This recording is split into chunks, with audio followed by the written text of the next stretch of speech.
There is a crisis of courage in our country. The #1 form of censorship in America is not big tech censorship. It's self-censorship. I'm not going to talk about politics at the meal. I don't want to lose these friends. I'm not going to tell my neighbors what I think. I get it. You live good lives. I get it. I understand what people say about you matters. Should it? You can be a lot of things, but if you are not courageous, they're all very brittle. Aristotle famously said, without courage, there is no other virtue. That it is the virtue that holds all the other ones in place. And so what is courage? Courage, simply defined, is doing the right thing or the good thing when the outcome is uncertain.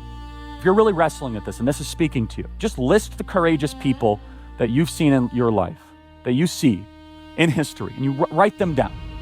And you ask yourself the question, do I want to be more like them? Today, we're going to cover something that can pretty much debunk 3 or 4 of the things that are out there. When I first heard this, I was kind of interested in it, but then I was thinking, you know what? This is pretty unrealistic. And so I decided to do an experiment, okay? And that's what we're going to do today. And that theory is right off the bat, people started saying, and this is still to this day one of the biggest theories that people are still coming up with and still believing, is that it was somehow an exploding wireless microphone. And there's several different theories that go along with this that this experiment is going to debunk. The first one is that it was this microphone. Guys, Charlie basically wore a microphone in his shirt like this, with this on his shoulder, like right here-ish. And one of the theories that first came out is that the microphone somehow exploded or somehow had some sort of device that flung this into his neck. And yeah, debunked right off the bat because we can see that it's still on the shirt. After he gets hit, it's still right here on his shirt. So this did not come flying off and hit him in the neck, okay? All right, guys, so what are we going to do? This right here is a firework, okay? This is 150 joules worth of energy. And basically what we're going to test, okay? And first of all, guys, when this theory came out about this being an exploding microphone, the first thing I heard was that it had 2 ounces of PETN inside of it, okay? That was the first thing that I heard, okay? 2 ounces is about 3 million joules, okay? It's a crazy amount of energy, okay? Like 3 million joules, like that's a lot, right? And I think guys, just right off the bat with your cognitive abilities and common sense can realize that 3 million joules, if that went off inside someone's shirt, not only would their whole entire shirt split open, there'd be a huge fireball that came out, there'd be a lot of crazy stuff, okay? That was the first thing that came out, okay? Then as the weeks went on, it started getting smaller and smaller and smaller. And at one point, people were saying it was 6 grams of PETN. Guys, this is what 6 grams of PETN looks like.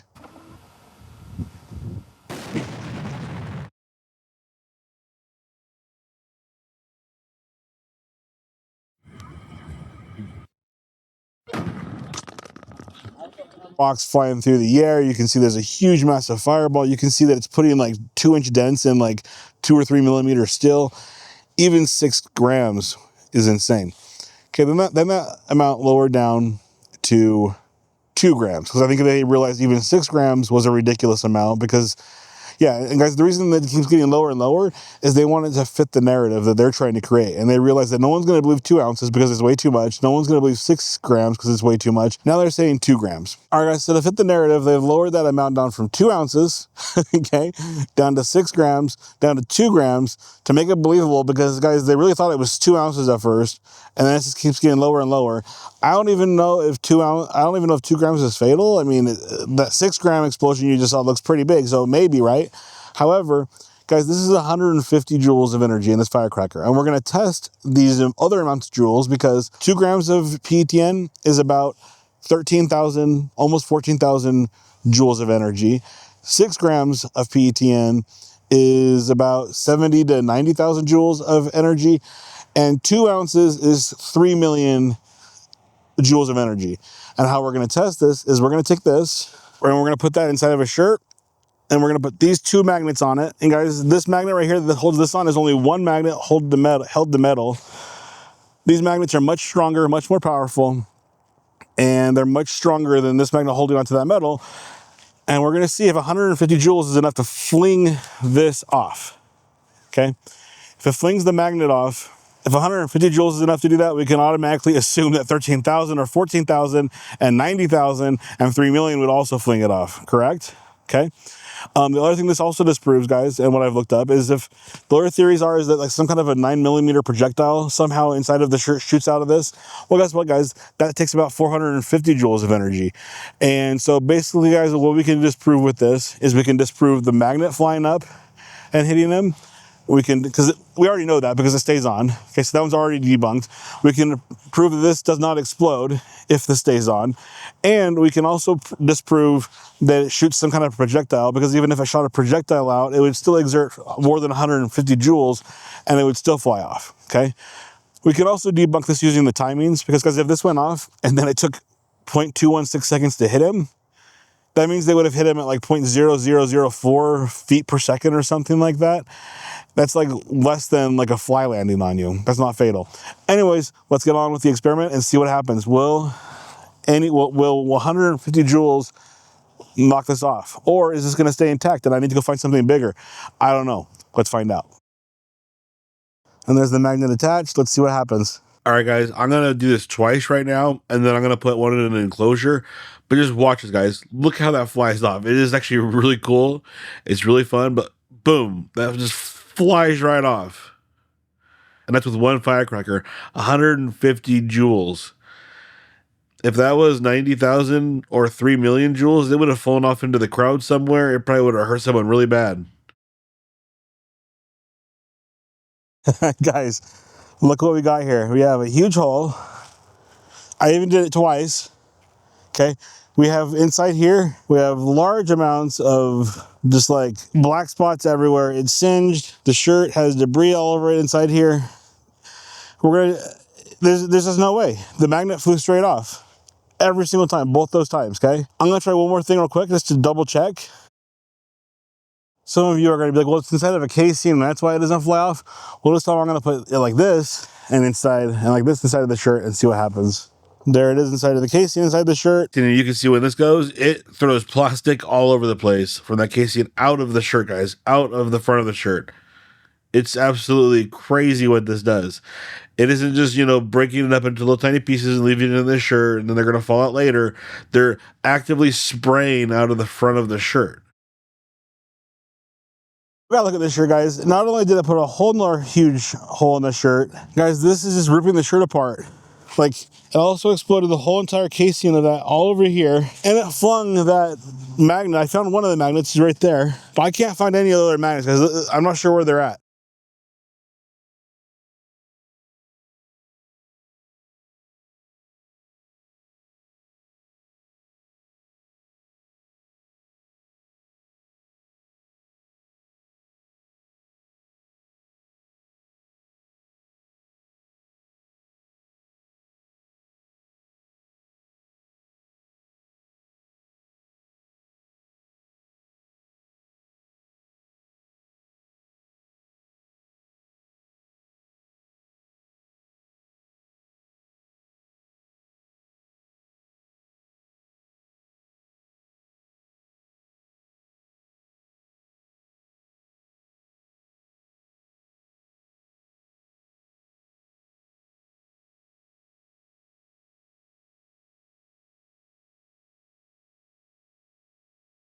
I know there's going to be some people in the comments that are going to be like, why does the fireball look so weird? Or why is it only in one part of the shirt, not the other part of the shirt?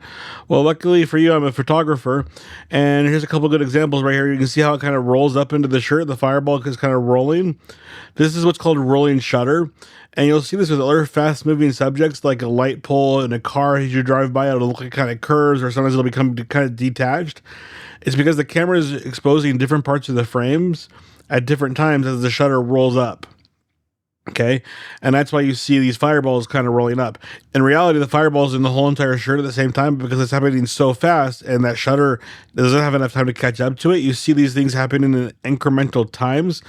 And guys, this is also important when analyzing the Charlie Kirk incident. There's a lot of information missing out there, whether it's from rolling shutter or from frame rate or just all kinds of stuff. It's hard to see, like, for example, the necklace. You don't see the whole entire necklace, what happens with it, because the frame rates, rolling shutter, all kinds of stuff. All right, guys, I wanted to kind of go over these in slow motion with you guys just real quick. These are at 10% speeds. Just watch how cool these look as they fly by, okay? This is one of those things that I think disproves the bullet caught on camera. Because, guys, this camera right here is at a much higher frame rate. These cameras are at 120 frames a second and 240 frames per second. So, guys, these are going to capture these much more sharp than a 30 frames a second camera or a 60 frames per second camera that people might have had at these events. And these are about the same blurriness or more. On a 30 FPS, guys, this would have been much more blurry. It would have been blurry way out to here. We're going to go over that later on a special section. But guys, this right here debunks the whole bullet caught on camera thing by itself as well. The other thing, guys, that's really interesting is just look at these explosions. Like, look at that, guys. Look at that explosion. Do you see that? Do you see this? Like, this is 150 joules. That's an explosion caused by 150 joules. Look at that. It's 150 joules. You can see that explosion happening inside the shirt. All right, guys, this explosion is actually shooting out of the shirt. How is this possible? How is it possible that 150 joules is spraying out of the shirt? Okay, and the shirt, guys, doesn't have anything inside of it. It's hollow. If there was skin pressed up against this, I guarantee this fireball would be pushing outward even more, right? Logically and scientifically, if it's pushing up there and doesn't have anywhere to explode within the shirt, it's going to come out of the shirt, right? But when we go over here, where's that fireball? Where is this massive? Where's this massive fireball of bright light shooting out of the shirt? It's not there. But it's here. Why? What the heck, guys? Like, this does not make any sense. Does it make sense to you? It does not make sense to me. There's no explosion in that shirt. The other thing that's interesting is people talk about, oh, there was pieces of plastic, ABS plastic in the car from the microphone being exploded. Well, guys, when this one explodes with 150 joules, guess what? It sprays plastic all over the place. Like, there's plastic flying this way, there's plastic flying that way, there's plastic flying this way. Guys, these lines right here that you see are good examples of when we talk about the bullet being caught on camera. This is what you're going to be trying to look for, like a streak like this, of something flying through the air, not a little dot. And guys, these are just small little pieces, but because they're flying through the air, the frame rate is catching them. They're blurry. Okay, but guys, look at this. Look at these pieces flying through the air. Like, this is just absolutely bonkers to me. Like, you're telling me at 100, and what you want me to believe is that 150 joules of energy is shooting plastic through the shirt, out of the shirt, all the way out here. But guys, when you look at this incident, when there's supposedly 90,000 joules of energy in there, or even 3 million joules of energy, supposedly there's no explosion, there's no fire, there's no hole being ripped in front of the shirt. The magnet that's holding the explosive device stays on the shirt. It doesn't even fly off. And there's no plastic flying through the shirt in an explosion that's 90 to 5,000 times more explosive. And guys, yeah, and we're gonna talk about here in a second. If this was somehow screwed to a shirt or something stupid like that, it still would have flown off. And it would have blown up a huge fireball in the shirt. Guys, this puts like huge dents in steel that I'm going to show you as well, and huge holes in the shirt just from 150 joules. Guys, I think we can safely say this one is debunked at this point. How's there a huge fireball flying out of there with 150 joules, but 90,000 joules or 3 million joules doesn't shoot a fireball like 50 feet into the crowd? There's like, it's ridiculous. Guys, look at this. Look at this. There's no way. There's no way. There's no way. If 150 joules, if 150 joules does this, whether it's just straight to the shirt or inside of a casing, like it would have been, like 150 joules blowing holes straight through the shirt, the magnet flying off, but not only the magnet flying off, but those holes in the shirt, like, this is debunked. There's no way. If 150 joules can knock a hole in the shirt, guys, look at the inside of the shirt. Like, you can see it on the outside, but look at the inside. Look what it did to the inside, guys. There's 150 joules. You're telling me that 13,000 joules or 90,000 joules or 3 million joules isn't going to just, like, that's like a... That hole right there is like the size of a nickel. This hole right here is the size of like a dime. You're telling me that something that's 13,000 divided by 150, 90 something, right? You're telling me that's going to be You're not gonna have a hole that's 90 times bigger, or at least twice as big, or at least 3 times as big, or a hole at all? Like, wow, this is a conclusive experiment, guys. From this experiment alone, guys, the only thing you're gonna be able to say to this is, and I know there's gonna be some person that says this. Well, what if they screwed this onto a shirt? What if they took a screw and they screwed a hole through the magnet and then drilled it into his shirt so that it couldn't fly off? Guys, really? First of all, we know that didn't happen because he's throwing hats out to the crowd, guys, and he does not have the microphone on. And what you're trying to tell me is that he went to put his microphone on, and one of his crew guys was like, "Hey, let's screw that onto your shirt for extra measure so it doesn't fly off in this really crazy wind." Guys, we know that didn't happen. There's no way that one of his guys came over with a screwdriver and was like, "Hey, let's drill that into your shirt so it doesn't fly off." Guys, even if someone had taken the microphone and somehow drilled it into a shirt, guys, it still would have exploded the whole entire thing off. Guys, an explosion that's 90 to 100 times more powerful than this at the 13,000 joule range, not to mention the 3 million joule range, like 13,000, 14,000 joules is like 90 firecrackers at the same time. And 3 million, I think, is 5,000 firecrackers at the same time. There's no way. This is not possible. We can get rid of this whole entire exploding microphone theory. We don't ever have to talk about it ever again, guys. 150 joules, guys. If you don't believe that this happens, go test it yourself. Like, every test we do in this whole entire video is completely duplicatable, and you can go duplicate it, guys. It's crazy. It's crazy. I can go on and on about this because we don't have to. It's over. I did this 3 times. You saw me do 3 different times. Twice with just firecrackers. One with one firecracker inside of a little enclosure, just like this would have been. And not only does it blow off the magnet every single time, it also explodes a hole in the shirt, makes it black, makes a huge fireball. And guys, we can also debunk that it's the magnet flying off because we can see it on his shirt. We can also debunk it being anything more than 150 joules. And guys, those magnets I used were stronger than this normal one, so we can really say like maybe 75 joules, really, because it's 2 magnets instead of just 1 magnet. Like, let's just use 150 though. Anything more than 150 is going to knock this off. Anything less than 150 joules is probably not fatal. So yeah, no flinging magnet, no exploding bullet, no device shooting off, no explosion. The timings don't match it, and the explosion doesn't match it, and the energy that it takes to fling this off doesn't match it. Debunked. All right, guys, I had to revisit this one real quick because there's been some new theories that have come out recently, and I think these theories keep evolving because they keep realizing that 3 million joules is way too much. And then they realize, oh man, like even 90,000 joules is way too much. Let's just say that it's around 13 to 14,000 joules, even though that's probably way too much, but maybe that's the only number that's really fatal. I don't know. And now, even from there, they're coming down and saying, well, now it's a directional charge. Even though they say it's a directional charge, they contradict themselves moments later. I'm just going to kind of go through this with you just for a second real quick. And they're also saying that this explosion left a bunch of plastic pieces everywhere. All right, guys, another thing that's come out recently is this photo that has gone around the internet. We don't even know if this photo is legitimate. We don't even know for sure. Supposedly it's from the car that transported Charlie. But guys, we don't even know whose car it is. We don't even know if they have kids. We don't know where these things come from. It's not like there's like a huge, piece of it that says road on it, from the microphone. So it's kind of hard to say that this is for sure from the microphone. It doesn't really make sense to me to say this is for sure from the microphone, that it's evidence of the microphone. For all we know, it's someone who has kids who are back here, smashing things. It could be pieces from, if it is from the car that they transported Charlie, it's possible that they're opening, gauze packs and there's some sort of plastic on that wrapper that comes out and they're stepping on that. Or, it could be the microphone, right? What if they're trying to perform life-saving actions on Charlie and the microphone falls on the floor and they're stepping on it while they're doing this? Who knows, right? I'm just saying, like, this isn't proof that even if it is the microphone, it isn't proof that the microphone.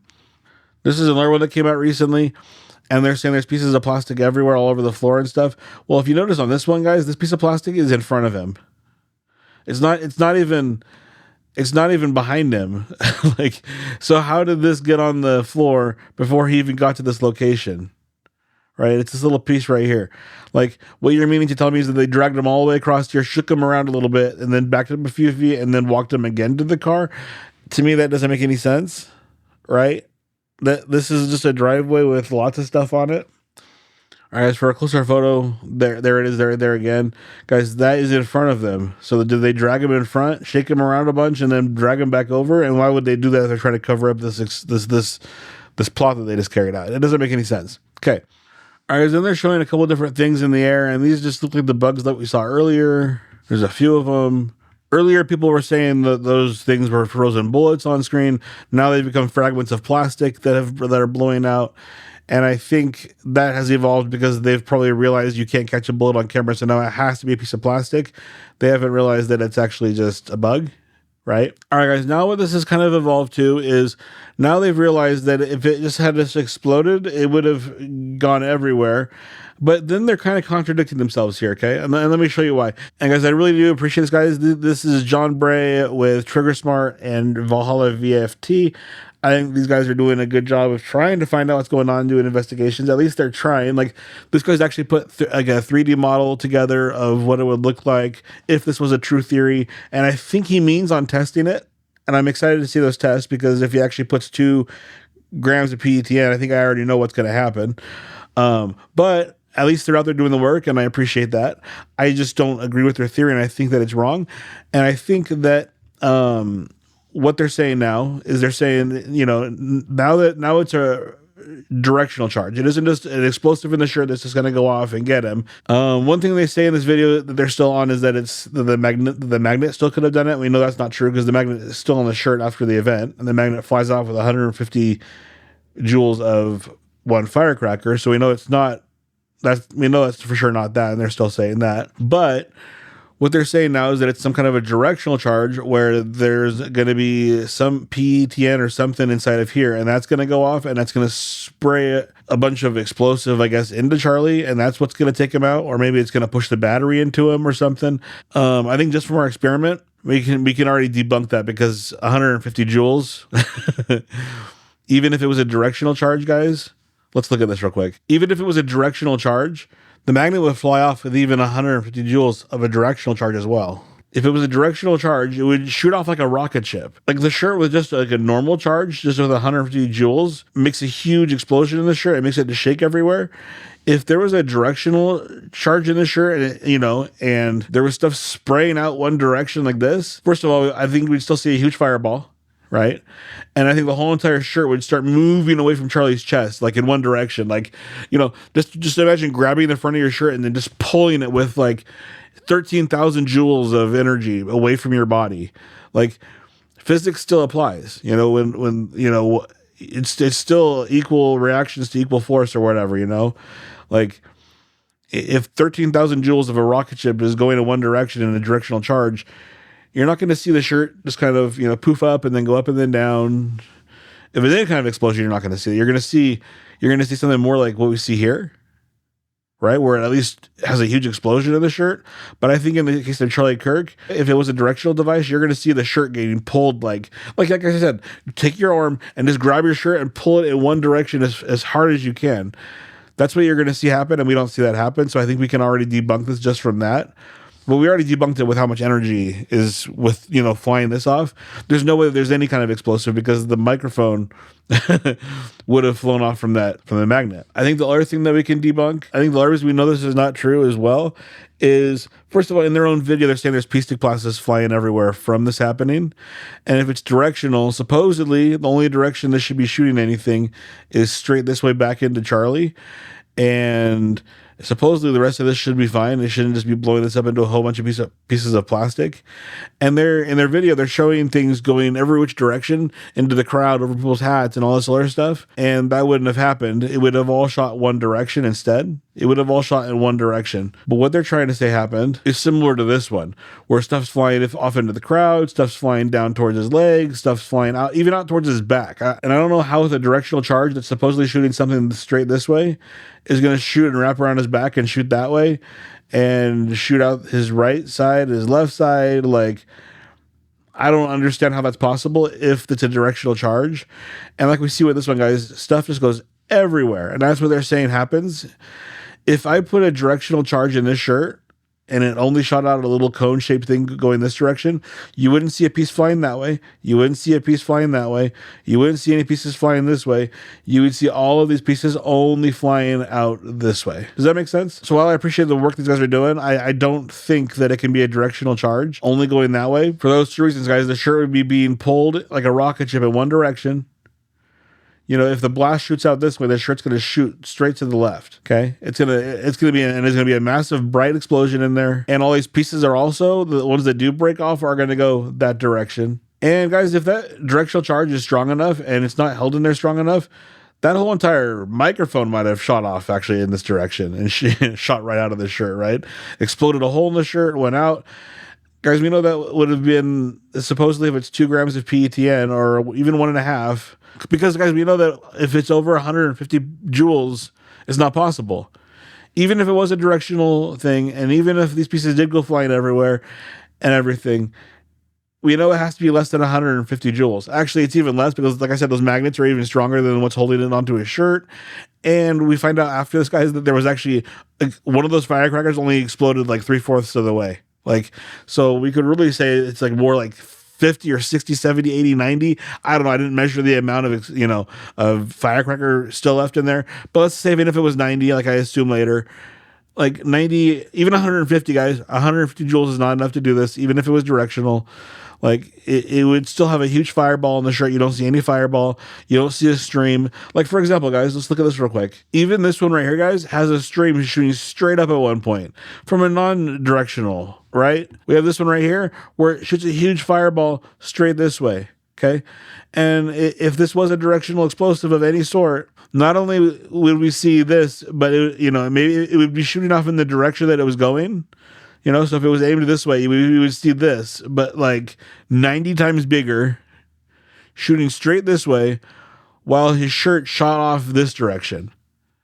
It's just mind blowing, and it's. I think this experiment did a great job showing the possibilities of 150 joules versus 13 to 14,000 to 90,000 to 3 million joules and what the effects would look like. And it's just not something we would see with these. And like I said, guys, with those plastic pieces, there's no evidence that that's actually what this is. I appreciate you guys. This is really hard work. I really like what they're doing as far as at least trying to find the truth and doing experiments. And these guys, from what I can see, have been really, really great guys on this side. They're not going around slamming people and calling them stupid names. Even though I don't think that they're right, I still think that there are people that are great to follow and to check out. And maybe the curiosity from you following them will make you do your own experiments and we'll come to the actual truth of everything. And guys, who knows? Maybe I'm wrong. Maybe they'll go out there and they'll do their experiment and it'll prove me completely wrong. That's possible. Right? I want to see them weigh the amount of PETN they put in there, though. I want to make sure that it's 2 grams. Right? I mean, maybe they recalculate and find out 2 grams wouldn't be the right amount. Maybe half a gram is fatal, and that's the amount they put on there. Maybe they can duplicate and put the... I want to see if just a couple tips for their experiment. I'd want to see how much PETN they put in there, because if they put like 0.00000000001 grams in there, just enough to make it loud enough to demonstrate, okay, there's an explosion. That's not gonna cut it for me, right? It needs to be an amount that would be fatal, and they need to put a microphone clasp, the same magnetic one on the outside of the shirt. And I would want to see, does that fly off or not? And I want to see how much PETN they put in there. And so we can tell that it was done correctly, not just as a demonstration to prove the theory right, but an actual experiment that's actually true. And maybe they prove me wrong, guys. It's possible. I could be wrong, right? I'd want to see this whole thing performed in such a way where you show that magnet on the shirt with the explosive in the shirt. You've shown how much PETN is in there. It's all weighed out. The explosive goes off. I want to see the same exact or a similar reaction to the shirt that happens to Charlie. I want to see that magnet stay on the shirt. If the magnet flies off, it's pretty much debunked. Do it at least 10 times. And if the magnet stays on, 7 out of 10 times, right, a good majority of the time, the magnet stays on, okay. And the shirt reacts the same way. We don't see a giant fireball. We see the same thing where the battery somehow flies into his neck, and we see no fireball. The shirt reacts in a similar way. It doesn't just take off flying off in one direction like I'm hypothesizing. Then okay, maybe I'm wrong. But I don't want to see at least some of those factors, you know, stay the same and react the same way that they do at the Charlie Kirk event. If it reacts the same exact way and there's enough PETN that it's fatal and everything, then I'm wrong. But if that microphone goes flying off, if that thing explodes and pieces of plastic are flying off in all different directions, and it's acting like a rocket ship in his shirt, and there's a huge fireball in there, and it's completely not like what we see at the Charlie Kirk event, then I can say, hey, great job on the experiment, guys, but, you know, either tighten it up a little bit, tighten up some parameters and do it again to see if you're still correct, or maybe move on and maybe I'm right and 150 joules is enough to prove this wrong. I don't know. But from my experience, guys, I gave this my honest opinion. And I think, guys, in the end, one more thing, they're saying that they use some sort of a polymer, like an ABS plastic polymer, to make this directional charge. And they talked about it maybe possibly being copper. Guys, we saw what this did to like a 2 millimeter to 3 millimeter steel plate. It literally puts like a 2-inch dent in like 3 millimeter steel. So, you know, while this is designed to be a directional charge, I don't think if this went off in reality with 2 grams of PETN in there, with 6 grams of PETN in there, especially with 2 ounces of PETN in this little tube, there's no way it goes off and is directional. It would just shatter the whole entire tube and it would just explode in every which direction. All those pieces that you see that are supposedly we're seeing that look like bugs, those pieces, guys, would be vaporized. And guys, you see how small these little pieces of plastic are that are shooting out, okay? You see how small these are. This is 150 joules. If this was 90 times more explosive at that 14,000 joule range, these would be vaporized, okay? I could be wrong. I don't have the equipment to test this, but I guarantee these pieces of plastic would probably not even make it out of the shirt. They would just be gone. And if they did, they'd be even much smaller than these little tiny pieces that you see flying by. And guys, this piece of plastic is not this big. It's like that big, but it blurs because of how fast it's moving. If it was going 14,000, if it was going 90 times faster at 14,000 joules, or can you imagine 90,000 joules, however much faster that is, or 3 million joules, that would be 5,000 times more explosive than this. It's just these would be vaporized, and you know, these things that we're seeing on the screen, these little bugs and stuff, it would be way smaller than those things. And guys, those things, like I said, at 150 joules, look how much of a streak this leaves.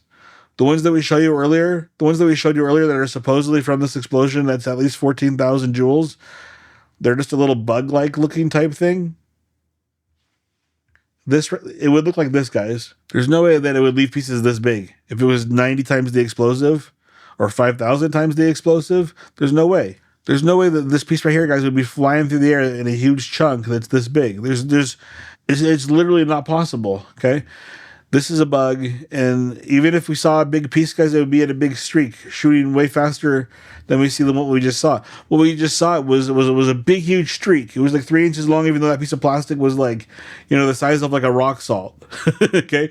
And you're meaning to tell me that an explosive 90 times bigger to 1,000 times bigger to 5,000 times bigger is going to shoot things out that are this big and not vaporize them and not make them at least the size of a piece of salt, and it's not going to have a huge streak following behind it. It's just going to be stuck there, frozen on air, caught on camera. It's not possible, guys. We can move on. All right, guys, funny story. Only about half of that last firework went off, so can we really say that it's 150? It looks like it's more around like 80 to 90 is the minimum amount to blow off one of these magnets. Well, 2 magnets, even more powerful than the microphone magnet. So, yeah. Let's move on. America's future is a series of choices. Our current state of slow motion national decline is a choice.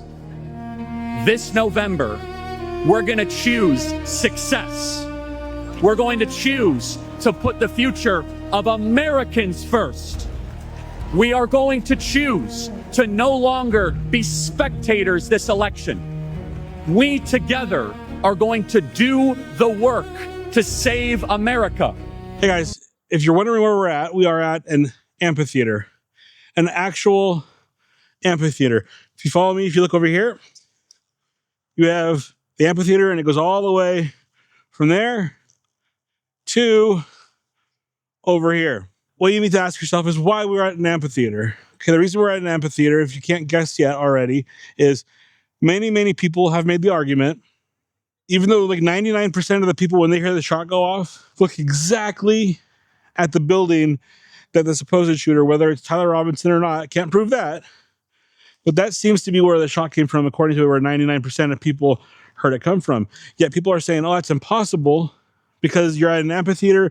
It's impossible to hear where any noise comes from. Well, today we are at an actual amphitheater designed to have acoustics, designed to have all those acoustic abilities that people say it's impossible to hear where a direction comes from. And we're going to test it out. Also, real quick, if you haven't watched Matt Kester's video of his audio test where he shows all the rings intersecting on that same building where the supposed shot came from, make sure you go watch that. Matt Kester does a great job of laying that whole thing out and showing that that's where everything intersects.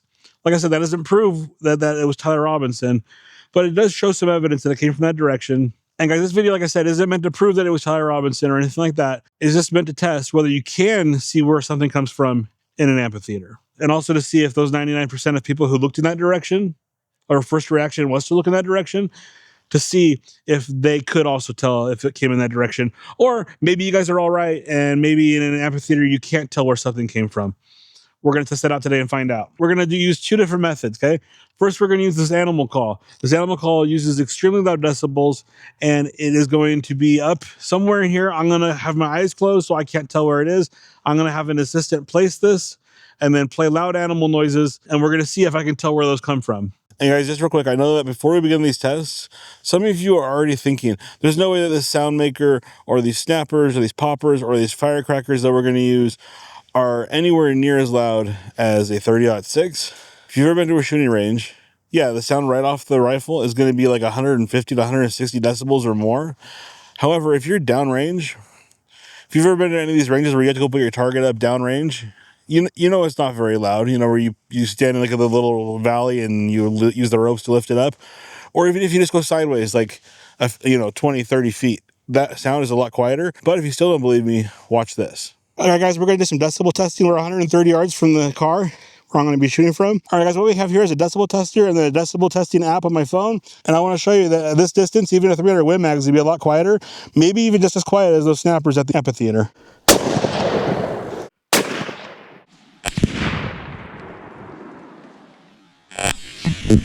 I took a screenshot of this decibel reader at its highest point, guys. It appears that it's about 88.8 decibels at 130 yards. It could be more around the 69.5-ish that you're about to see in just a second, but I'm not sure. The reason I say that, guys, is that traditionally this one's been about 10 higher, what the phone says. But guys, the phone does say 89.8 right here on its highest level. That's only within 2 degrees of what that says. So maybe at the longer distance away, I've never really tested anything long distance before. So maybe because it's a long distance, maybe they're more accurate together. So guys, it could either be 69.4 or it could be 88 or 89.4 like the phone says it is. And I'm not sure which was exactly correct, but for the sake of this, let's just go louder because all of you guys are going to be like, no way, 30.6 is like a cannonball. There's no way it's 69 decibels. So for the sake of this, guys, let's just use 88 or 89 just for the sake of this demonstration.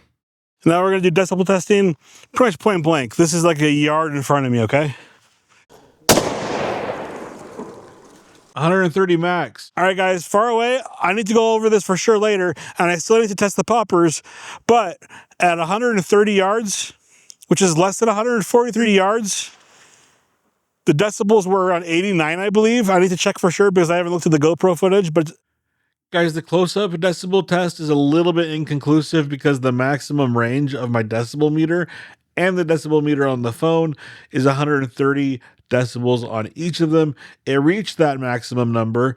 However, Google searches that I've done say that a 300 Win Mag up close right outside the barrel should be around 160 decibels. So it's very likely that it was 160, because right up by the barrel, it's at least 130. A 30.6 is going to be a bit quieter than that. Also, keep in mind, guys, that we are quite a few yards short of the 143 yards that Tyler Robinson was allegedly at. And we're using a 300 Win Mag, which is louder than the 30.6, like we just said. So, guys, this 88 or 89 decibels that we are going to use is going to be even louder than it would have been at 143 yards. But basically, guys, we have at least 130 decibels up to 160 up close point blank to 89 at 130 yards. So, and this is a 300 Win Mag. A 30.6 is going to be even quieter. So we're going to test the poppers, and then we're going to compare. All right, so for this test, we're going to throw about half these poppers, about the same amount we were throwing at the amphitheater, about 2 feet in front of the decibel reader and the phone reader.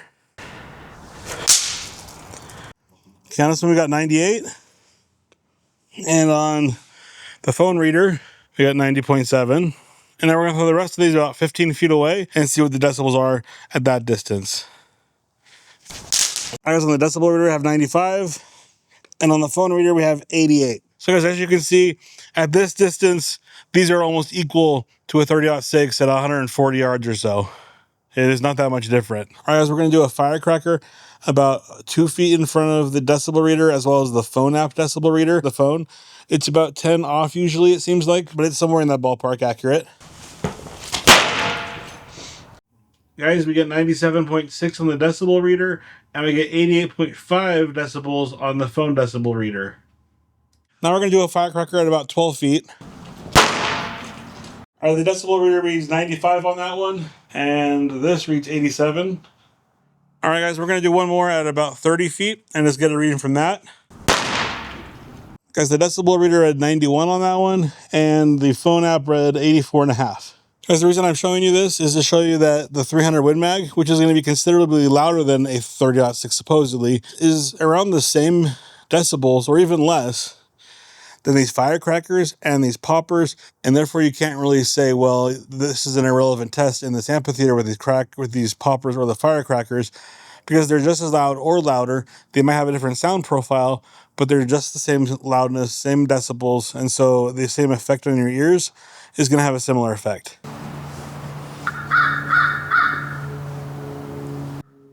Is that correct?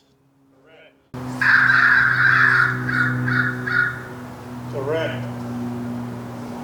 Pretty much right on that one. I hear a bird up there. I'm like, oh, it's over there. It's so funny.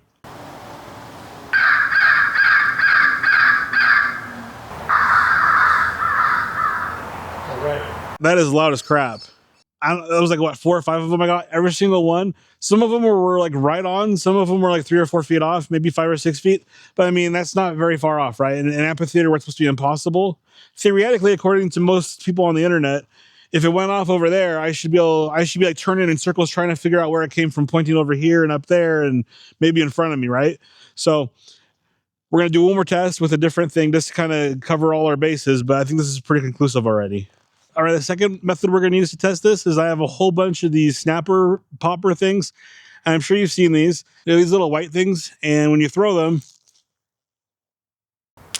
they make loud popping noises, and we're going to test to see if I can hear what direction those come from as well. Correct. Correct? Holy crap.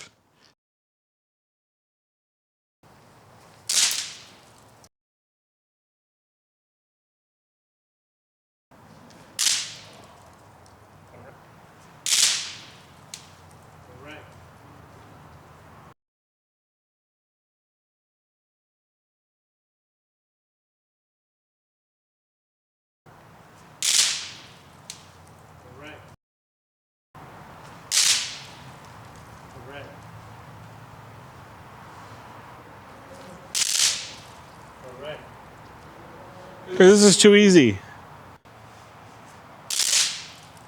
Correct. That was close. Holy crap. That correct? Okay. All right.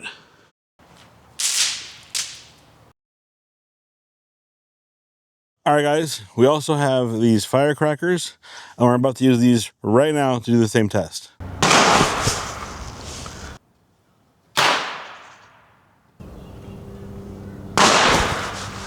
Yeah, guys, I think this is the most conclusive one so far. This amphitheater that is supposedly impossible to hear where something came from, I might have been off by a few feet. Okay. I might have been off as much by 10 feet on some of those. I'm not sure. I need to go look. I haven't seen the footage on where I'm pointing. I know a couple of them I was straight on. A few of them I was 5 or 6 feet off. I might have been 10 feet off at some times. I'm not sure. I haven't looked at all the footage, but guys, according to the theory we're testing, when something went off over here, I should have been like, oh no, where is it at? I can't tell. I'm not sure. Was it over there? Was it over there?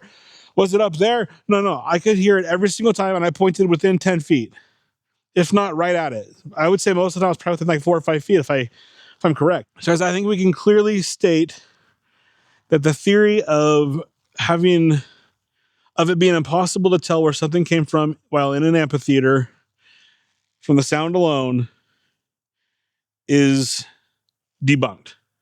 I could clearly hear where it came from.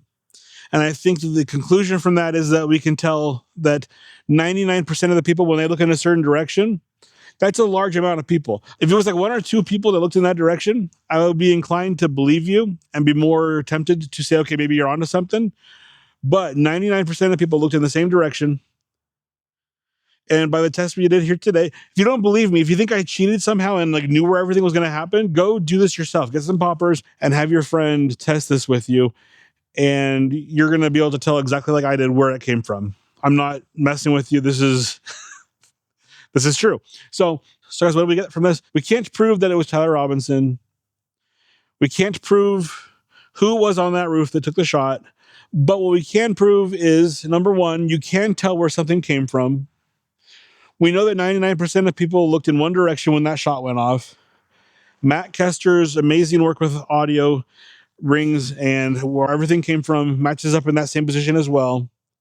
So what do we know from this? All the evidence from this is pointing that we don't know if the narrative's true. We don't know if everything about the narrative's true, but it seems more and more likely that the narrative where it came from is at least true. We can't prove what kind of rifle it was. We can't prove who did it, but this proves that you can hear where something came from. And therefore, if 99% of people are looking in one direction, it is likely that's where that came from, as well as Matt Kester's work. And I think you guys go check that in the description as well. His links and stuff are all in there. Amazing work by that guy, and I think it's very useful. All right, guys, I think we can say that this part of the conspiracy is solved. You can tell where something came from in an amphitheater. Even though it echoes and it's amplified for sound, you can tell exactly where things came from. And guys, one more time, I was going to point out, this is an actual amphitheater. It isn't just some school zone that looks kind of like an amphitheater. It's an actual amphitheater. So if it's true here, it's true there. And I don't think we have to talk about this one anymore. You go to church to get saved. You don't go to church to be entertained. You don't go to church to have great music. You go to church to find out, make sure you're going to heaven, to get your friends to go to heaven, and you can live a more godly life. You go to church to find out, what did Jesus say? What did Jesus teach? What did the Bible teach? And how do I act more like that? And this is where this generation, they want more of that type of teaching. They don't want the watered down nonsense. We don't want to talk about the transgender thing or the homosexuality thing or the abortion thing because we might offend somebody. Everybody, if you are not actively being offended on a daily basis or as every weekly basis when you go to church, your pastor's not doing his job. You know why? The Bible's supposed to be offensive to your flesh. All right, guys, I'm out here at the range, and we're going to do some tests. This one's going to be showing you what a sonic boom sounds like and what a sonic boom does not sound like. So I'm going to take these microphones, put them at a couple different distances, and then we're going to shoot a 300 Win Mag, a 5.7, a 9mm, and maybe a 5.56 over them and kind of show you what different bullets sound at different speeds and what a sonic boom sounds like and what a sonic boom does not sound like. All right, so here's my microphone. This is at about 130 yards. And as you can see, we're going to shoot from the car over there and test some audio for the sonic boom test. This one here is at 60 yards away from the car. All right, before we analyze this, I want to show you just the raw footage and the raw audio. Up here, you'll see the round being used. And then right here, this is how far away the microphone is in front of the barrel. So 10 yards this way, there's a microphone for this one, and so forth. Here we go.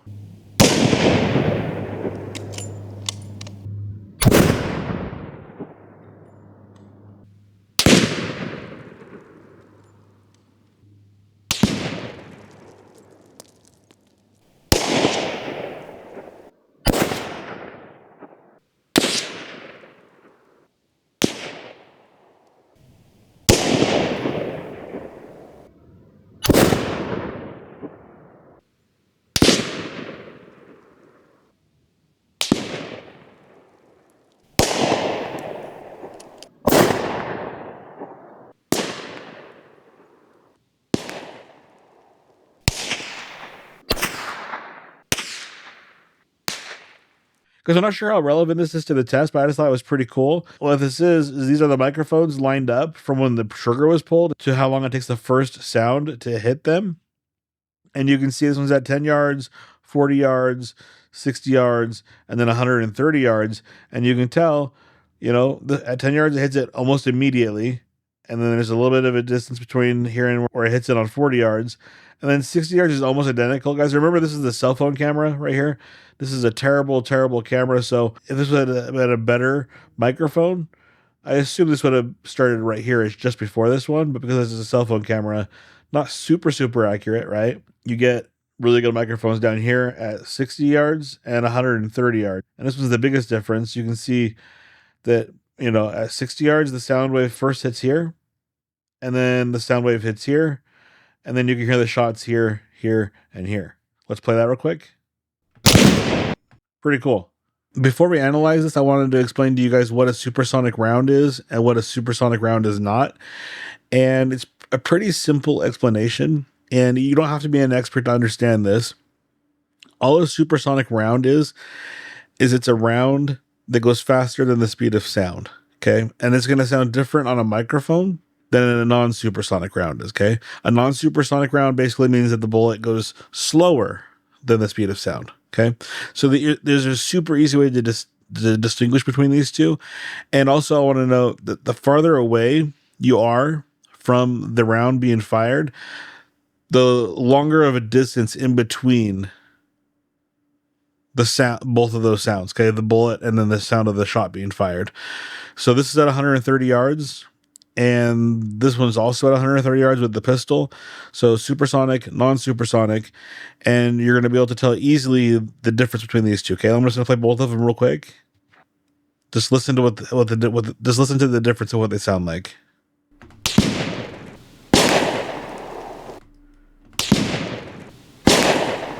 So you're going to hear like a crack sound, that's the bullet, and then you're going to hear the boom sound, and that's the sound of the rifle going off and the gunpowder exploding. And you'll notice on the first one, what do you hear first? You hear the crack, and then you hear the boom, and on the second one you hear the boom and then the crack. Let's listen one more time.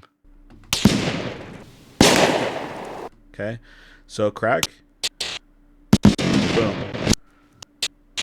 crack, boom. Okay, on this one, boom, crack, boom, crack. Okay, you can also see on the waveform, you can see that the crack is a really skinny line, and then the boom is more of a longer defined line. So crack, thin, boom, thicker, boom, thicker, crack, thin. Okay, so it's very easy to explain.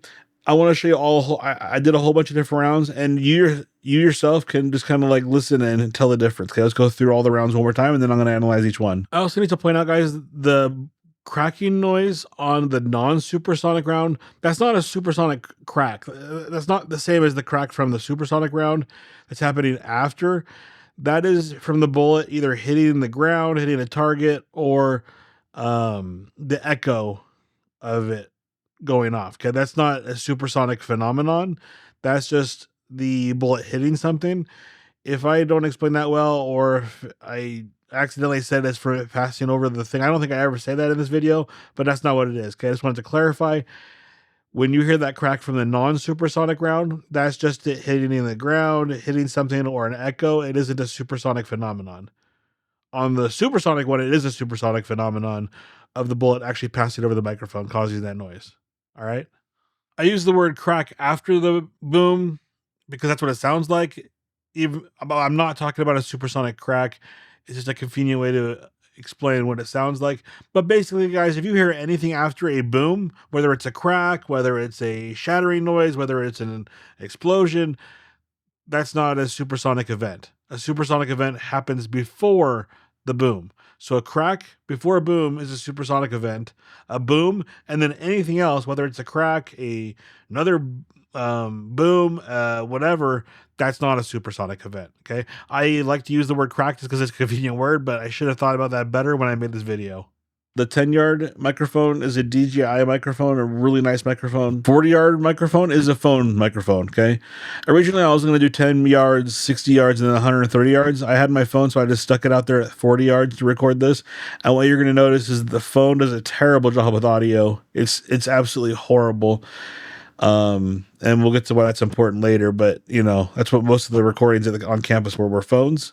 There is a Rode mic that we're going to use later to analyze a better sound, which is similar to these kinds of shots on these microphones that we're using. So DJI wireless mic, cell phone. At 6 yards, I have a Rode mic, which is also a really nice mic. And then at 130 yards, I also have a Rode mic. Okay. So everything's really good audio except for that 40-yard one. And that's on each round. Okay. I just kept that one consistent because 40 yards is not much different than 60. And I just had it. So I threw it out there just to get more data, but also to show how terrible cell phone audio is. You've ever heard these ones? Let's watch it one more time. Now that you understand what a sonic boom sounds like and what it doesn't sound like, kind of just guess, and then we're going to analyze it. Okay, we're going to play this one more time through, guess what you think which each one is, and then we'll see if you're right.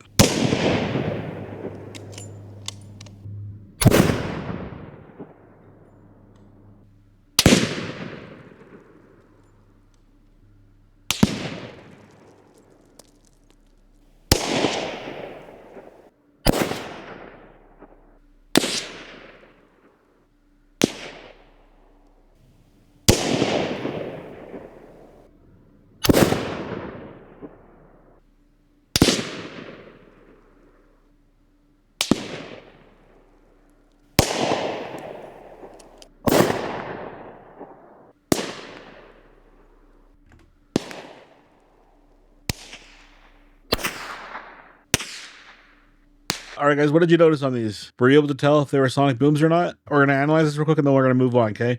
And like I said, the closer the sound is to the, the follow-up sound, meaning the bullet to the sound from the boom of the gun, the harder it is to really tell, okay? You can look at the sound waves, and the sound waves, you can kind of see it, but it's like at 10 yards, it's going to be almost indistinguishable, okay, guys?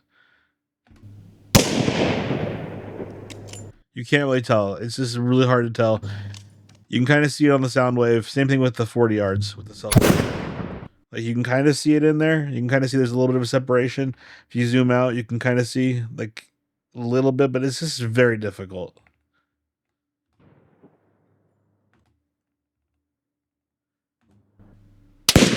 Okay, at 60 yards, you can for sure hear that, and you can for sure see that, right? There's the crack, there's the boom. Crack, boom. Crack. Okay. And then like we showed you earlier at 130 yards, it's super easy to tell the difference, okay? Let's keep going. And you can see that distance of the crack and then the boom right here. All right, here's a 5.7. 5.7 is quite a smaller round. It's about the same size as a 5.56 or a 2.23 round. Because the smaller the round, so the noise signature is not going to be nearly as large and easy to observe, but you can still see the crack and then the boom right here. Okay, it's all in one frame, so it's hard to really scroll over and show you, but it's there. All right, here's a 5.56.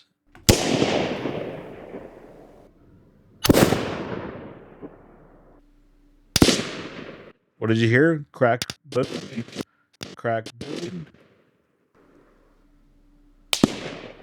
And then at 130 yards, it's a lot more observable, right? Crack, boom. Crack, boom. Crack, boom. 9mm, what do we hear?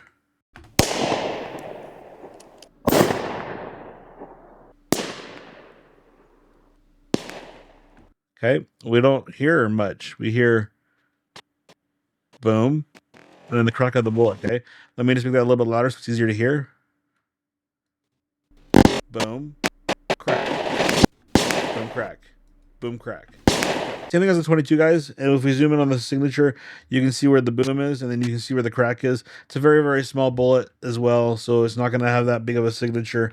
It's hard to tell on the 5.7 and the 22, but you can kind of see it, okay? All right, guys, this is an analysis, so you can understand what a supersonic sound sounds like coming from a bullet, okay? The reason why this is important is because now we're going to go to the sound audio from UVU the day of the Charlie Kirk event. And as you can see, and as we've talked about, cell phone audio has the worst audio of all these microphones. They have terrible, terrible microphones. Maybe they're okay for talking on the phone. For anything other than that, they're garbage. Right here, you can see this guy has some sort of, it looks like a Rode video mic of some sort, like a shotgun mic, and it's going to have much clearer audio than cell phones. And I think from this event, it's the clearest audio we have, especially of the shot, and you can clearly hear a supersonic wave on this.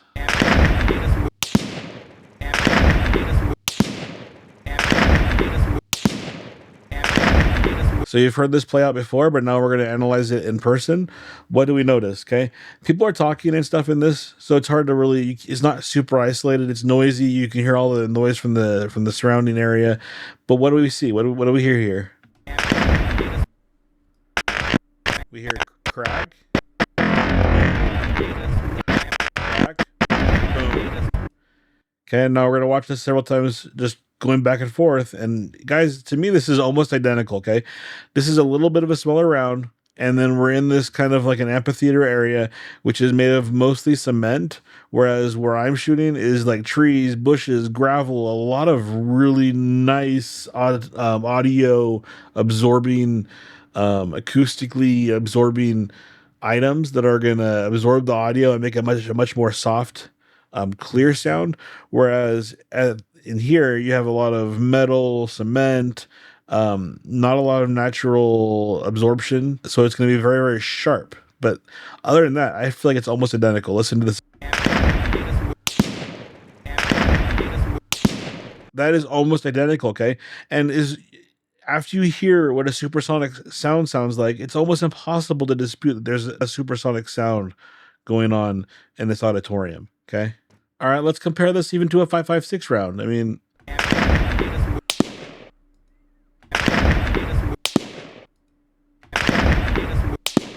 it doesn't even matter what kind of round it is, guys. I'm not trying to prove what kind of round it is. This just proves that it's a supersonic round of some sort, okay? Now, you know, when we look at the 5.56, as far as the cavitation and stuff like that happens, I don't think it's a 5.56 that causes the cavitation or whatever. Because I'm also really curious if we just take the audio from my 300 Win Mag and just stick it underneath here. Like I said, guys, a lot more powerful than the 30.6, but it's all I had to compare.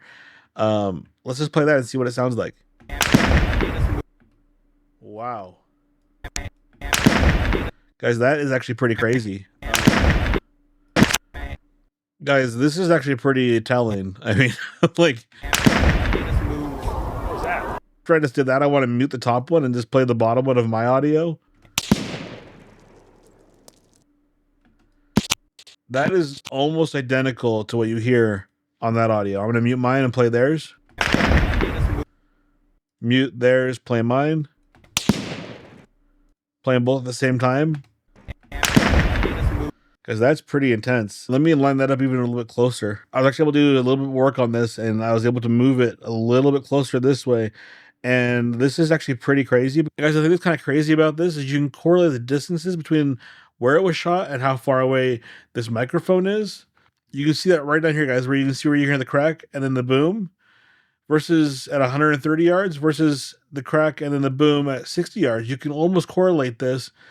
And there might be a way to take each frame and then take that frame and then multiply that by a certain amount of feet to find out, you know, maybe we could calculate, you know, if this was here, we could say, well, where would this be at 170 yards and calculate that out and say, well, it would be right here. Or where would it be if it was at 40 yards? Well, we already know that one because that one's right here. But you get what I'm saying. This is pretty insane. I did not mean to do this. This is kind of, and this might just be one of the most important parts of this whole video because I think we might be able to do some math. This is going to blow your mind. It blew my mind. And, you know, I actually made a whole entire video based on the 300 Win Mag. I was actually able to borrow a 308, which is closer to 30.6. So I actually ended up redoing this whole entire thing. However, I just kind of want to show you part of what we did. And this was actually incredible. What we were able to do is we were able to take this video here, you know, and as you can see, this is the 300 Win Mag, the crack and the boom. And this is from the event, the crack. And then the boom is actually this one right here. Not this one right here. I think this right here might be echoing from the crack. I'm not sure, against the walls. I don't know. It kind of sounds like there's a crack right there or a boom. But this is right here. This is the boom from the actual shot right here. And what we were able to do in our original video is we were able to take this right here, and then we were able to convert that using feet per second and the frames and using that as a percentage. And then we were able to go into different 30.6 ammo and then convert that to that and extrapolate that. It's really hard to explain without doing the whole entire thing because that took like 20 minutes and I'm redoing this video with a more accurate round, so we don't need to do it anyways. But I just wanted to show you by extrapolating that using mathematics and science and frame rates and this converting this to a feet per second of the average 30.6 round, what we were able to get was this ring right here, which was amazing, okay? We did some math, multiplied that, and boom, it put the ring right here. Guess where that is, guys? And we gave ourselves a 5-yard margin of error. I think that's fair. But even without the margin of error, guys, it was pretty much right on. Like, we didn't even need that margin of error. Like, it's incredible. This red ring, and we're going to use this in further videos because it's just easier to keep this red ring. Because this red ring, guess what, guys? It pretty much matches up with more accurate ammunition anyways. Guys, I didn't just say, hey, what would this look like if it was at 140, you know, and this ring, guys, it's from 144 to 148 yards. There's different measurements that we were able to do, basically from here to here, and then from here to here using the software, you know, using the maps and then the software. We got a little bit of a different measurement. But guys, look at this. It's incredible. That ring matches up right here. The shot had to come from within this ring. It couldn't really have come from anywhere else.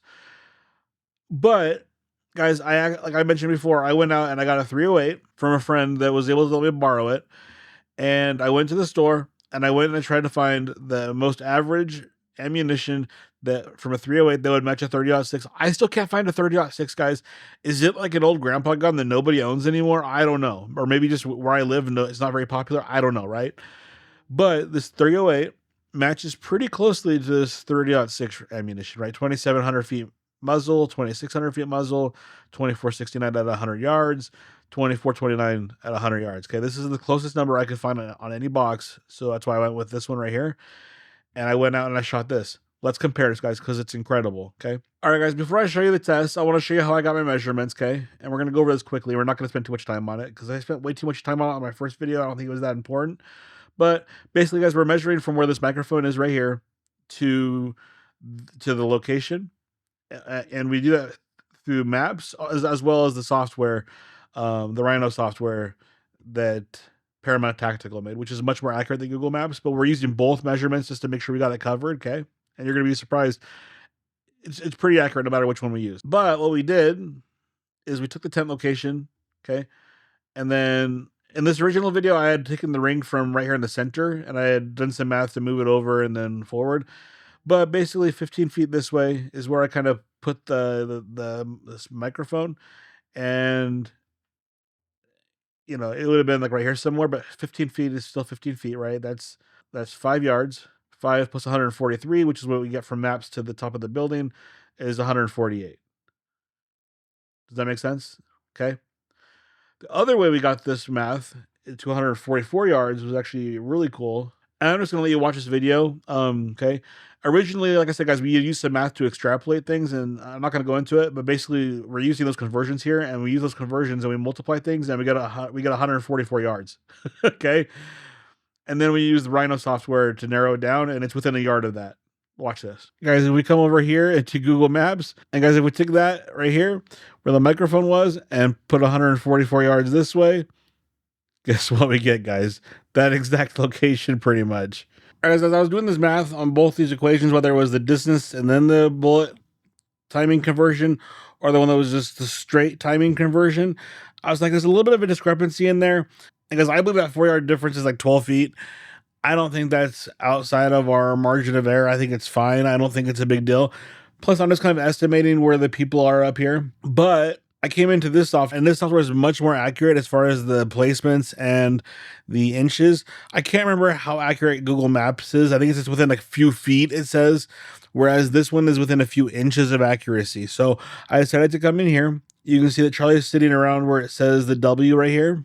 All right, guys, so if we select Charlie here, and then we go up to here where the shooter is, and guys, what we really should do is actually maybe the end of the rifle, because that's where the sound comes from. But if we choose that, yeah, let's just do that, guys. Let's choose where the actual sound comes from, right? Which would be, let's just choose the middle of the rifle. We get 413 feet divided by 3. This is 137 yards. Okay, it's a little bit different than what we're getting on the 143. And maybe that's because they're talking about Tyler Robinson's location, because that's, you know, his feet are, you know, a yard or two farther back than where the end of the rifle would be. And maybe the discrepancy between Google Maps and this. But guys, this is interesting because 137, let's remember that. And guys, now real quick, we have to analyze how far these people are back from the fence again. If we see the fences here, and then there's some people here and here, It's kind of hard to tell with them. I think that this girl here is equal to this here. And if we go and we look over here, that appears to be about 3 feet out from the fence, right? I think each of these block squares are about a foot. 1, 2, 3. That appears to be about 3 feet out, correct? Okay. So if that's 3 feet out, is it safe to say that they're another 3 feet out from there at least? To me, it seems like. And then this microphone it's hard to tell because we're at an angle. But it looks like it's about equal to where the camera is. Is that safe to say it's at least 3 feet away? Like if he stuck his arm out 2 feet, right? What's the average arm size? Is it like 2 feet somewhere in there? Is that about right? That it's going to be a little bit more farther in order for him to touch him. So at least 3 feet further. So that's at least 9 to 10 feet just from there to there, correct? All right, guys, it's really hard to see the bricks here, but these bricks are about a foot long each. So that the railing, and you can see the railing holes. The railing holes are about right there in the middle of this thing here. So let's just take each of these as a foot. If we go back 1, 2, 3, 4, 5, 6, 7, 8, 9, 10-ish. I think that's kind of where we can assume the microphone is, right, from our measurements that we just did. If we take Charlie's location, he appears to be about right here where this last hat is, basically, like right here.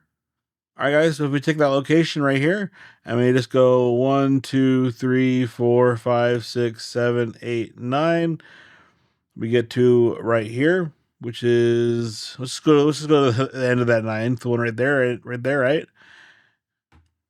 We get 14.2, which is divided by 3, 4.7.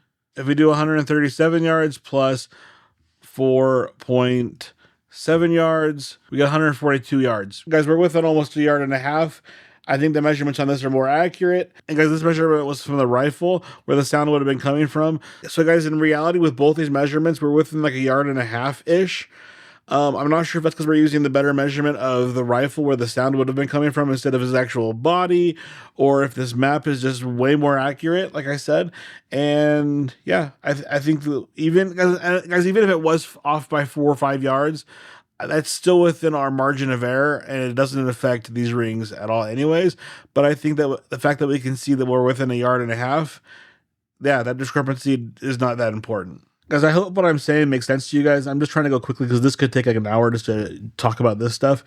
But now we get to the important part, okay? And so what I did is I used 144 yards, okay, from our what I think is more accurate. And then I also do 148 yards just to do it. And then I make a graph based on those two. And you're going to see it doesn't really matter. If it's off a little bit, it doesn't really matter. Okay, we're also going to use different microphones at the event, which, are a little bit further off from each other. But we also use this one, okay? We know this is the one we were able to measure for sure. This is 144. And this is the audio from the microphone where the measurement is taken from, okay? Hey guys, guess what I got? Okay, it's not a 30-06. I wish it was. It's a 308, but the cartridge I have for this is almost exactly a fit for what a 30-06 can shoot. I'll show you that on the screen here right now. And what I have is down there, downrange. It's hard to see from here, but I have downrange at 144 yards and 148. I have some blinking lights, and I'm going to shoot this from here to there at 144 to 148 with the cartridge. It's almost exactly the same as the 30-06, and see if we get a match on those sonic waves. Let's listen. It's absolutely crazy. Listen to that. Isn't that, to me, this is mind blowing, guys. If you look at that, guys. Look at that. That's within a frame. It's within a frame. It's literally not even within a frame. It's within like half a frame. Like if we were to zoom in on that, it's touching. That is touching. That wave is touching that wave. The boom from each of those shots. That's exact. Like maybe not exact, but like that's like right? We saw the other one. I put the other one on the bottom. Maybe I should have kept them on the bottom. I don't know, but it doesn't matter. It's the same thing, right? Whether I flip these or keep one on the top or the other. What I mean is like this, right? That's touching. That's touching. This is touching that waveform. Wow. Like my mind, I just can't even comprehend this right now because you cannot fake this. We're going to talk a little bit about that in a second. You guys, you cannot fake this. The sonic boom is an actual scientific phenomenon that happens when a round passes over, or a fast object moving faster than the speed of sound passes over a microphone or your ears. It isn't something that you can fake. You can't just play it through a speaker. We're going to talk about that in a second, but guys, look how close that is. Look how close that is. It's touching. It's touching. What, like, I don't know. Like, I didn't even have to do any math on this one, okay, guys? And the amazing thing about the math is on the 300 Win Mag, I did the math, and it still matched up pretty much perfectly. On this one, I didn't even have to do any math, and it matches up perfectly. Like, to me, it's just wild. It's amazing, and the fact that you can do math to extrapolate it and have it equal exactly, or you can get a round that's almost exact and have it match exactly. You know, that's, you know, it's not exact because it's a 308 and not a 30.6, because that round is within 60 feet at 100 yards velocity. So I don't know how much closer you could get unless we knew exactly which round. And guys, there's a lot of overlap in these rounds. Like, it could be exact. We don't know if that's the exact round or not. I mean, we're going to see from our feet per second video here in a second. There's a wide variety of ranges. 30.6 falls within this range. It could be exact, right? Anyways, let's move on. We're gonna go to this. This is from another microphone in the crowd. Crack. Boom. Guys, look at this. This one might be even closer. Like, this is absolutely incredible what we were able to figure out here, okay? And guys, remember what this is telling us is that whatever shot was taken matches these waves almost exactly, and that can't be faked, because each of these sonic booms has a crack and a boom that corresponds, just like we showed you earlier with the 10, the 40, the 60, and the 130. Every single one of those has a corresponding range of that sound of when it actually hits, and then when it makes the crack, and then the boom, and how far those get separated. You can't fake that. And these match, which means that this shot came from a similar distance and a similar round, because they match almost exactly. So guys, like 144 to 148 yards. Exactly. It's crazy. If you were to tell me that I would have done this video, I wasn't even planning on making this video for this purpose. This whole entire sonic boom video was just to demonstrate what a sonic boom sounds like, so I could prove to you that there was one at the event. I think we might have solved this whole entire case just from this video. Crack. Boom. That one is right there within the same frame as well, guys. It's incredible. Anyways, I keep saying it's incredible, it's amazing, but like, it is. Okay, let's go to the 148 measurements in case the 144 is wrong. I think the 144 is the much more accurate one. Crack, boom. What you're going to see is it's a little bit further back here, but it's still within that same frame, guys. And it's not even just within the same frame, it's within the half of the frame. It's just barely farther away. Like, that is, to me, within margin of error. Same thing with this one over here. Guys, within the same frame, it's actually touching. And the same thing with this one, guys. It's the booms on both of those are matching. You remember you got the crack, and then you got the boom. I line the crack up, and the boom is just right on. Guys, look at this. Look at where this sound wave is. It's right here. And look at this one. It is just right there. It is literally just a hair off. And I'm thinking to myself, is this something that you would expect if the bullet was just 100 feet per second faster? Right?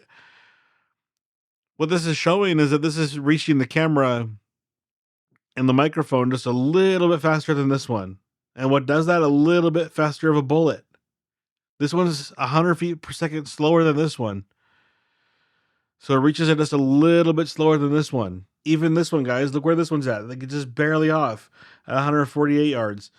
If this was 100 feet per second faster, would this be just right over that in a perfect match? To me, this is absolutely confirmative that this is the same rifle. It's 100 feet per second off. Like, this could be right here if this was 100 feet per second faster. This would reach at the same exact time, right?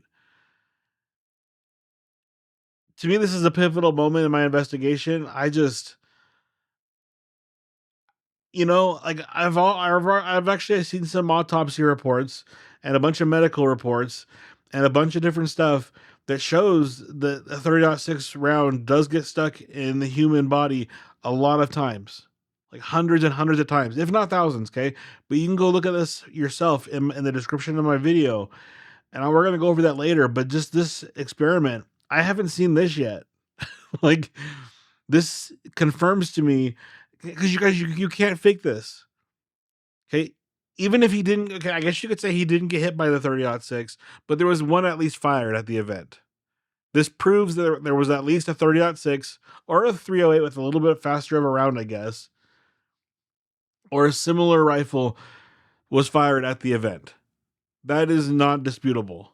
That happened for sure. Okay. I guess you could argue that that missed him and then they used something else, but I don't think you can argue that either because there's no other sound profile, right? There's no other sound profile that happens.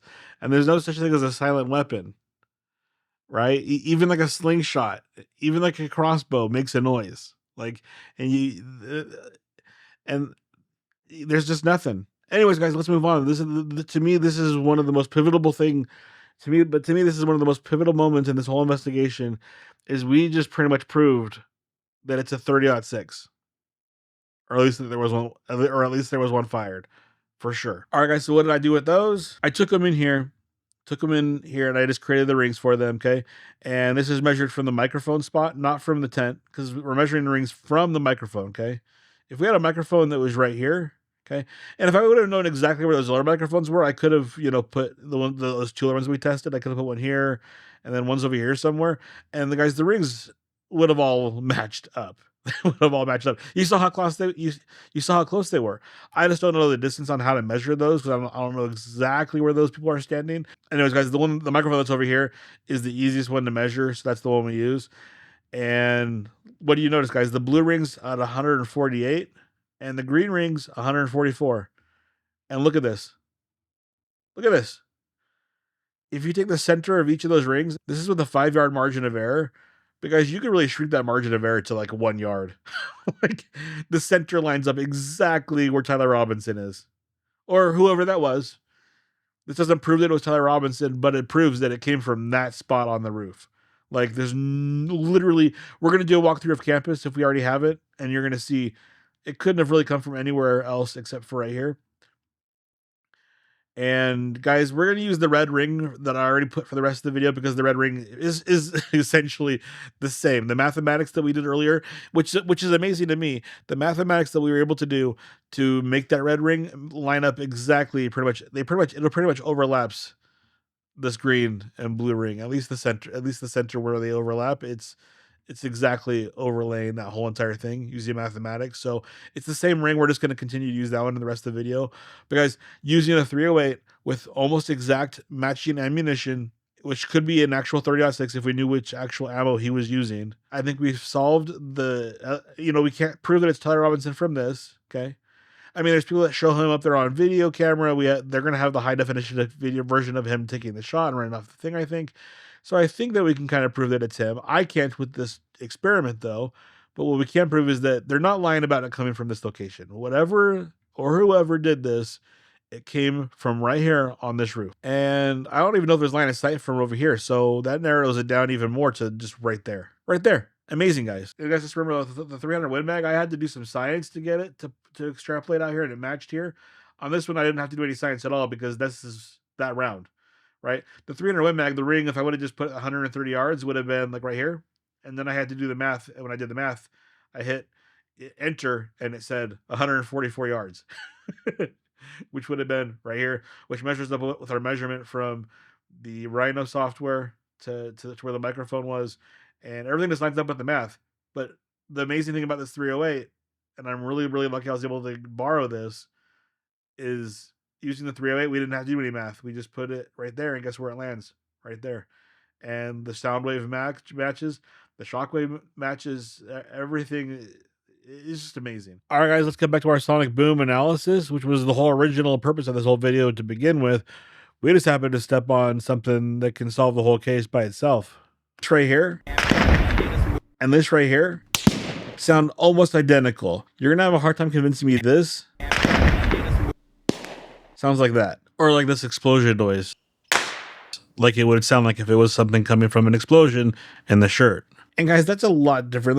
Even if I was to increase the audio to make it sound louder to match what this one sounds like, because this is clearly a very loud rifle sound. It isn't just like a palm gun or a handgun or something like that. But if I make this one louder, just to match the loudness, you can still tell there's a huge difference in the audio wave. You can tell that it's supersonic and not subsonic, just from the sound profile and the audio sound. Listen again.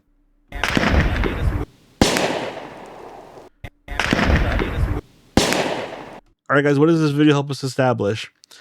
It establishes a couple things. First of all, it establishes that it's for sure a supersonic something, whether that's a gun or whether that's a bullet or some other device. It has to be supersonic. I think all the evidence shows that it's a supersonic bullet from a gun, but I think we know for sure that it was something supersonic. What does that tell us? It tells us that it's not a palm gun. Okay, it tells us that it's not some kind of a device in the shirt. It tells us that it's not a device on the necklace, because first of all, guys, if it was a device on the necklace or in the shirt, it's just not possible. But we also know it's not some kind of a pistol close up, because, you know, those pistols aren't supersonic. And if they were, they'd hit them a lot quicker than 0.216 seconds as well. So what can we deduct from this? I think we can deduct from this pretty easily that it's some sort of rifle. It's a good distance away because it takes 0.216 seconds to hit him. And guys, if we haven't already gone over that video for the frames per second and feet per second, we're going to get to that. If I've already shown that video, then you know exactly what I'm talking about already. But guys, this video doesn't prove that Tyler Robinson did it. It doesn't prove what kind of rifle did it, like as far as like a specific 308 or 30-06 or a 5.56 or whatnot like that. But I think it does prove that it was something capable of shooting supersonic ammo, and it was a supersonic shot. Guys, I think I just lied. I think we can actually prove that it was maybe not the exact round, but we can pretty much prove that this was a 30 caliber round, probably a 308 or a 30-06. Their narrative is that it's a 30-06, but this signature from this sound profile matches a 30-06. Or a 308, pretty exact. Okay, pretty exact. So I don't see why not, right? It's this. If it was a 5.56, if it was a 5.7, if it was any other round, it would not be sounding almost exactly as a match, right? We saw that the 300 Win Mag was quite a bit far off, right? This is pretty much a match. I think we can prove that this was a 30-06, or at least a 308. But probably a 30-06. I had to buy a very fast 308 round to try to match a 30-06, and it still wasn't an exact match, but it was close. So I think this is a match. And guys, while the purpose of this video was not to pinpoint the location of where the shot came from, it was just to demonstrate sonic booms, it may have just accidentally been turned into the best tool we have to pinpoint the possible locations of the shot and the impossible locations of the shot, and what could be true and what is false, to help us find the correct theory and get rid of false theories, because the science doesn't lie. You cannot fake this stuff. The truth has to match up with the actual science. This is not fakeable. It's not conspiratable. It is just how it is, and you can't fake it, which is awesome. And what is the purpose of this video, guys? It helps us to dismiss unlikely theories.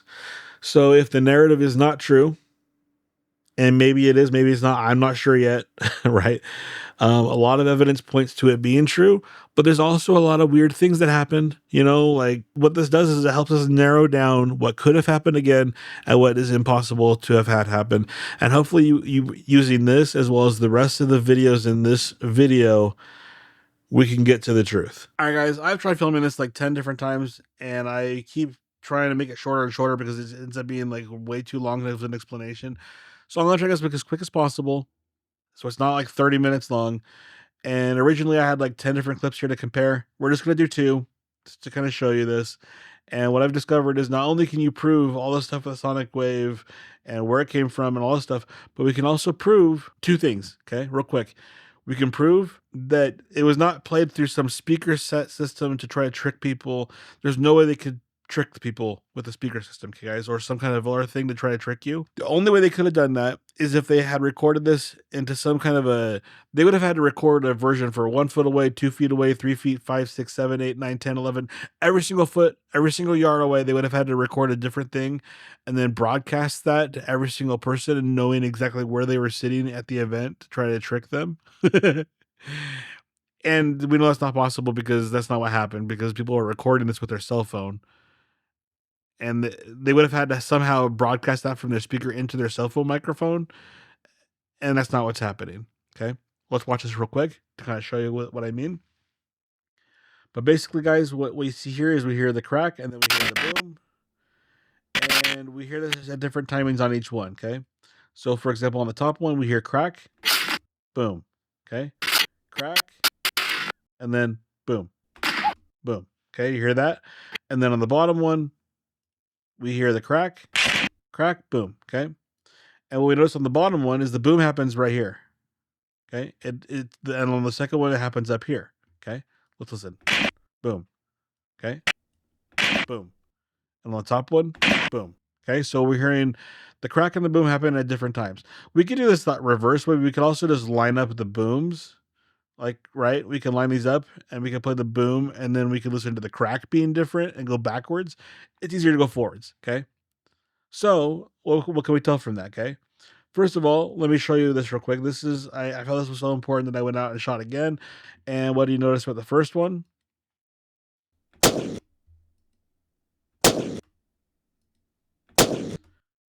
No crack, just the boom. Just the boom.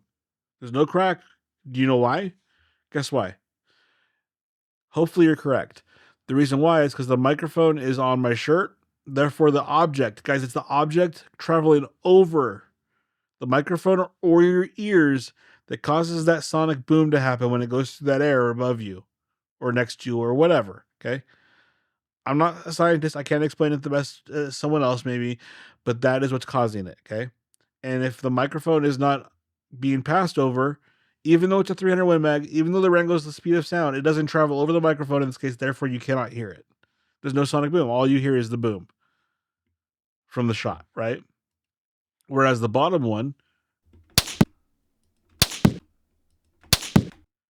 okay, this is the same exact shot you're hearing, okay? This shot right here, you're hearing it happen right here.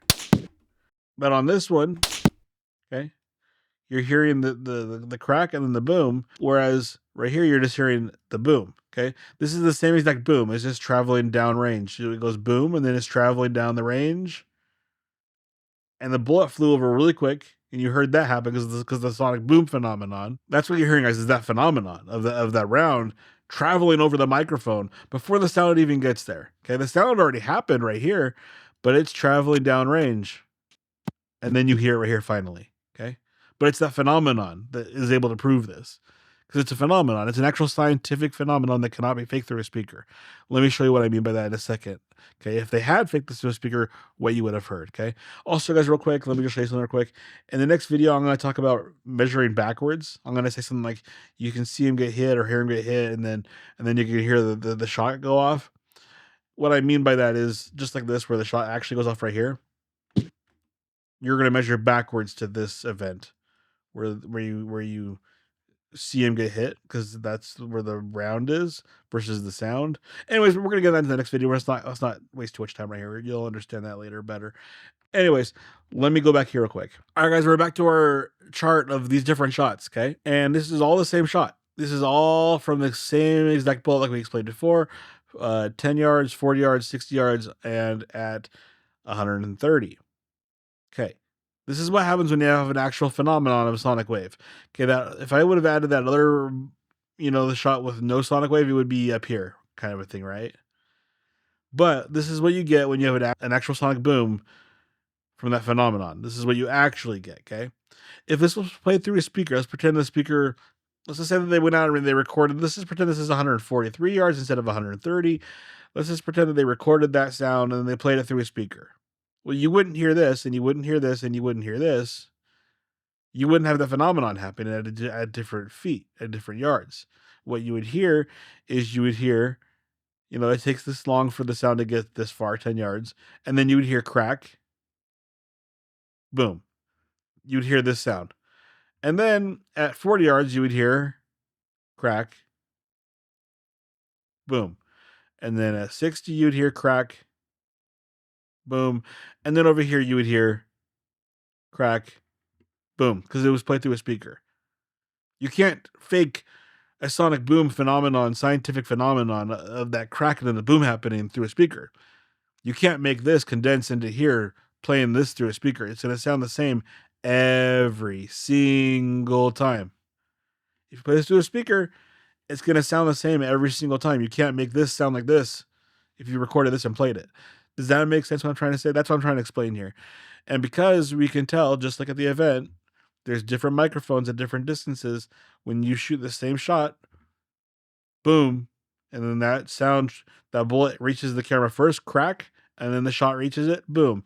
Same thing down here. The bullet's traveling, this is 10, this is 40, 30 more yards. That bullet finally passes this microphone, crack, and then the boom from the shot finally passes this microphone, and the same thing here at 60, crack, the bullet passing, and then boom, and then finally the bullet still traveling through the air hits this microphone here, crack, and then the sound finally catches up here, boom. That's the phenomenon, and you cannot fake it. That proves it's not through a speaker. Absolutely amazing, right? To me, this was just mind-bending. I discovered so many things during this video. I think this might be the most important video of the whole entire thing. But yeah, guys, just like we see in this video here, where the crack and the boom's happening at different times on these microphones. Because like I said, I had like 7 or 8 different ones lined up, and I was going to analyze all of them, but it was going to take like an hour just to analyze this part. And I feel like this part is understandable already, right? I hope you understand this, guys. Each of these cell phone videos that were recorded at the event recorded a crack and a boom. They recorded a sonic boom, and it wasn't a sonic boom played over a speaker to try to trick you. It wasn't something that they've specifically clipped out and shown you on social media, different things that show a certain narrative. They all play differently from different places because the sonic boom is traveling over them at different times. A speaker system cannot do that. They cannot play this through a speaker and do that. It's not possible. That's incredible that we were able to prove that, right? There's one more thing that this proves, and that it was not something in the microphone that did this. We already went over this in the microphone section, and we're actually going to talk about it a little bit in the FPS section, I believe, as well. Just one more thing that proves it, because there's so many things that disprove the microphone thing. We've already done a whole video about it, but just let me show you this real quick. The other thing this absolutely disproves is the microphone theory, where if that exploded, for example, because if that exploded, every single person in this whole entire place would hear it at a subsonic level, meaning they'd all hear it at a certain time that would match, their time, and it wouldn't have a secondary reaction. It wouldn't have a crack and then a boom. It would sound just like this. That's it. You wouldn't hear afterwards, okay? And you might argue, well, that's the echo afterwards. Well, if it's an echo afterwards, it would be the same. These all would line up, and they would all be in sync, because an echo is not going supersonic. It wouldn't supersonically happen here and then have these reactions afterwards. You would just hear one of these, and they would all line up. I hope that makes sense, guys. We've already debunked the microphone, and we're actually going to go over that even further in the FPS video, which is with an even more shocking way that you can debunk microphone theory. But guys, the fact that you hear this right here, the crack from here, and then the boom right here on this frame, and then on this one, a full further frame away on this one, like, there's no way. There's no way that they're playing stuff through speakers. You can see the distance between, and then you can see that it varies from each microphone. There's a huge difference in that phenomenon, and that absolutely proves, without a doubt, 100%. At least to me, I could be wrong, but at least to me, this proves it's not coming through a speaker. If you have information that can debunk this, let me know. But I feel like this is pretty dang hard to debunk. Let's move on. Taking the deep, but sometimes the difficult road is the way that you should configure your life. For example, getting married and having children is a difficult but deep decision that I hope every single one of you make at some point in your life. However, the culture will tell you you might not have as much time to yourself. You might not be able to travel the world. You might not have as much money. All of those things are true. And your answer should be, so? I want a deep and meaningful and purposeful life, not an easy life. You see, we as conservatives make a decision to live a more adventurous life that will come with difficulty, that will come with opposition. But when it's all said and done, who is happier? You are a happier group of people. You have more joy. And it's because you are fighting for something and for ideas, and you are doing something that is bigger than you. Hey guys, this might be the most important segment of this entire video that I'm creating. And the reason why is this video has to do with timings, and specifically feet per second and frames per second, and a measurement we can use to tell some very useful stuff, okay? And I mean, and the reason why this is so important is there's all these kinds of theories, of people thinking, oh, it came from 10 feet away, the shot came from 50 feet away, it came from 14 feet away, it came from the hatch, it came from, some building up top where the angle is not even possible. And there's a lot of information we can use that we've kind of gone over to say, okay, well, for sure why it can't be the one back here, or why it can't be 10 feet away and all this sort of stuff, using just other logic. But using these measurements, we can pretty much without a doubt shut those down and prove that none of those are possible just on the timings alone. And why that's important is because if the timing scientifically can't happen, then no matter what you think about it, can't happen, right? Just because you think that it's possible someone was in that hatch and got him, if the timings don't match, it's not possible. So let me explain how these timings work and what it is. We can't prove using these timings where the shot came from, and we cannot for sure prove what speed the object that hit Charlie was going either. However, what we can show is we can show how long the object was in the air. And if we know how long the object was in the air, then we can do certain calculations to find out if a certain distance was possible, and at what distance, what would the feet per second of that object be when it hit him. We're going to demonstrate in a second. Let's just say this is a foot. If it takes me 1 second to go 1 foot, that is 1 foot per second. And if it takes me 1 second to go 2 feet, that's 2 feet per second, okay, or 2 FPSs, all right? Just the same traveling 3 feet in 1 second would be 3 feet every second. So 3 FPSs. The reason this is important is that we have footage from the event of Charlie Kirk at 60 FPSs, okay? At 60 FPSs, every frame that is shot takes 0.0167 seconds. From the time you hear the crack of the shot happen to Charlie reacting, it is approximately 13 frames. Guys, in this video, when I'm explaining this, I'm referring to the actual events as they happen. So in reality, the shot goes off, then the bullet leaves the chamber, then it hits him. And from the time it leaves that chamber until it hits him, from what we can tell from the sound waves, is 0.216 seconds. It could actually be a little bit longer, and we're going to go over that in just a little bit. We're going to use 0.216 seconds just to be on the more fringy side, meaning if we use 0.250, it actually lines up even more with the 30.6. At 2.6 seconds, it still does, but it's kind of more on the edge, and I feel like that's the safe thing to do just for the experiment and for the timings. But it could be much more conservative and much more safe if we actually use some of the other numbers that I've seen. However, if you analyze this yourself, you're going to see that it's backwards. What I'm saying is, when I refer to this, I'm going to say, you hear the shot of the sound, and then you see that he gets hit. It's actually backwards if you're going to measure it. However, we know that sound actually happens first. It just takes a while to catch up to him, right? Does that because it's a supersonic round? And just to keep things simple, guys, I'm going to refer to it as in the actual stage of events. But if you were going to go back and do analysis on this yourself and check, you're going to have to do this backwards, meaning right here, this sound right here, that's what you would hear when he gets hit, is this sonic bullet, just like we've already gone over, and then you would hear the shot of the sound, okay? Does that make sense? So in reality, this is what's happening. You see him get hit, and then you hear the sound, okay?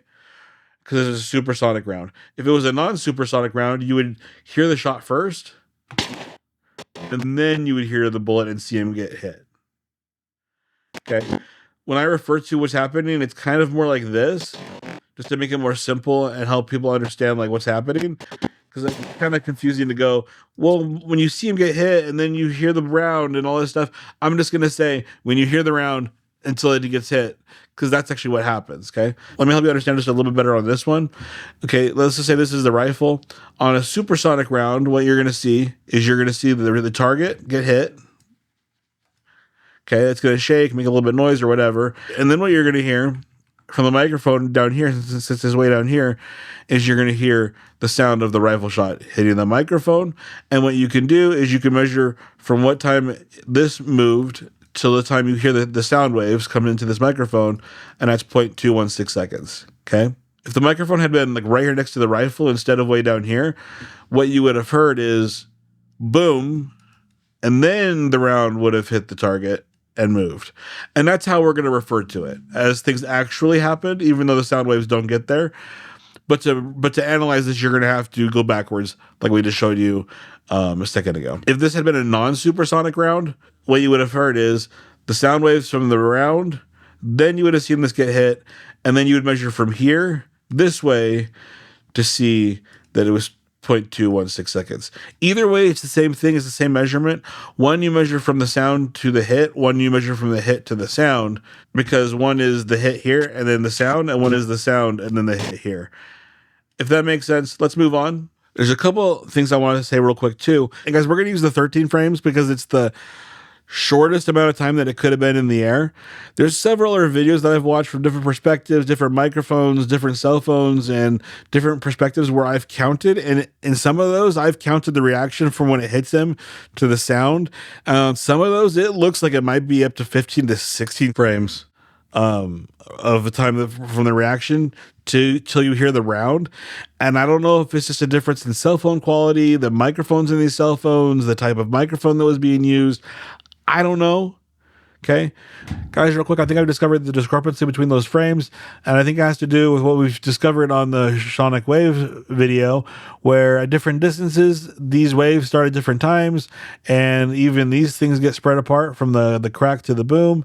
And so we might have some cameras that are closer together, closer to the shot, farther away from the shot, and maybe that's why the frames are a little bit different. I don't know. That's a possible explanation. I think it's probably the most probable explanation, right? We have some of these microphones that are way back in the crowd, and then we have some that are 20 yards further, and we can see there is quite a bit of a distance jump between some of these frames, whether it's, even here from 40 yards and the distance between the crack and the boom on 40 yards, and the same on 60 yards. So that's probably the explanation for that. But if it was 15 or 16, that gives the round even more time to have been in the air, okay? At 15 frames, it would have had to be in the air 0.250 seconds, which even further supports the narrative even more. 0.216 seconds, we're going to see what that does here in a second, and all the information we can get just from 0.216 seconds. But at 0.250 seconds, guys, it adds even more buffer to the actual narrative of where it came from, and that's a possibility. I don't know why it's at 0.250 seconds. I don't know why these other cameras show it being 15 to 16 frames instead of 13 frames. And like we've talked about, or we are going to talk about, it's possible because, guys, these frames are not perfect, and where the camera records the sounds and the videos and everything, it's possible that these cameras that caught it at 13 frames it's catching the audio and the video at the very end of that 13th frame, almost into the 14th frame. And maybe these ones that are catching it at 15 frames are the very, very beginning of the 15th frame. Okay.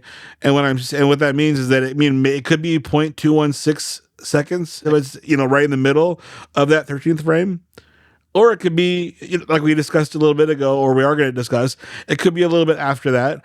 Or if it's on the 15th frame, it could be, 0.250 seconds if it's in the very middle of that, or it could be like 0.242 seconds. Does that make sense what I'm trying to say, guys? Anyways, I just wanted to clarify what I mean by this and how we're measuring this. And we're going to use the 13 frames just because it is the shortest amount of time that it could have been in the air. It couldn't have been any shorter, but it could have been longer. But we're going to use 0.216 seconds because the majority of the videos that I've watched and analyzed are around that 13 frames, but it could be up to 15 frames, which means that the bullet would be in the air even longer, which would mean that it would have to be traveling even faster, which even further supports that it's a 30-06. Guys, like I said earlier, I don't want to show any videos of the actual incident, but we can look at the audio, I guess, and this is from the time it hits him until you hear the shot come afterwards, and you can hear the supersonic round hit right here. and then the sound afterwards. Okay, and it happens really fast, but if you count the frames, 1, 2, 3, 4, 5, 6, 7, 8, 9, 10, 11, 12, 13. Okay, that is what you hear, and it's 13 frames. It's hard to really analyze. Okay, and that's from when he gets hit until you hear the shot come afterwards, 13 frames. Okay, so 0.216 seconds is how long that item is in the air. So what can we do with this? 13 frames times 0.0167 equals 0.216 seconds. So we don't know how fast that is traveling. We don't know how far away it is. What we do know is that from the time it leaves the barrel until it hits Charlie is it's 0.216 seconds. Now, what can we do with that? We can do a lot of stuff with that. We can calculate possible distances and possible speeds using that information. We can't prove which speed it is, but we can prove possible speeds. And what I mean by that is, let's just say that you theoretically think that the shot came from 10 feet away. Someone popped out of the hatch 10 feet away and tried to shoot Charlie. How you calculate this is you divide 10 by 0.216 seconds. What you get is 46 feet per second. Okay.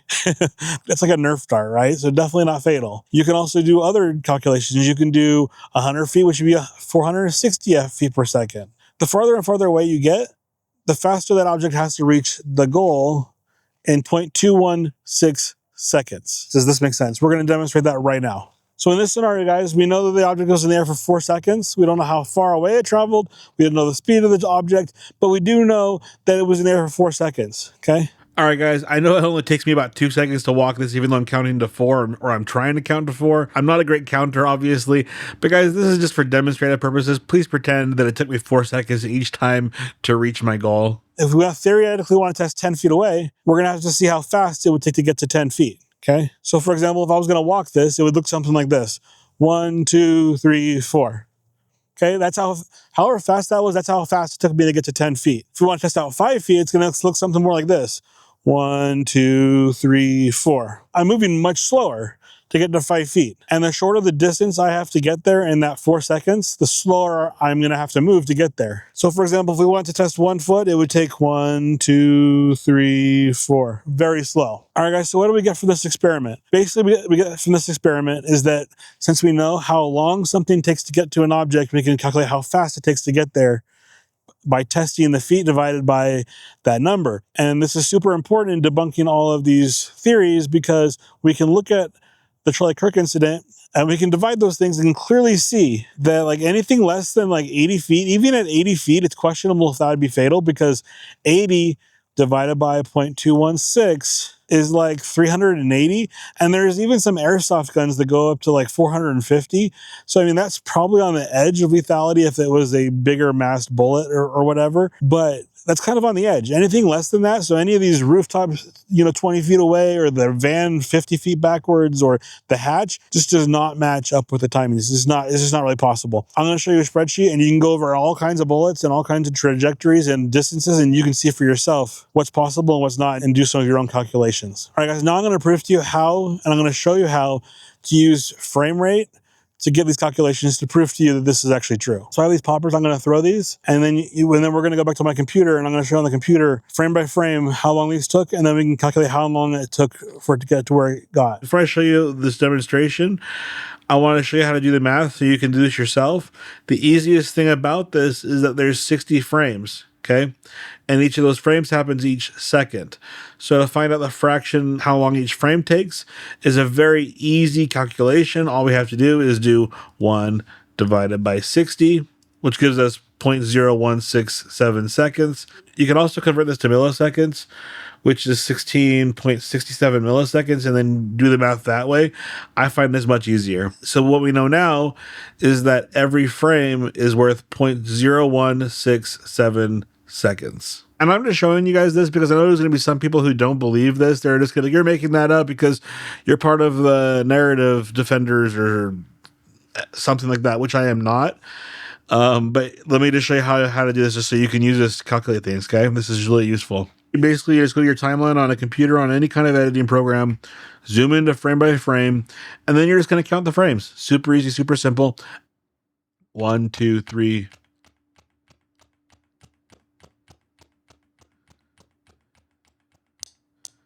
We see from the time that they leave my hand until we hear the snap right here is 22 frames. What you need to do is you just come in here, 22 times 0.0167 equals 0.36 seconds.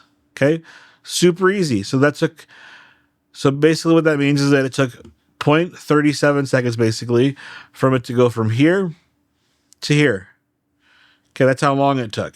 Okay, to find out how many feet per second that is, we take how many feet away I am away from this tree. I'm about 13 feet away from the tree. So we go in here and we take 13 divided by 0.37 equals 35 feet per second. That means that I threw these with a speed of 35 feet per second. Let's do a couple more just to kind of get good at this. All right, let's count the frames. 1, 2, 3, 4, 5, 6, 7, 8, 9, 10, 10, 10, 10, 10. All right, we see that is that 35.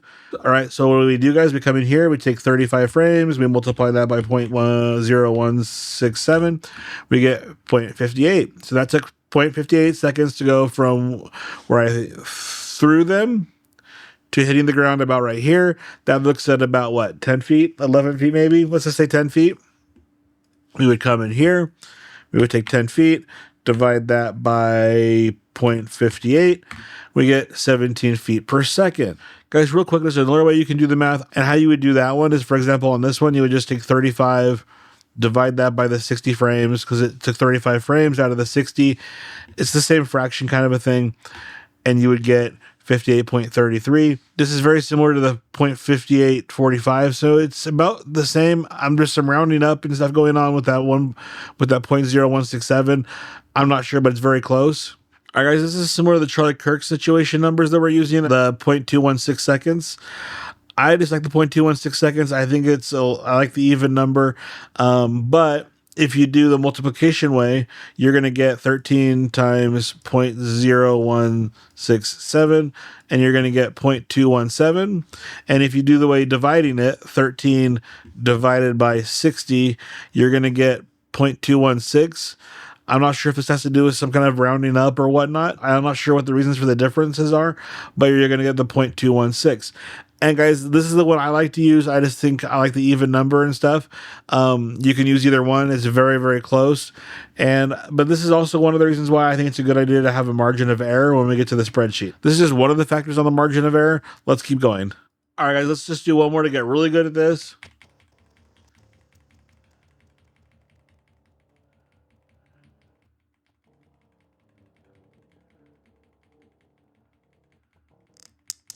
All right, there we go.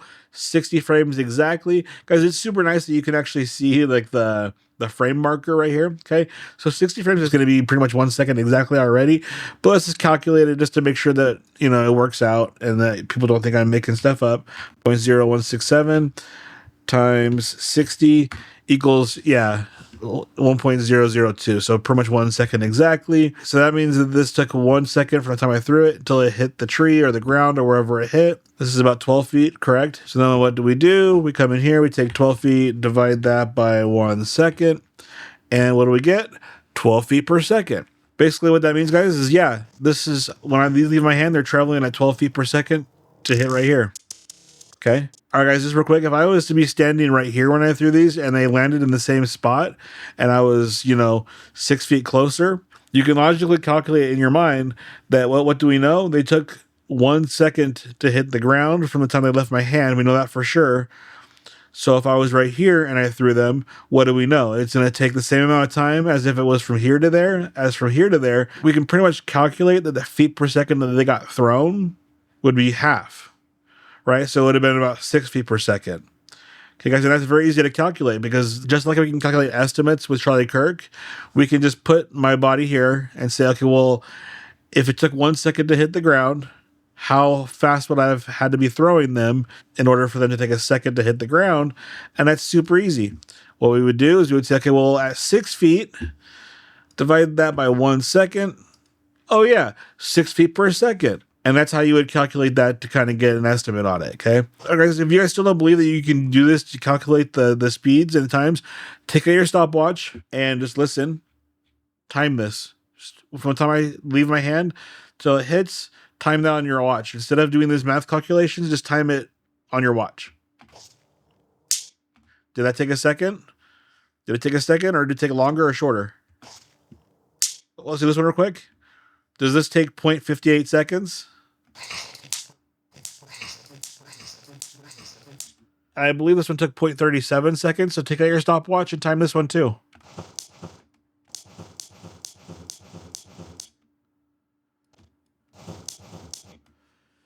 Does it take 0.37 seconds? If it does, you know my math is correct. To prove to you guys that this calculation is actually correct, we're going to take two known things, okay? A known distance, these soda bottles are 120 yards exactly, and a known cartridge.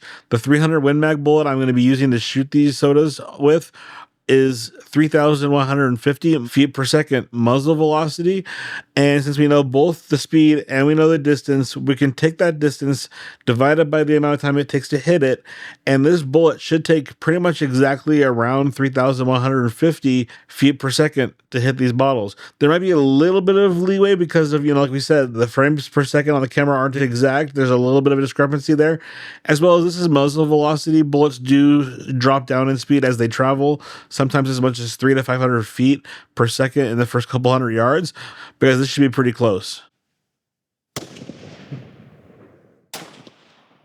All right, let's take this into the computer and do the timings. All right, guys, so here we go. We got muzzle flash. So 1, 2, 3, 4, 5, 6, 7. So 7 frames. And guys, just like we showed in the capturing a bullet on camera footage, or we're going to show in that in a second, there is data in between frames missing. So that's part of the discrepancy that we ask for when we do this chart and a couple things later. But it is possible that I hit this a little bit earlier than 7 frames, maybe like 6.5, but we're just going to go with 7 because that's all we have to go on. All right, guys, you know what to do now. We are going to take the frame rate, 1 divided by 60. We get 0.016 seconds per each frame. It's also about 16.5 milliseconds, or if you want to calculate it that way. But what do we do with this? We know it took 7 frames to hit the bottles. So we're going to take that, we're going to multiply that by 7, which gives us 0.116 seconds. So that basically means that it took 0.116.6 seconds for the bullet to leave the barrel and to hit the bottles. All right, we're going to take this and we're going to divide that by 0.116 seconds. And what are we going to get? We're going to get 3,103 feet per second. All right, guys. That is only 47 feet a second off of the 3,150. I think we can confidently say this is pretty much an exact match, especially considering that at the 100 yards velocity of this round is 2,900 feet per second.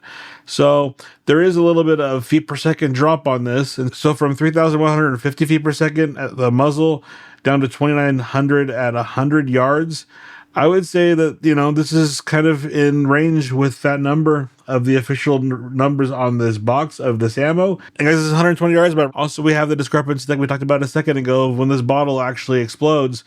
It could have actually hit this a little bit earlier, and now we're just barely seeing. I mean, we know it hit a little bit earlier because the water is already out around the bottle, like 1.5 feet out here, right? If this had just hit the bottle, the spray would just be barely outside of it, right? But because the data is missing, that's all we got to go off of. Anyways, guys, I think this confirms the math on these calculations is exactly correct. And I mean, if you want to say plus or minus 40 feet, go ahead. But I mean, I think it's pretty much exact. And guys, in this example, I want to point out that we're using the flash because we can count exactly from the flash and find out how many frames that is until it reacts or the bottle explodes, which is 1, 2, 3, 4, 5, 6, 7, correct? Because if we use the same method we use in the Charlie Kirk incident and go backwards instead of forwards, right? You're just using the sound only, not the muzzle flash, because we don't have the muzzle flash, we would go 1, 2, 3, 4, 5. That's where the sound happens. It's right there on that 5th. It happens right here on the 5th, not even on the 7th frame, guys. And so this is even more evidence that the bullet is probably in there longer, because if we go back to the muzzle flash, that's another frame or so. Okay, that's right here. 1. That's 7 frames instead of 5 frames. Anyways, guys, just more evidence that it probably took longer, but we're going to use 0.216 in this calculations because that is the bare minimum amount of time that it spent in the air. All right, guys, let's move on. I just wanted to make sure you guys all knew how to do this math, how to do the frame rates. You can go back and watch Charlie. I'm not going to show too much of Charlie, but if you want to go import some of that footage into your own editor and then count it out, make sure it's the 60 frames a second video, not 30 frames a second video. You can do this with 30 frames a second video. It's the same exact calculation. You just need to make sure you divide by 30 instead of 60, right? And so basically what that means is 1 divided by 30 is 0.033. Okay, so instead of using 0.0167, you would use 0.033 in your calculations, if that makes sense. Go do that, see if the timings match up. And everything that I can see, what I've estimated is 13 frames, which is a 0.216 seconds. So guys, what do we get from this video? This segment, which I think is very important, is that by using frame rates, we can tell how long something was in the air from one distance to the next distance. By using that time, we can divide by the distance you want to test and find out if something is possible and what feet per second it would be traveling at those distances, okay? Like my chart we're going to get to in a second, and basically this whole entire video is to help make that make sense, but we can see that you can test from 1 foot to infinity feet how fast something would have to be traveling to leave and hit in 0.216 seconds over that distance. Guys, like I said earlier, this might just be the most important video of this whole entire segment, and the reason is that by knowing what speeds this projectile came from and at what distances those speeds would have to be. You can't change this, guys. You can't just say, well, I think it's from 50 feet, and therefore I want the projectile to be 5,000 feet per second. It is not possible. You have to use the math, and what we know is that the object goes in the air for 0.216 seconds, so you have to use that information. The other thing I can see some people saying is, well, maybe they had 3 or 4 different shooters, or maybe one of them had a silencer. Guys, they're called suppressors, first of all, not silencers. And if you've never heard a suppressor, this is what it sounds like.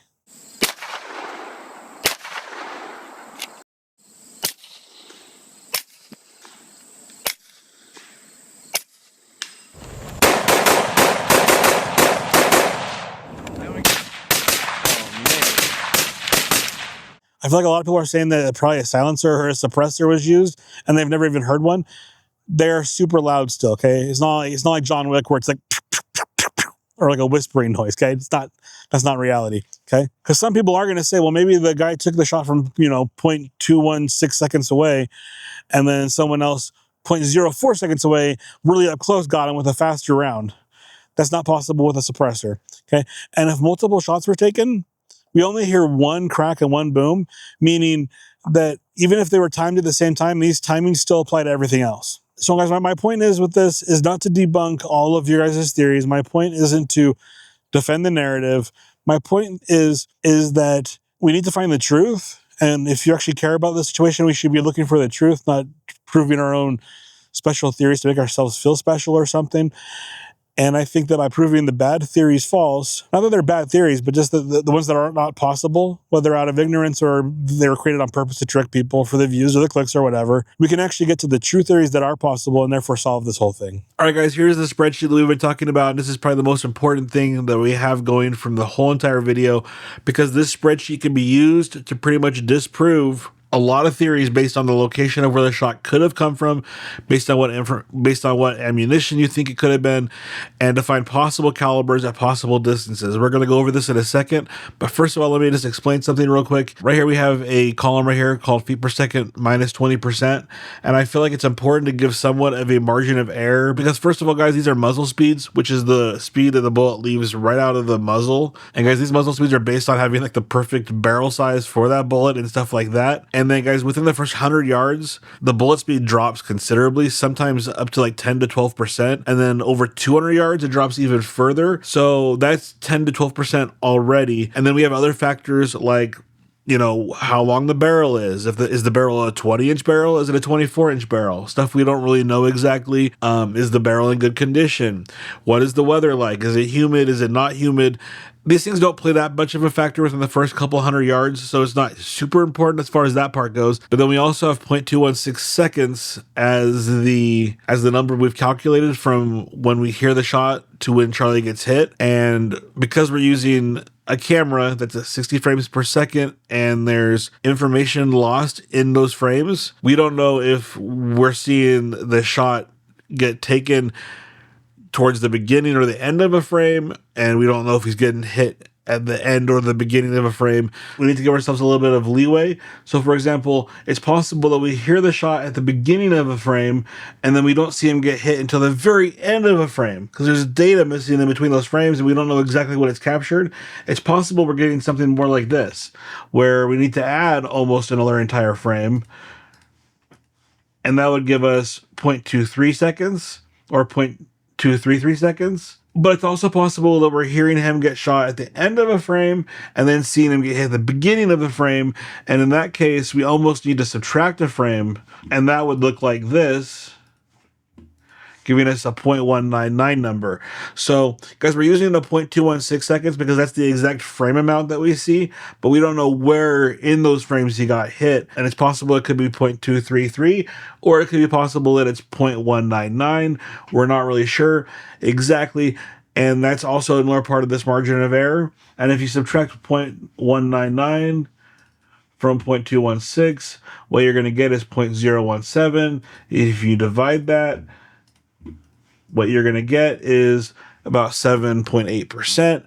So I think this is another one where you take that muzzle speed and the drop over the first 100 to 200 yards, and then you add that 10% to 12% to about 8% on this factor, and we just leave out the barrel length. We leave out everything else. That's 20%, and I think 20% is fair. It could be a little bit less. It could be a little more, but I think a 20% leeway as far as a margin of error is definitely safe to go on this one, and I think it's important to explain that. Okay. All right, guys. While doing some more research while making this video, I discovered some more information, and as I've always told you, if I find more information, I will correct myself. I'm not going to go through and correct this whole entire chart, but I will provide you guys with a place where you can get this chart, and it will be corrected on there. Just to correct this video and do this whole thing over again, it would just take way too much time and possibly make this video longer because I think I have a very good take on it already. However, I have discovered that there are several 30-06 rounds that go down to as low as 2,000 feet per second. That's just their base speed. That's not with my margin of error. That's just 2,000 feet per second. And that is at the lowest point. So yeah, this has been, so yeah, I just wanted to correct this. I know a lot of you guys are already out there being like, oh man, you just give yourself a margin of error to fit the 30-06 in there. Well, that wasn't true to begin with. That's not accurate at all. I did not do that. I just think it's important to have that. And I still think it's important to have that for this round, as well as all the other rounds that you want to observe. I think that margin of error is accurate and good to use for your own calculations. But I just wanted to come on here and correct this, that there are some rounds of 30-06 that go 2,000 frames per second. So right now the lowest I have on there is 2,400. At that time, that's all I could find. But I have found several rounds since then that do go 2,000. And I just wanted to update the information so you have a better thing to go on. And maybe so if you didn't trust the information to begin with, now you know there are 30-06 rounds that do not need the margin of error to fit the parameters. Guys, I could have done this several different ways. Instead of taking that 0.216 seconds and then reducing it by 20%, I just took these feet per second and reduced it by 20%. It's the same exact math. It doesn't really matter either way. Guys, one more thing about this margin of error. We might even have to add even more margin of error if we wanted to really do this correctly. I was looking into more information based on these experiments and different things. And guys, like we showed earlier, that muzzle flash happens even before the sound happens, if we're using the sound going backwards method. And so, like, this is a lot more information than I really realized. I want to explain this in a little bit more detail before we move on, and then we're going to get to the chart, because this is also really important, because this may have well been even more than 13 frames, even more than 15 or 16 frames. It could be more like 17, 18 frames before it hit him, which would even solidify even more that it was a 30-06. But let me just explain this to you guys real quick, and then we'll get to the chart. But I just wanted to make sure you guys understand that this margin of error is important. It isn't just some arbitrary thing I made up. And this right here would even add even more to this margin of error if we added it. We're not going to, but we could. And guys, I just want to go back to this chart one more time because I wish we had the muzzle flash. And it's possible we have a muzzle flash on that window. There's some people that have kind of claimed that that is the muzzle flash. Is it from that rooftop? I don't know. I wish we had the ability to go put a lantern on that building and then go look at the window and see if a reflection from that spot where Tyler Robinson supposedly was possible. Me, Paramount Tactical, Graves Investigates, as well as Stephen Gardner were there, and an officer did tell us that they used some lasers and different technologies to do some investigation into different things and different angles, and while they're investigating the incident. I should have asked him more questions. If I could have gone back, I would ask him more questions. He was in the process of asking us to leave campus. It was a little bit awkward, kind of strange to be asking questions in that moment. But maybe that's a possibility. Maybe we do have the muzzle flash. The muzzle flash is around 13 frames as well. So it's possible that it's the reflection from the shot, but we don't know for sure. So we're not going to use that. We're going to use the sound instead. But guys, if the reason why the soda bottle test works so well is we have the muzzle flash. We also have the audio. But like we said earlier, when we measure that, it's actually around 5 frames. And we have another thing going on with this as well. And that is that we can also tell that it might be even longer than 0.216 seconds because the microphone that we're measuring this from is down here, downrange. Okay. And the reason why that's important is when this round goes off and hits the target and goes plink, you're going to hear that plink sound. Okay. And then in the Charlie Kirk incident, what we're doing is we're measuring backwards. And we're going, okay, well, how many seconds is it lagging behind? And then we hear, finally, this hit the microphone 0.216 seconds later. Okay. So we hear we see the target react and hear that right there from the supersonic round. And then it takes 0.216 seconds for that sound to hit the microphone. And that's how we measure when the shot was taken until it hits the target. Just like if we go back here and we can measure 1, 2, 3, 4, 5 from the sound to the target. Okay. And what do we know from this? It's probably actually more around 7. Right? So that leads me to believe that even though we're using the sound here, it's probably another frame or two around the 15. We're still going to use the 13 just to make it on the edge of the minimum, absolute minimum. Okay. Like I've already mentioned a couple times before. And guys, one other way we know that it took at least 0.216 seconds and at a minimum is we're using a microphone that's near Charlie Kirk. Okay. Meaning the sound waves have to travel this far before we even hear them. Okay. So we see and hear the plink, and then we're measuring based off this microphone right here, which is lagging behind as well. Okay. But guys, like I said, if we had the muzzle flash, it'd be even better. But if we had a microphone right here, we would have heard that sound happen right here. And there'd be an even greater distance between that and seeing the reaction, which means that there would have been an even longer amount of time that the round was in the air. I hope this makes sense, guys. We're going to continue with this. I don't want to spend too much time trying to explain this to you. I think it makes sense already. I think I've done a good enough job explaining that. I just want to make sure that I've covered all the bases so that it makes sense. And let's go. Now let's get into what this graph means. Okay, basically I found calibers, and you can add your own calibers if you think I missed a common one. I feel like these are the most common calibers that you're going to find. There's definitely a lot more, but they're also very similar. So these same statistics would match most of them. You know, so for example, if you look at these 40 and the 9mm, I could have probably just left the 40 off because that's within 150 feet per second. Very similar, if that makes sense. Okay. So if you want to go add every caliber that exists, go ahead and do so. I just added the ones that I think are the most common, the most accessible, and the most likely to be owned by most people.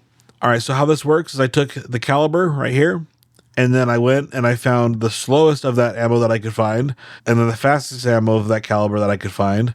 And then I did the math. So what I did is I went over here and I calculated 0.216 seconds times 710, which will give you 153. Meaning if the bullet was a 22 caliber and it was this brand and this model of bullet, the bullet, and if it took 0.216 seconds to hit Charlie, the person firing that would have to be exactly 153 feet away from Charlie. Does this make sense? Okay. And then right here is the feet adjusted. And then over here we have yards away adjusted. And then I added meters just for kicks, if you want to see the meters, and the meters away adjusted. For our calculations, we're going to be using yards and feet. And so how this works is if you wanted to see, for example, like I said, it's very simple math. You just multiply the feet away by 0.216 seconds, and then you're going to get the feet away from the target, and then feet adjusted if you want to use this chart instead, and then the feet, and then the yards. Okay, so how does this work? The reason that these guys are redded out is because those are not possible, because guess why? They do not reach the speed of sound, and we know the bullet that we hear is supersonic. We've already tested that. We've already heard that. So it has to be a round that's at least supersonic, and that eliminates anything that is less than 1125 feet per second, I believe is what it is. So anything less than that is redded out, meaning it's not possible. I also did a margin of error of plus 20%, but that's not possible either because bullets don't go faster as they fly. They go down. I just put that here just because some people are going to complain and be like, where's your margin of error faster? That's why that's redded out. Okay, so how does this work? You're going to look over here and say, well, I think it was a 40 caliber. Okay, well, it could be a 40 caliber, I guess, because there is ammunition that is 1,400 feet per second.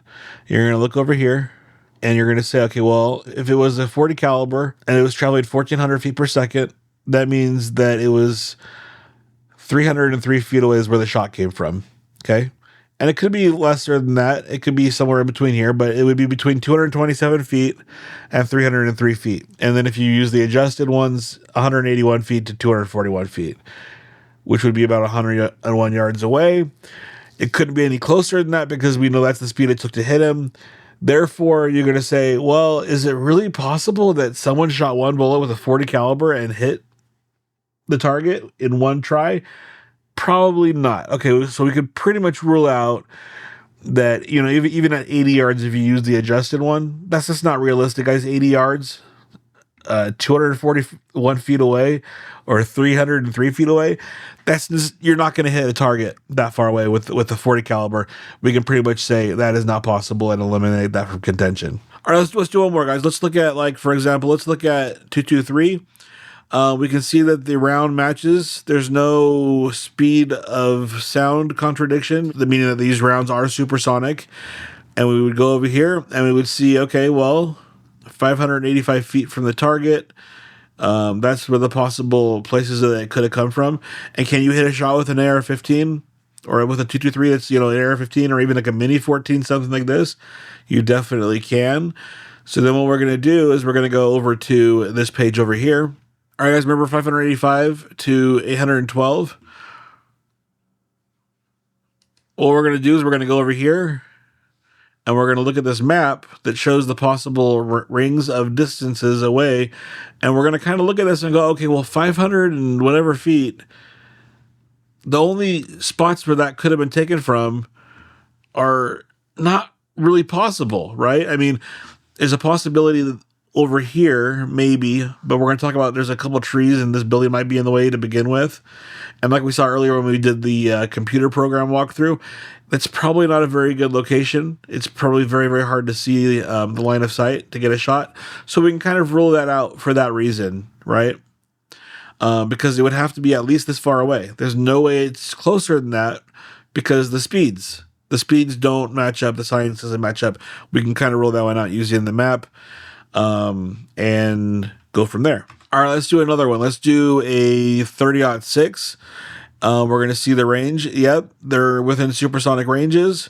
And if we look at the feet away, 520 to 736 or 414 to 587 on the adjusted ones. Also, guys, if we look at the yards, we're going to see that yards away from target, 173 on the non-adjusted with the margin of error, and 138 yards on the margin of error one.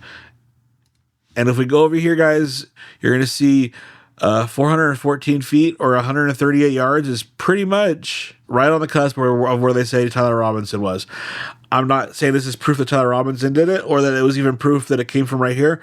All we're saying is that we know that it's possible. Okay, so is that a possible round? We can say that's definitely a possible round. Anyways, guys, this is how we use this part of the chart, and you can do your own calculations. If you want to add your own bullets, you just do like I said, you just you just add the bullet. If it was a 1,000 feet per second, you would multiply that by 0.216 seconds, and then you would, do your margin of error right here by subtracting 20%. And then over here, this is where you'd put your results, and then you do your calculations and you see what's possible. All right, guys, and now we have another part of this chart, which is also super useful, and we're going to get to that right now. All right, so over here we have another calculation, and this is when we've already done a couple outside, but we did the 10 feet away. If something was 10 feet away, how fast would it have to go to hit in 0.216 seconds, 46 FPSs? And then you kind of go down this line and say, okay, well, I have a theory. Maybe it's at 50 feet, Oh, that's only at 231 FPSs, and then so forth, all the way down to 1,000 feet per second. I've done all those calculations right here for you. And then I've also done kind of a synopsis to the right. This red zone is not possible. It does not match any round. And also, if you got hit by something going 185 feet per second, that's not going to do much to you, I don't think. It would have to be some kind of like a weird needle type thing, and it wouldn't have what happened to Charlie, even if it was possible. Same thing down to this orange zone. There's no bullets that matches.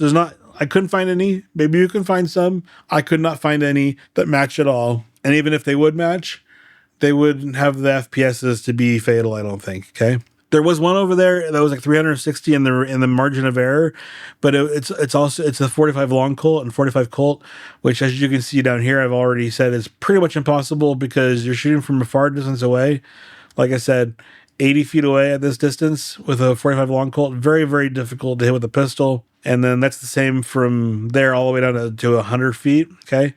In yellow, I've put other ones that I also think are pretty much impossible. 9mm, but from 200 feet with a pistol. That's pretty much impossible, guys. Guys, you might have, I don't know how much you've shot, but I've shot a ton, and that would take me a lot of tries to hit. It maybe is doable. You might shoot a whole box of ammo and get it once or twice, but you're not going to have the confidence to get it on the first try, okay? I don't even know if the world's best pistol marksman could do it on the first try. I don't know. This one down here might match some 5.7 ammo. There's a lot of 5.7 pistols. You can also get that in a rifle round, but the cavitation doesn't match. Same thing with this 22. If it's a pistol from 400 feet away, almost impossible. From a rifle round, less cavitation than the 5.7 ammo. And we for sure see that Charlie gets with a lot more energy than either of these two rounds. Okay. Over here on the left, we can see that there is a 308 that matches at this range at 200 feet. We can see that at 300 feet, it matches in 308 round. We can see that some rounds match from 308 and 30.6 from 400 feet out, as well as 500 feet out, both those rounds, okay? 300 Win Mag also matches, but we've already talked about that. And then from 600 feet out, there are a bunch of rounds that match, but a lot of them, like I said, are much faster than 30.6. And I don't even know if there's a vantage point. We're going to look at a map here in a second, and we'll see, but I don't think there's a vantage point. Okay, one more thing I'd like to talk about really quick that isn't on here but is on my longer video is that we can pretty much rule out anything that doesn't have a sonic boom, because we know whatever hits Charlie, we know whatever happened, there was a sonic boom produced, and that can't happen unless it travels faster than 1,125 feet per second. So 1,125 feet per second is the speed of sound. It has to be traveling that fast when it passes you in order for you to hear the sonic boom. I believe it's when it passes you. So even if the muzzle speed was 1,125 feet per second, I don't think you'd hear a sonic boom. It would have to be faster than that. And so, I mean, this 300 feet and out works because it's 1,388 muzzle speed. I think that's probably fair to say that that's possible, okay? So we can pretty much rule out, just by that information alone, anything closer than 300 feet, just from the sonic boom. Just from the fact that there has to be a sonic boom, and this is the only thing that matches anything that has a sonic boom, would be 300 feet or further, okay? There might be some 5.7 ammo that matches a sonic boom closer, but like I said, the 5.7 doesn't match the cavitation, so I think we can rule out anything that's lesser than a 308 based on the timings. I could be wrong. Add your own ammo and test this, guys. I'm not trying to prove anybody wrong. I want to find the truth. If I'm wrong about this, great. It doesn't matter to me. Just help me find the truth. Take this chart, do your own math, help me find the truth. So what can we do with this information? Well, so real quick before we begin, I would like to point something out and talk about something real quick. I've been on campus a few times now, once with Paramount Tactical. Awesome dude, Green Beret, knows what he's talking about, has a ton of experience with all this kinds of stuff in ballistics, and he's just a really, really cool guy. If you have a chance, go subscribe to him, follow him on Twitter, everywhere else that he has socials. I'll put those in the description as well. It was really cool to kind of meet him and walk around campus and just talk about things with him for a bit. And guys, he spent all day here and a lot of time sacrificing, coming out here and actually doing a lot of investigation. And I really appreciate people that do that. There's another guy that I met yesterday when I was at UVU named Diligent Denizen. Spent a few minutes talking to him about different things. Great guy. He came all the way. I can't remember where he came from. I think it was like way out east somewhere though. And, you know, doing the groundwork. I really respect that. I think it's important that you're not just a couch detective, just trying to make up theories all the time. These people are actually coming out here, doing the work, and actually spending time out here, sacrificing time away from their families, their other work, jobs, whatever they have to do to come and do this. That means a lot to me. I hope it means a lot to you guys, because that means a lot more to me than some guy who just sees some random video online and then thinks he's going to get like, you know, a couple $1,000s from ad revenue or something from it, you know? Like people that are actually here doing the work. So, you know, I really appreciate Diligent Denizen coming out here.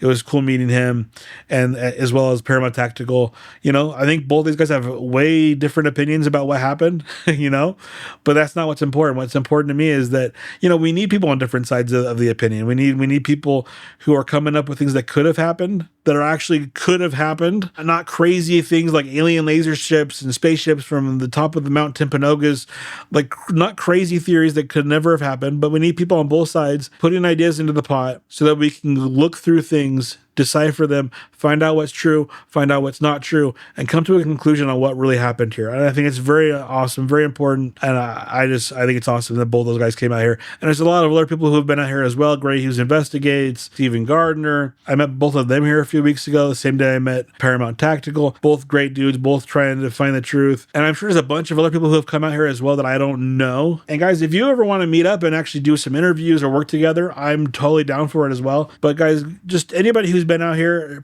great job. I just really appreciate it, and I hope other people will appreciate it as well. So I just wanted to give you guys kind of a shout out. All right, guys, let's get to the photo now. How this works is that these rings are 40 feet out from basically where Charlie Kirk's tent was. And so these rings aren't 40 feet.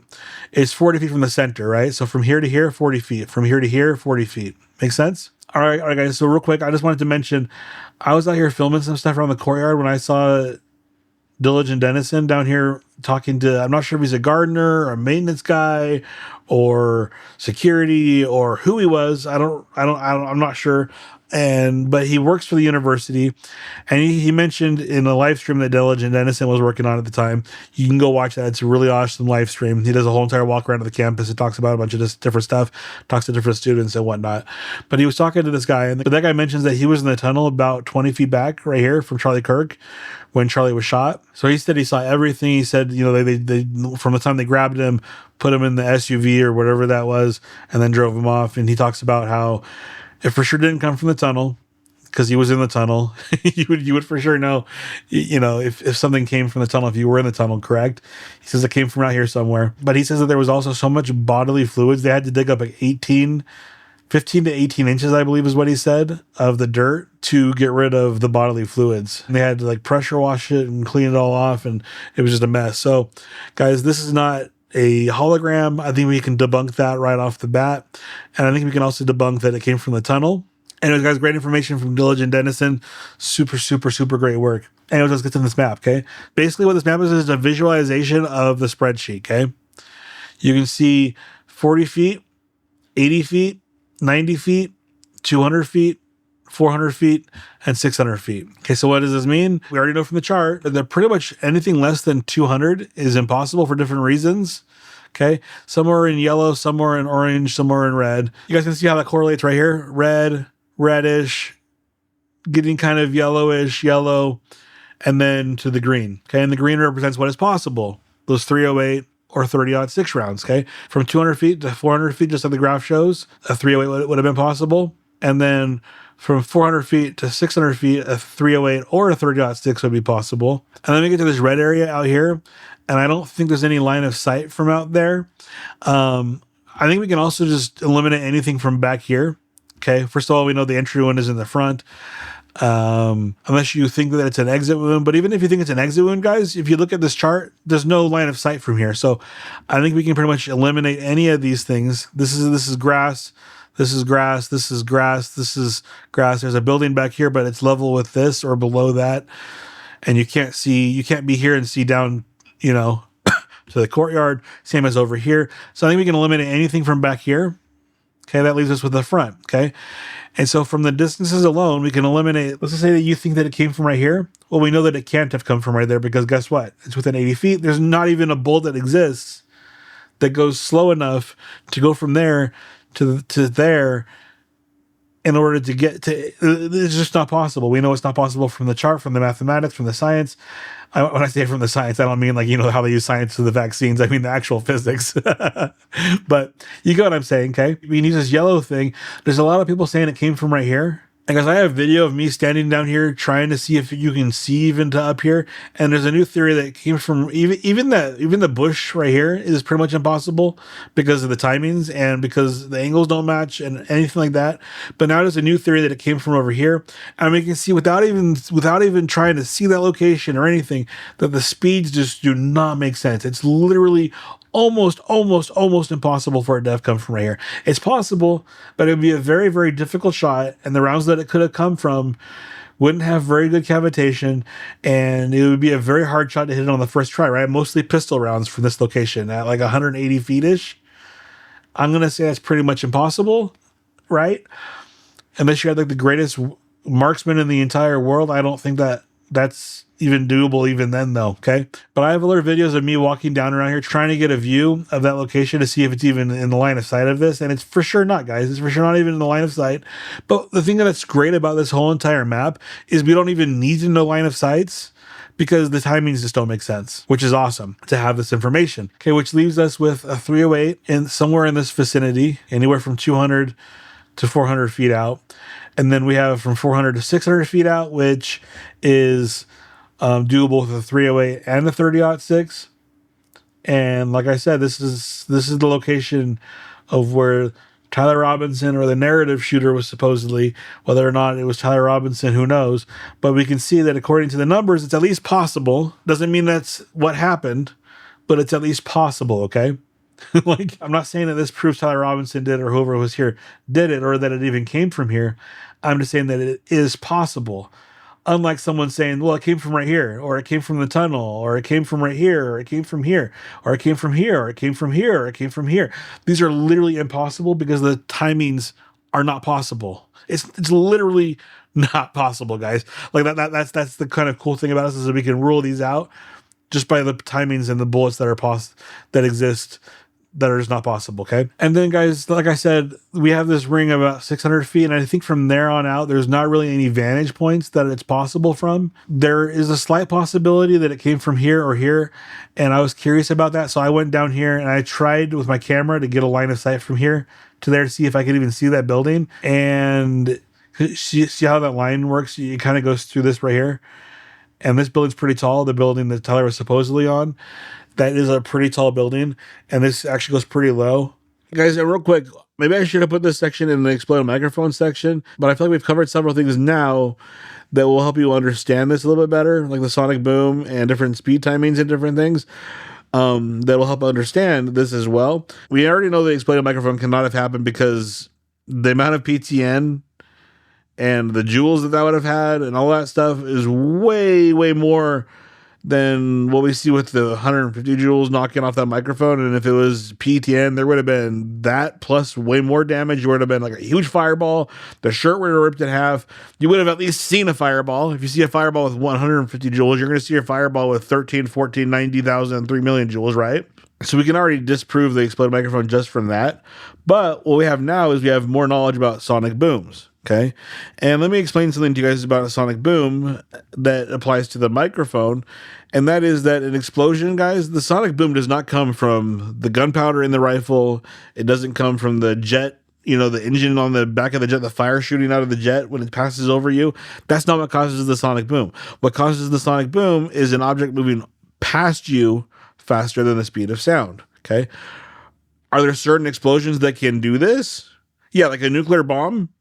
That bomb can cause a sonic boom, because guess what? It's moving air so fast that the air itself, the shockwave in that air, and that air is moving over you so fast that it causes a sonic boom. It isn't the explosion that causes the sonic boom, it's how fast it's moving everything around you. So yeah, it's possible an explosion causes a sonic boom, but if that explosive in Charlie's shirt, if it's an explosive, if it was powerful enough to cause a sonic boom, that whole entire building would have collapsed. Everybody in the whole area would have been incinerated. It's not possible for that amount of PETN or whatever they want to say to cause a sonic boom, unless it incinerated the whole entire area and caused the whole building to collapse and the air was moving past you faster than the speed of sound. Like 1,125 feet per second. That's faster than any hurricane has ever gone in hurricanes and tornadoes. And guys, tornadoes are like 300 to 400 miles per hour, the fastest ones ever recorded. The speed of sound is almost twice as fast as that. So what you're telling me is that there's a microphone with an explosion big enough to move the air faster than a tornado, twice as fast as a tornado, and those buildings stayed there. There wasn't like a bunch of wind that sprung up. People didn't get blown back. It's literally impossible for it to be that microphone because of this reason at all. There is one other way an explosive can cause a sonic wave, and that's the same way that a rifle does it. An explosive goes off and it pushes the round out of the rifle. Okay. So that is possible, but but then at that point, what you have to say is that there was something in the shirt attached to that microphone that would have had to shoot out of his shirt and fly over the crowds and fly past all these microphones in order to create that sonic boom. Does that make sense? That could have created a sonic boom. The problem is the amount of PETN to do that is 1.5 grams, which is going to be up into that, 8,700 joules of energy. And we know that 150 joules knocks that off, makes a huge explosion and all kinds of other stuff. So, guys, we can debunk this using several different ways, whether it's, the magnet experiment and the 150 joules by itself, or knowing a little bit more about sonic waves, because we know there's a sonic wave, guys. We know that there's a sonic boom. There's a sonic wave that comes over, and you hear that. You hear the crack, and then you hear the boom, okay? You could try to mimic that, I guess, with some kind of an other explosion, and then another explosion afterwards, trying to maybe mimic that sound, possibly, but we don't see that. And we don't see any fireball. We don't see any fire shooting out of the shirt. We don't see any holes in the shirt. We don't see the magnet fly off. We don't see any of that.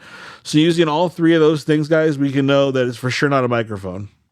Anyways, guys, I hope that you can take this information and use it to narrow down the truth a little bit better, because I think this is the most important video. That's why it's been so long. And it's not as interactive and as fun as the other ones, but I think it's the most important one, because we can just look at a map and say, well, it for sure didn't happen in here.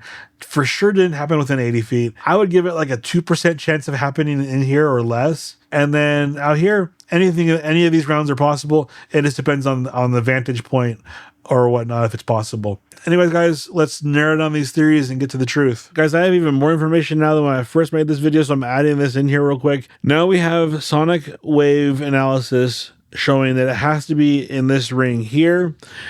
This speed test showed that it was pretty much impossible for it to be in this location, or very, very unlikely. And then it showed that it was possible from here and most likely in this area here. But now we have the sonic wave analysis showing that it had to be in this ring here. And guys, what do we see from this ring? It's all in this possible area. Now all we have to do is look at the actual possible lines of sight. And guys, not only do we have line of sight from here, we have a video from this building here of someone running away afterwards. We also have video of someone walking this direction on the path, seeing someone up here. So guys, what do we see from this? We see that it's possible that it's from up here because of this ring, as well as these rings from the speed test, as well as all evidence from bystanders showing someone on this roof. Not only do we have that, but we have the security footage and the charging document showing security footage of someone running up here and around this and then off the roof here afterwards. So guys, I think it's safe to say that we have all the evidence that it came from this location. That's where all the evidence points to, at least. Charlie Kirk would call me and he would say, not attaboy, but he would say, do more, do more, do more.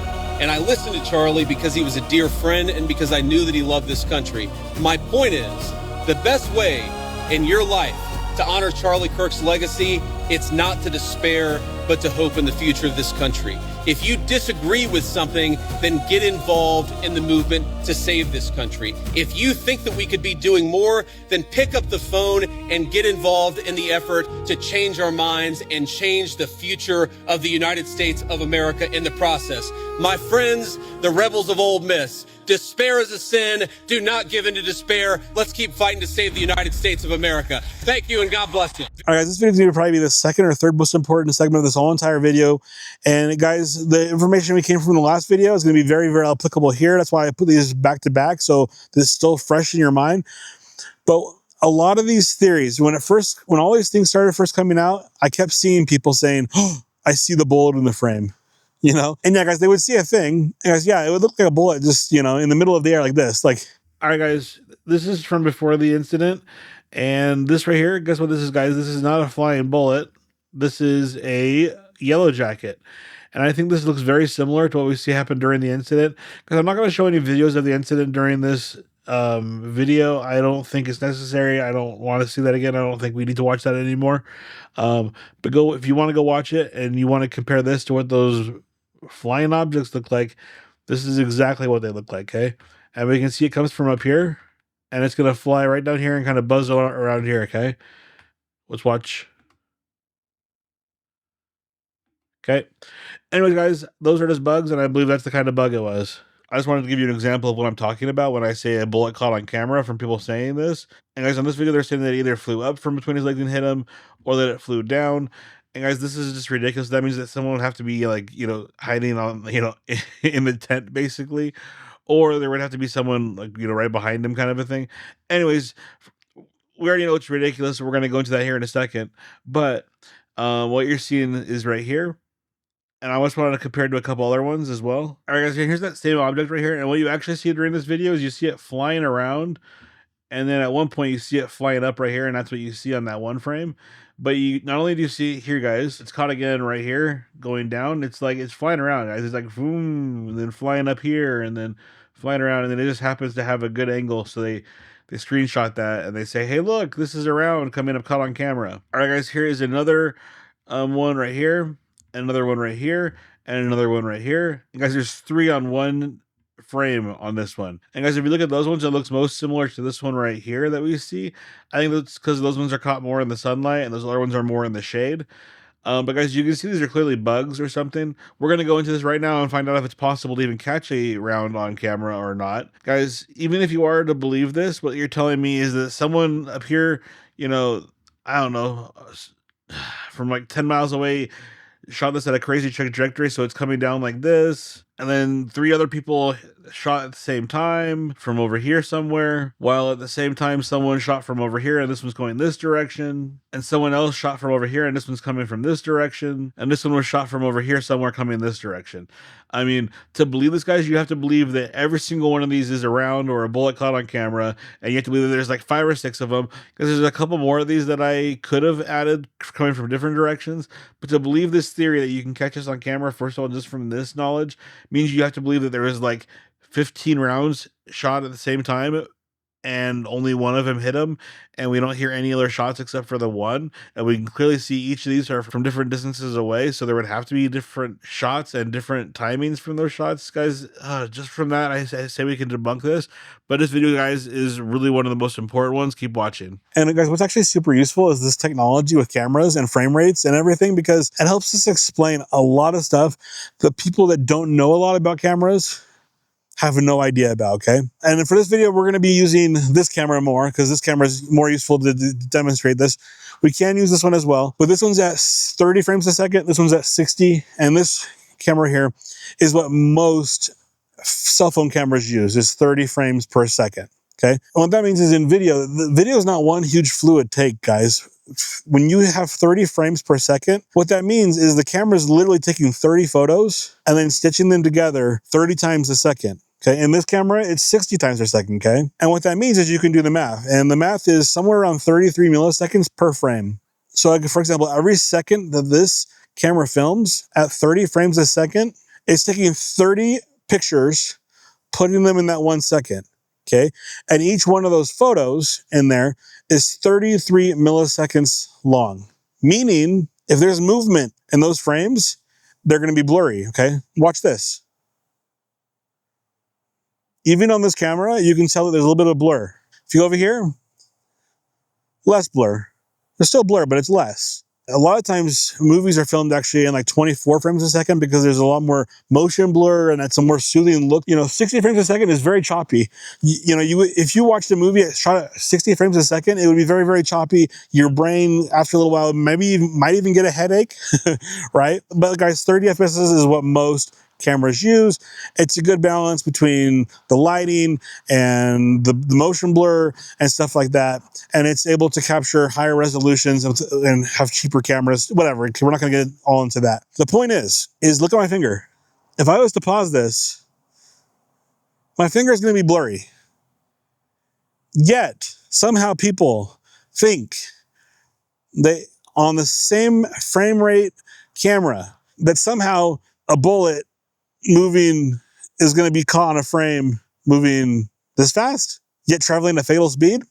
We can disprove it just from that. We can pretty much turn this video off and move on to the next subject, but we're going to do a couple tests to show you what this actually means, okay? Let's just say this bullet was moving at like, what's a fatal speed? I don't know. Let's just say 300 feet a second, 400 feet a second.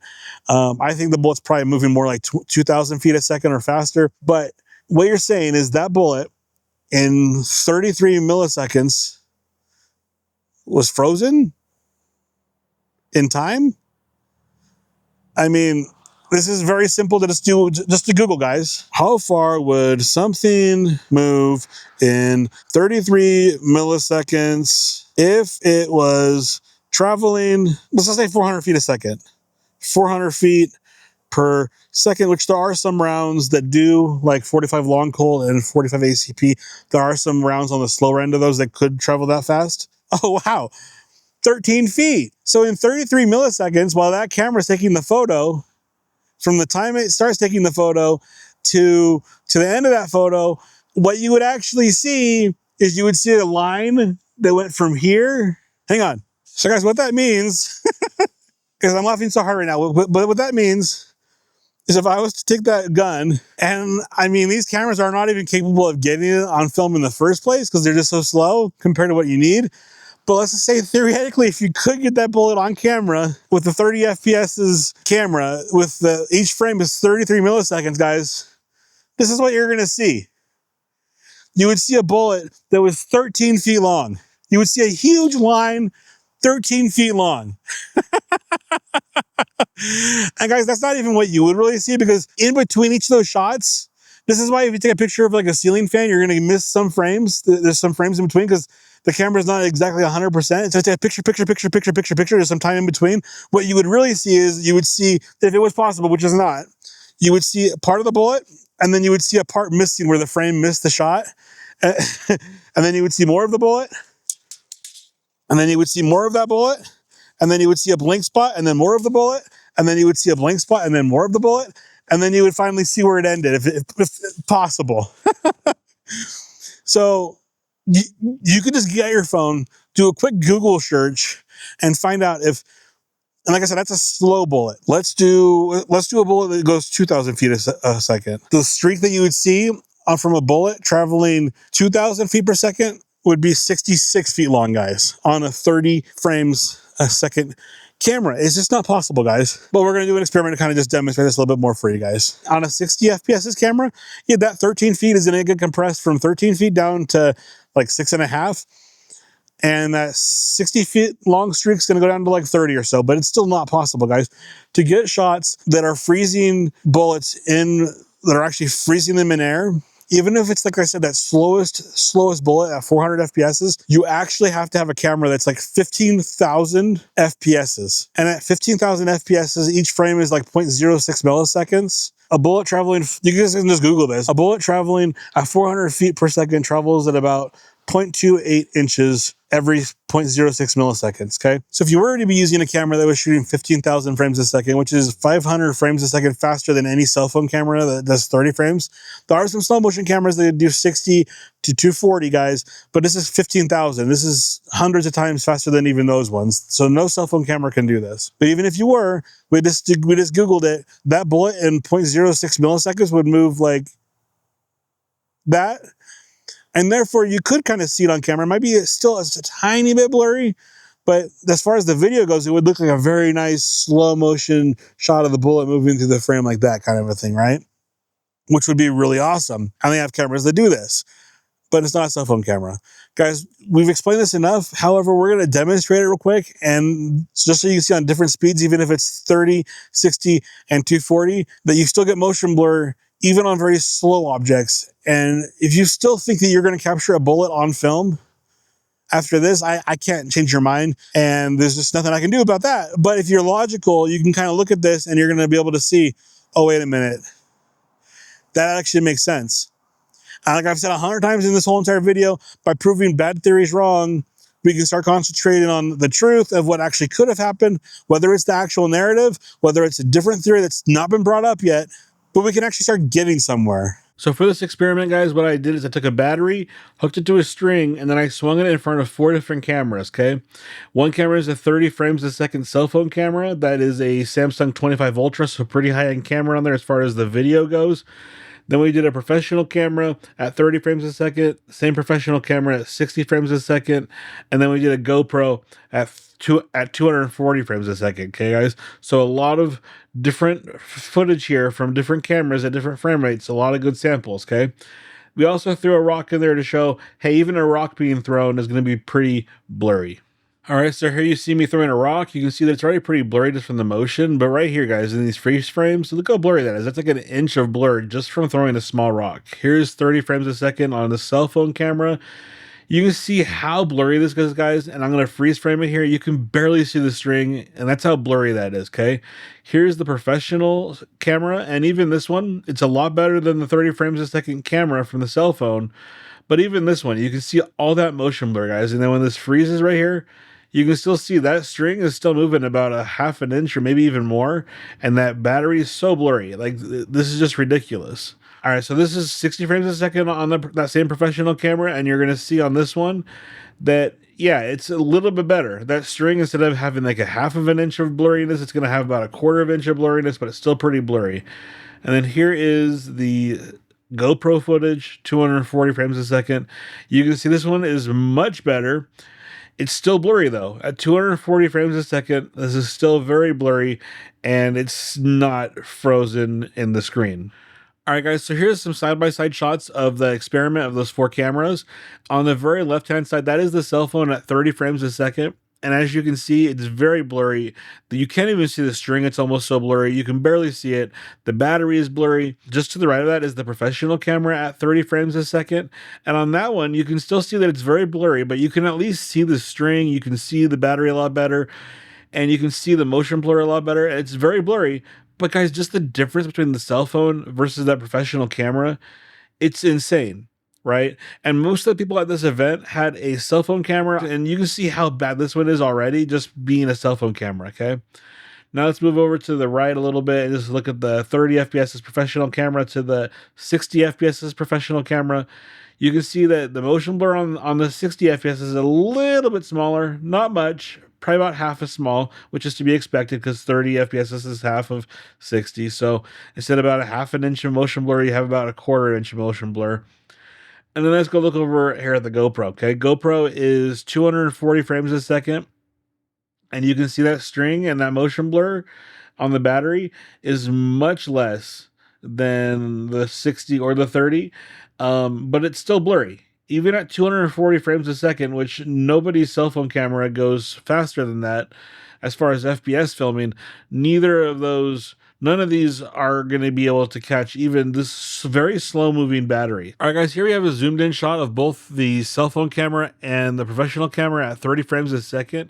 And when I started to look at this, I noticed something, and I think if I'm correct, this amount of motion blur looks very similar to the objects that are in Charlie's tent that people are saying are the bullet. And what this means to me is, well, what do we know from the frames per second video? In each of these frames, we're freezing about 33 milliseconds of time. And if these have both the similar amount of motion blur, I think we can deduct that this is moving about the same speed as whatever is moving around in that tent, possibly. I mean, maybe not exactly, but guys, what moves around the same speed as this battery swinging back and forth? I would say some kind of a bug, maybe like a bee or a fly flying around could possibly move about the same speed. So I think this is pretty much debunked. I think right here we kind of have similar proof, because there's no way a bullet is moving the same speed as this battery moving back and forth. I could have swung this battery and then stepped into it and have it hit me and it wouldn't even hurt. So there's no way this is moving the same speed as a bullet, right? We can agree on that. So I think it's very possible this is moving the same speed as like what a bug would fly. And I think those are just bugs in there, just from this one photo and from this experiment. All right, guys, so this is, again, zoomed in 60 FPSs versus 240 FPSs. I just wanted to give you guys a little bit of a closer look. How, you can see how much better the string is visible on the 240 versus the 60 frames a second. But, guys, it's still blurry. It's still not a tack-sharp string. It's not like they're saying, like, the bullet is just frozen in the middle of the air. I can't even freeze a battery in the middle of the air at 240 frames a second, which is what you would use on your cell phone if you go to the slow motion mode. I'm pretty sure that's what most of the cameras have, is 240 frames a second as their slow motion, guys. I think from this experiment, we can tell that a battery swinging this slowly cannot even be frozen. Even that 30 frames a second has similar motion to what we see in the tent on those objects. Those objects are not even tack sharp. I don't know why anybody's saying that they're tack sharp frozen bullets in the frame. They're still a little bit blurry. As we talked about earlier, they're not 13 feet blurry, and they're certainly not 60 feet blurry. A big streak. So, guys, this one is pretty much rolled out, debunked. I don't think we have to talk about this one anymore. So what can we get for that experiment, guys? I did one on the phone at 30 FPSs. I did some video from this one from 30 FPSs and 60 FPSs, as well as the GoPro at 240 FPSs. And even the GoPro, I haven't looked at it yet, but I can imagine even the GoPro is going to be blurry. And you can see how slow that thing was moving across the screen, guys. I was just taking the string and letting it go. And I didn't have some kind of cannon that I was shooting that battery back and forth across the screen.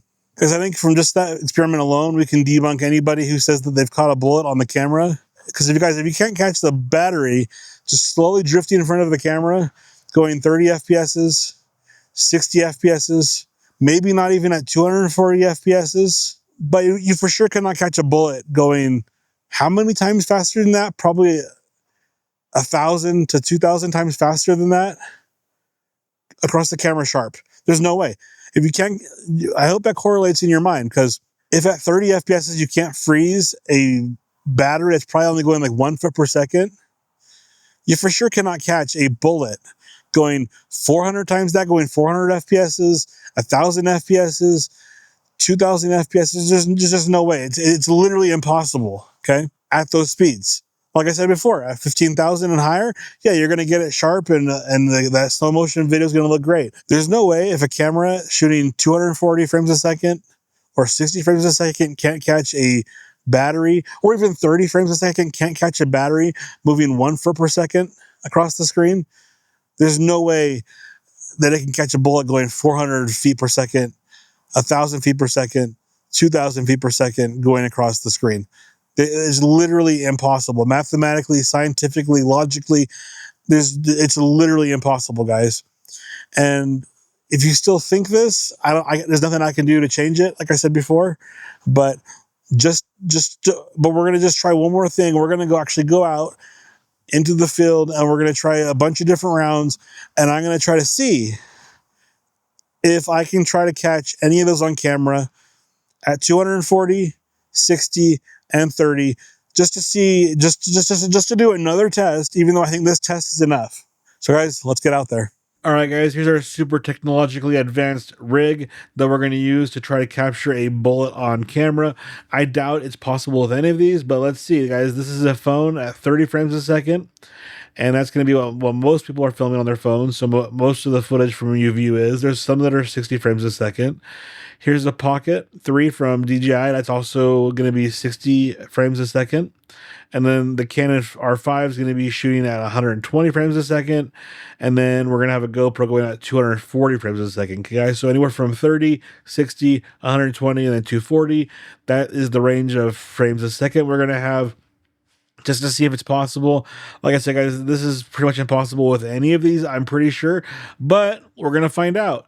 And, if this 240 frames a second one can't do it, I think it's safe to say that this 30 frames a second cell phone footage is definitely not going to do it. On the top of the screen, you can see what round I'm using, and then just below that, you can see how many frames a second it is recording at. So in this one, for example, it's 30 frames a second, and then we're going to go to 60, 120, and then 240, and then we're going to go through each gun, each round, and show those frames per second shot, okay?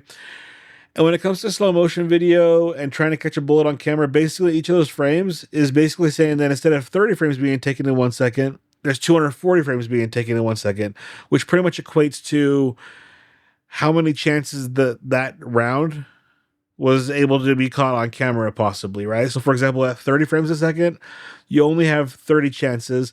At 240 frames a second, you have 240 chances. Like we said earlier, you really need a camera that has 15,000 frames a second that can get like 15,000 chances to catch it on camera. I went through all of this footage to see if I could find any bullets on camera, and that is the 30, the 60, the 120, the 240 frames a second videos. I went through all of these for the sake of time, because it would take so long to go through all of these guys, especially those 240 frames a second videos. It would take way too long to do that on this video. If you want me to do that separately, I will, or I can provide those videos on another video, and you can scrub through those yourself to see the results. But guys, let's get to the results.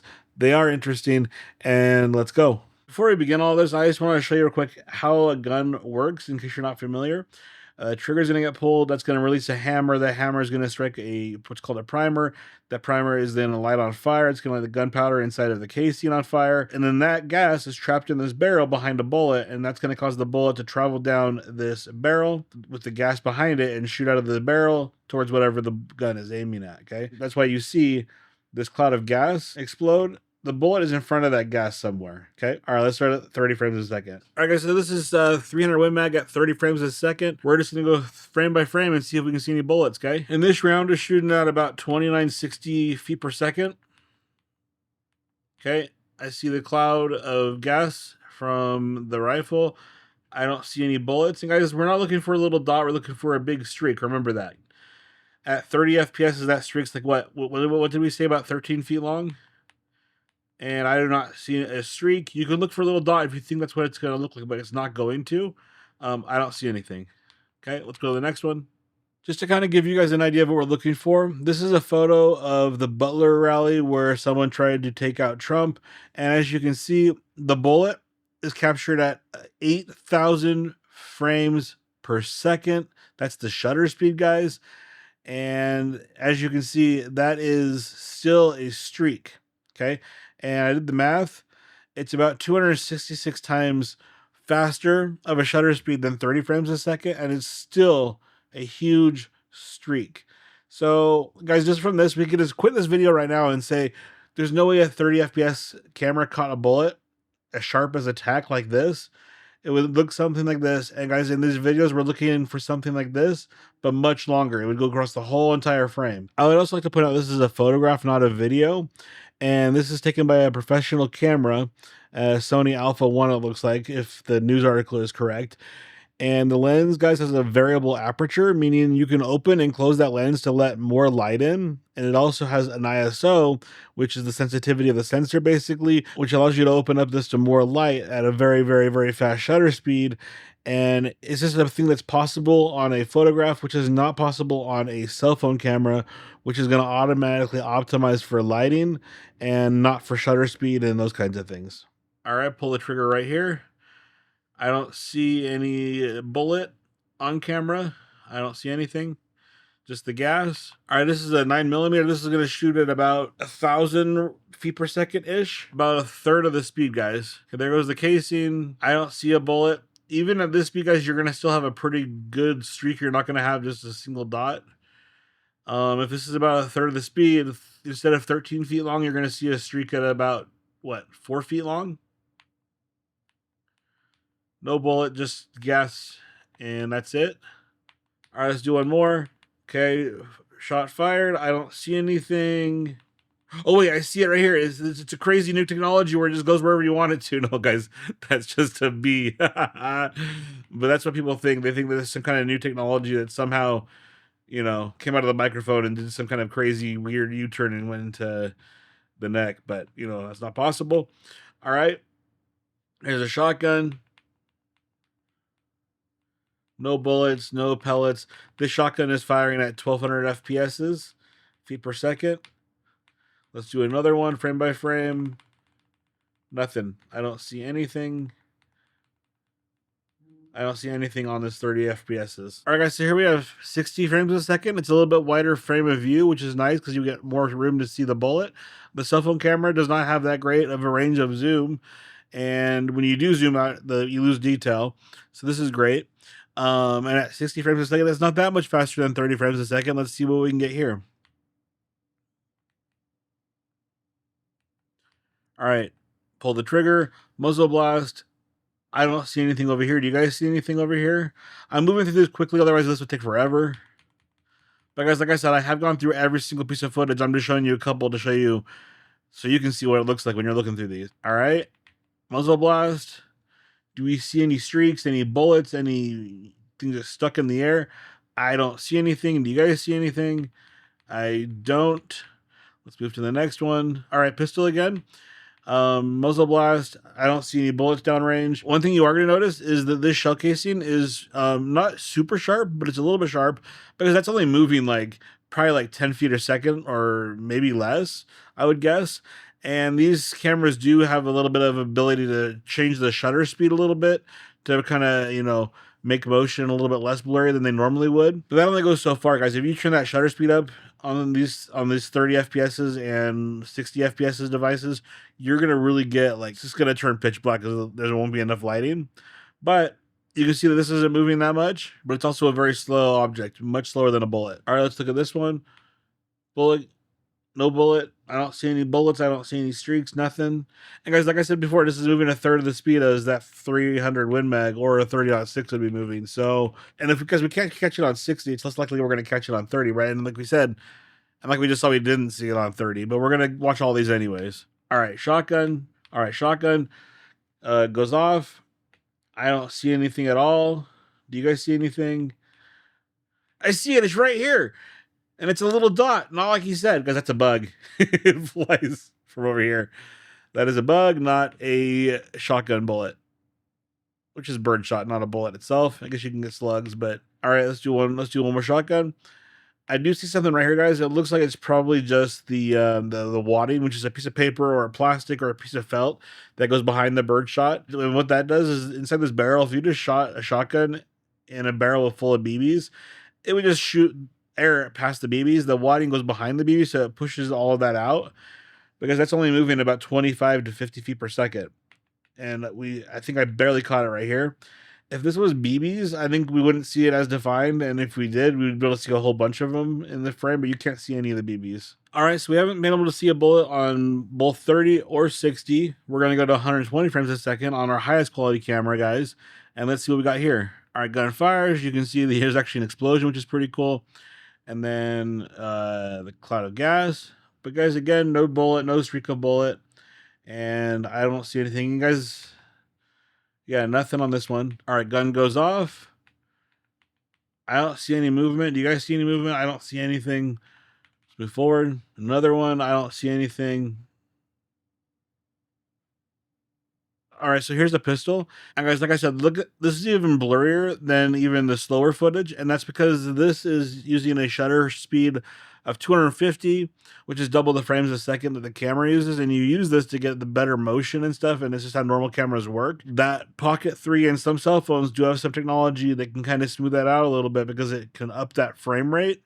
But only so much. It only can do so much. But yeah, even on this 120 frames, you can see that that's a little bit blurry. Guys, in this context, when I say frame rate, I don't mean the 30, the 60, the 120, or the 240.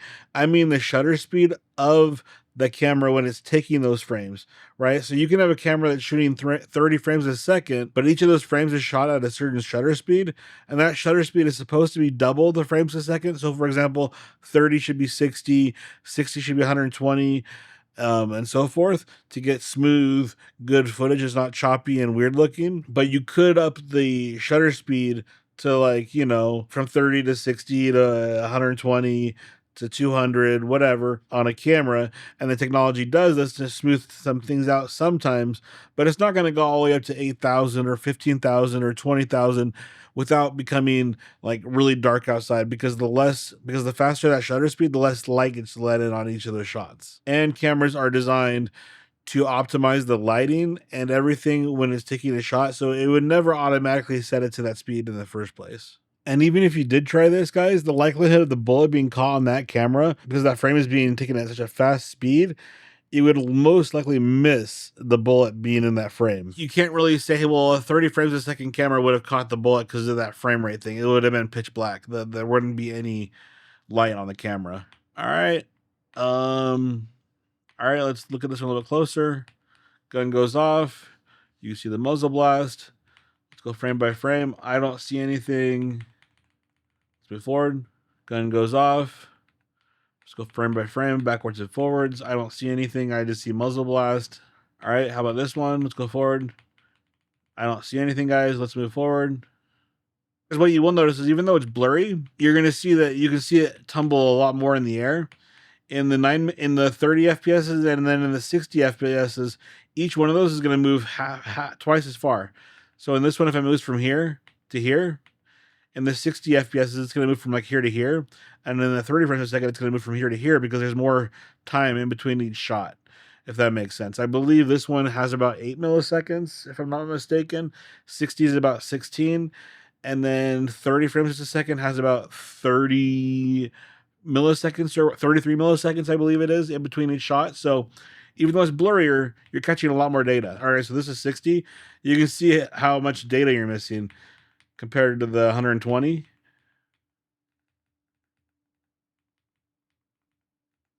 And guys, this is the 30.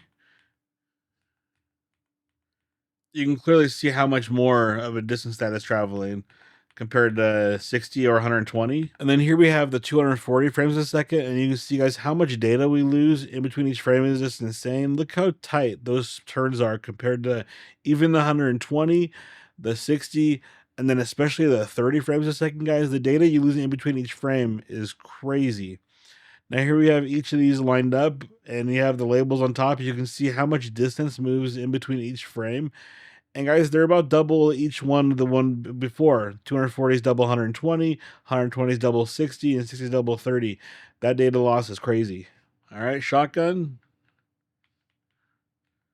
I don't see anything on the shotgun. Do you guys see anything on the shotgun? I don't see any shell. I don't see any. I don't even see the wadding. I don't see any BBs. I don't see anything. All right, let's go to the next one. All right, gun goes off. Let's go all the way forward. I don't see anything. Do you guys see anything? I don't see anything. All right, guys, I think we can say we can't see anything on 120, a 60, or 30 at this point. All right, guys, so we have not seen a bullet on 30, 60, or 120 even. Now we're going to go to 240 frames a second, which is the slowest footage I have, and we're going to see if we can catch it on this one, okay? Muzzle blast. Guys, I don't see anything down here at all whatsoever. I don't think you guys do either. Let's move to the next one. All right, gun goes off, muzzle blast.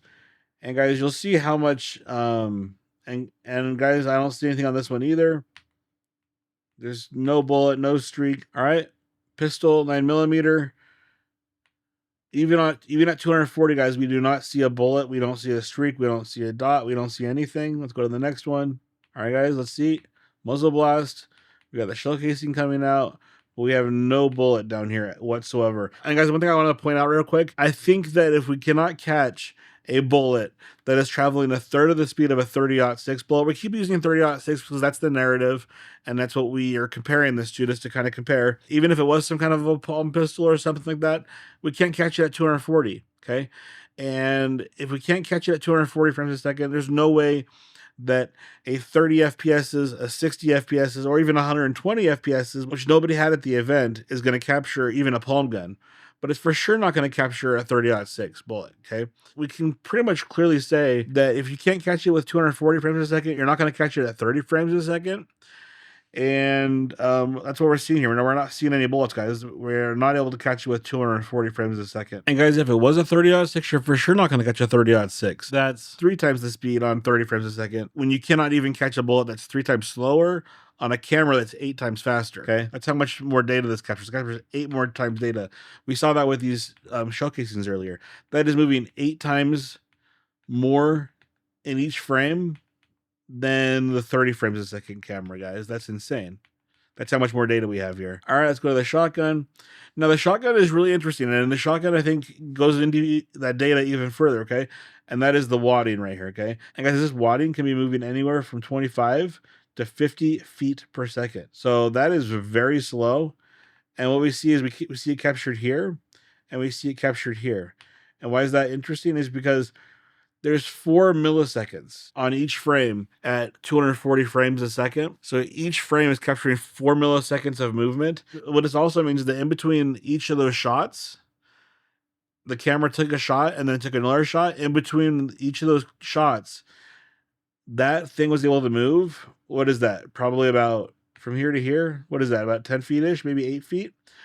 But all the data in between here is missing. And guys, why is this important? Well, it's important because guys, each frame is 4 milliseconds, okay?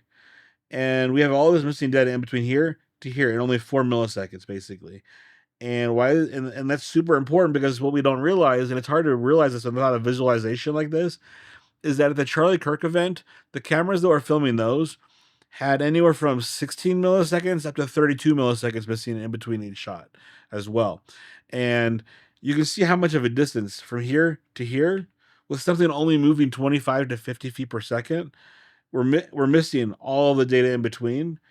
In those shots, there's anywhere from 4 times to 8 times more data missing than in these shots, if that makes sense. Okay, because this has 8 times more data with only 4 milliseconds of frame versus 16 to 32 milliseconds of movement during a frame. That's why you'll also see this motion blur. This item is only probably about this big, and you see it looking like it's this big because it's blurry. And guys, this is only going 25 to 50 feet per second. The bullet that this thing shoots is 1,200 feet per second. So if this is this blurry, you can only imagine that the bullet's going 12 to 24 times faster than this, guys. And that's why I keep saying we're looking for a streak. This is moving a 12th or a 24th of the speed of the bullet. And this is birdshot, so it'd be birdshot being captured in streaks, not a bullet. But yeah, guys, it's important to realize this because, you know, in the Charlie Kirk event, we see the chain move, we see the shirt move, we see all this stuff happening. But what we don't realize, and what we cannot realize and see, is all this stuff moving in between. We know this bullet just didn't teleport from here to here and then here, right? If we had the whole range downrange, what you would see, well, not really, because it's going to land like 10 feet this way, right? Because it's not moving very fast, and the air is pushing down on it, slowing it down even faster.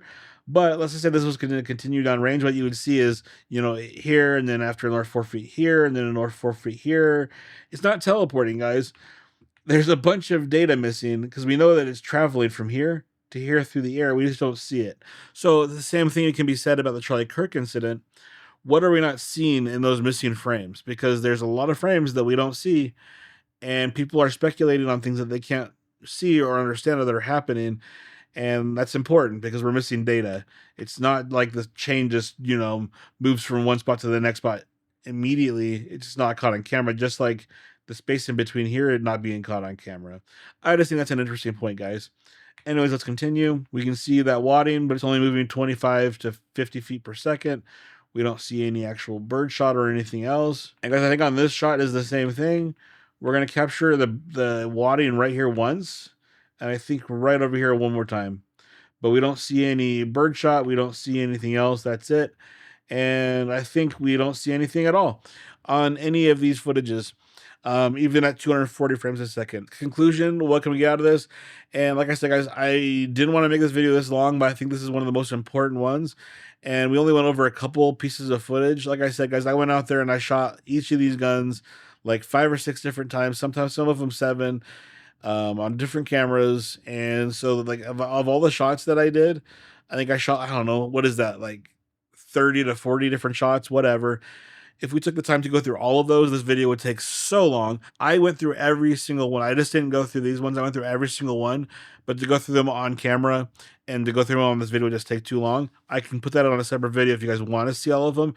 But even in all of those, I did not see one bullet, not one piece of birdshot, not from the 300 Win Mag, not from the 9mm pistol, and not from the 12-gauge shotgun. There was no evidence of a bullet on the screen whatsoever. And what do we get out of this? I think we can reasonably conclude that if you cannot capture a bullet at 240 frames a second and at 120 frames a second, And guys, we didn't capture it on 60 or 30 on these experiments either, but we can pretty much conclude if you can't catch it at 240 frames a second, you're not going to be able to catch it at anything lower than that. You're going to need something much faster, like which is popularly and widely accepted. The minimum speed, guys, if you look this up online and watch some of these slow motion videos that you see online, the slowest camera you can really use is around 15,000 FPSs. And the reason is because you're capturing so many more frames and so many more and so much more data. Like we've explained here, we're missing data on even on the 240 frames a second. There's still that spot in between each of those frames that you're missing where you see the wadding. 15,000 frames a second is what you would need to capture a bullet on camera minimum, okay? And we don't have that at the event. And so what we can conclude and why this video is so important is we can pretty much eliminate any of these theories saying that somebody sees a bullet coming from the tunnel, coming from the upper left, coming from the right, coming from the hatch, coming from down between his legs somewhere. Like, we can dispel all of these rumors, all of these theories just based on not being able to even capture it on 240 frames a second camera, guys. And guys, there's a lot of reasons why it couldn't have come from these directions, but even if it could have, you can't capture it on camera. And even if it was Tyler Robinson, and even if it was the 30-06, even that bullet wouldn't have been captured on camera, guys. So let's move on from these theories. We can kind of say, okay, it's impossible that any bullet was captured on camera. If there was one captured on camera, it would look more like this from the Trump rally. But even this one, you can see it's a streak, not a dot. All right, guys, let's move forward and move on from these theories. We can debunk these and not talk about them anymore and eliminate them from contention. Guys, I was wrong. And unlike other people on the internet, if I'm wrong, I'm going to come on here and tell you that I was wrong. I'm not going to make a new theory up and then just ignore that I was wrong yesterday. Apparently, it is possible to catch a bullet on camera on a cell phone. And I came across this video a couple days after I finished this section. And this video is called "Your Camera Phone is Faster Than a Speeding Bullet" from Tugo the Rat. I will put the link to this video in the description so you can come watch the whole thing. But apparently, yes, you can catch a bullet on camera. There's a few caveats, though, and we're going to talk about that real quick. Okay, first of all, let's watch the part of this video. You see that?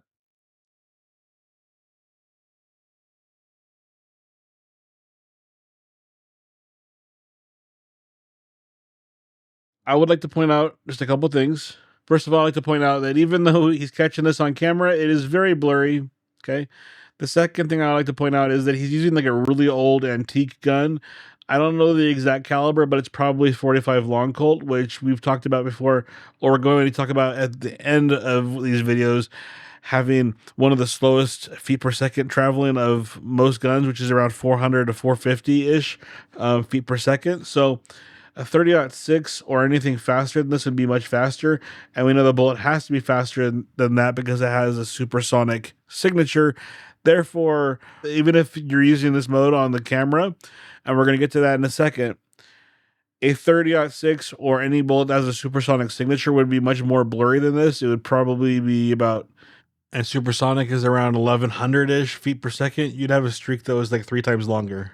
You'd have a streak at least this long. My point is that even if you can catch a bullet on camera, the ones that you see on UVU campus where they're like, you know, like an inch long or they look like an actual bullet just frozen in air, still not possible. But anyways, worth taking a look at, and I just wanted to correct myself for saying you can't capture a bullet on camera, because obviously you can. The caveat is apparently this camera is shooting at like 1,000 frames per second, and apparently there's some more technology going on, like changing the shutter speed to, from what I'm understanding, I'm not sure if I'm correct on this, but from what I'm understanding, from what I'm reading, is it can manipulate that shutter speed up to 10,000 frames a second, which is getting a lot closer to that 15,000 frames a second we've talked about before. And even though this camera supposedly shoots around like 960 to 1,000 frames a second, somewhere in there, that shutter speed is important. And he himself in this video talks about it being very difficult to actually capture, even if it can. And the reason that is because those shutter speeds during each of those frames per second, during those 960 to 1,000 frames per second, like we talked about the fan moving, is not always going to capture the bullet, right? So you have to do a bunch of different takes on this in order to get the bullet going in the frame, in order to capture it and be successful. And yeah, the other caveat about this that doesn't make sense if this was being used at the UVU rally And it kind of proves my theory a little bit. If you were using this technology, it's called super slow motion. How it works is there's a little box on your camera, and when anything fast moves through that box, it triggers it to start recording for 1 second only. You can't just sit there and film the whole entire UVU rally with Charlie Kirk and capture all the slow motion stuff going on with this mode on the cell phone. You have to be purposely aiming where a fast moving thing is going to be moving in order for it to trigger, and then it's only going to go for 1 second. So yeah, the reason this proves my point and my theory possibly is if someone was doing this on UVU campus using this high speed technology, they would have to know beforehand right when to start using it. If that makes sense, okay? And if there were co-conspirators and there was someone on campus being told, hey, we want to capture this bullet on camera for some reason, get your cell phone out and film at exactly this time. That way we can capture this on camera.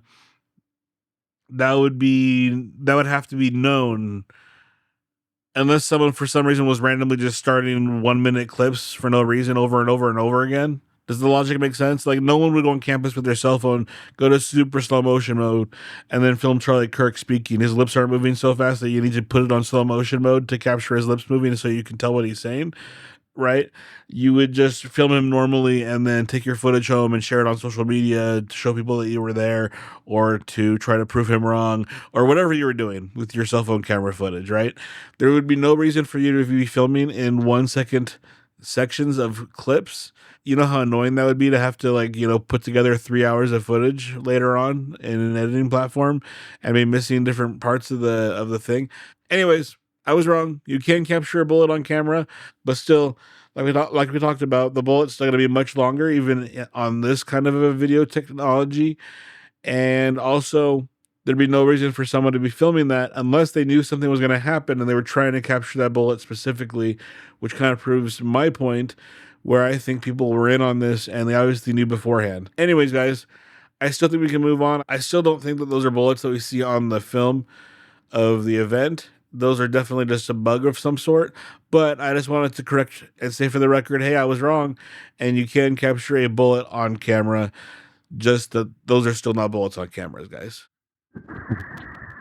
All right, guys, wanted to leave no stone unturned. I went out and I used this mode. You can see that the muzzle blast looks way cooler. However, we still don't get any bullet on the camera. Guys, I know some of you are going to say, well, the reason you're not catching it on camera is because it wasn't a 30-06 round. There's a couple problems with this, guys. We already know that it was for sure supersonic. You can hear that. It's pretty obvious that it's supersonic. That's not really disputable. So anything would be around 3 times longer than the streak that we're seeing. Guys, another problem we have that pretty much debunks this whole entire thing with catching bullets on camera is pretty much we hear one shot go off, yet we see like 4 or 5 of these things flying around that look all identical, because there's like 4 or 5 of these. Okay, they look identical to each other. And so what you're trying to tell me is that there's 4 or 5 rounds caught on camera, but we only hear one shot. That's literally not possible. But let's move forward. But let's just humor you and say, okay, well, what if it was some kind of a handgun? Well, the slowest handguns are around 400 to 450 feet per second. And we see that that's probably what he is using. The streak from what he is using, that round travels like 4 inches or so in that frame. So if it was anything faster than that, like a 9mm or a 22 or a 22 Magnum or a 5.7 or pretty much any other handgun round, that streak would be even longer than that one. And that's not what we see on UVU. What we see on UVU is clearly little bugs of some sort flying around. And I think we can definitely move on from this, even though we know it's possible to catch a bullet on slow motion mode on a cell phone camera. But that's not what we're seeing at UVU. We're seeing normal footage taken with a normal cell phone camera. The most important thing for anybody to learn is that if an opinion has to be silenced for another idea to flourish, then you're in a psyop. All right, so this is the road that he walks down. And then he crosses this little bridge right there, walks to this parking lot. He could have also gone down these stairs right here. I'm not sure if he walked through this parking lot or he went down these stairs. It's being reported that he walks across that grass, across and then through this parking lot, but who knows, right? That's just what we're being told. Okay, and then you get here. This is where the very first photo that they released was of him, was right here, where the security caught him right here. And then it continues through here. And then you see the security camera right here. The ones that they use to enhance him, to try to find him, this is where this security camera is that gets him from right here. Okay, then up here, and then down this pathway right here.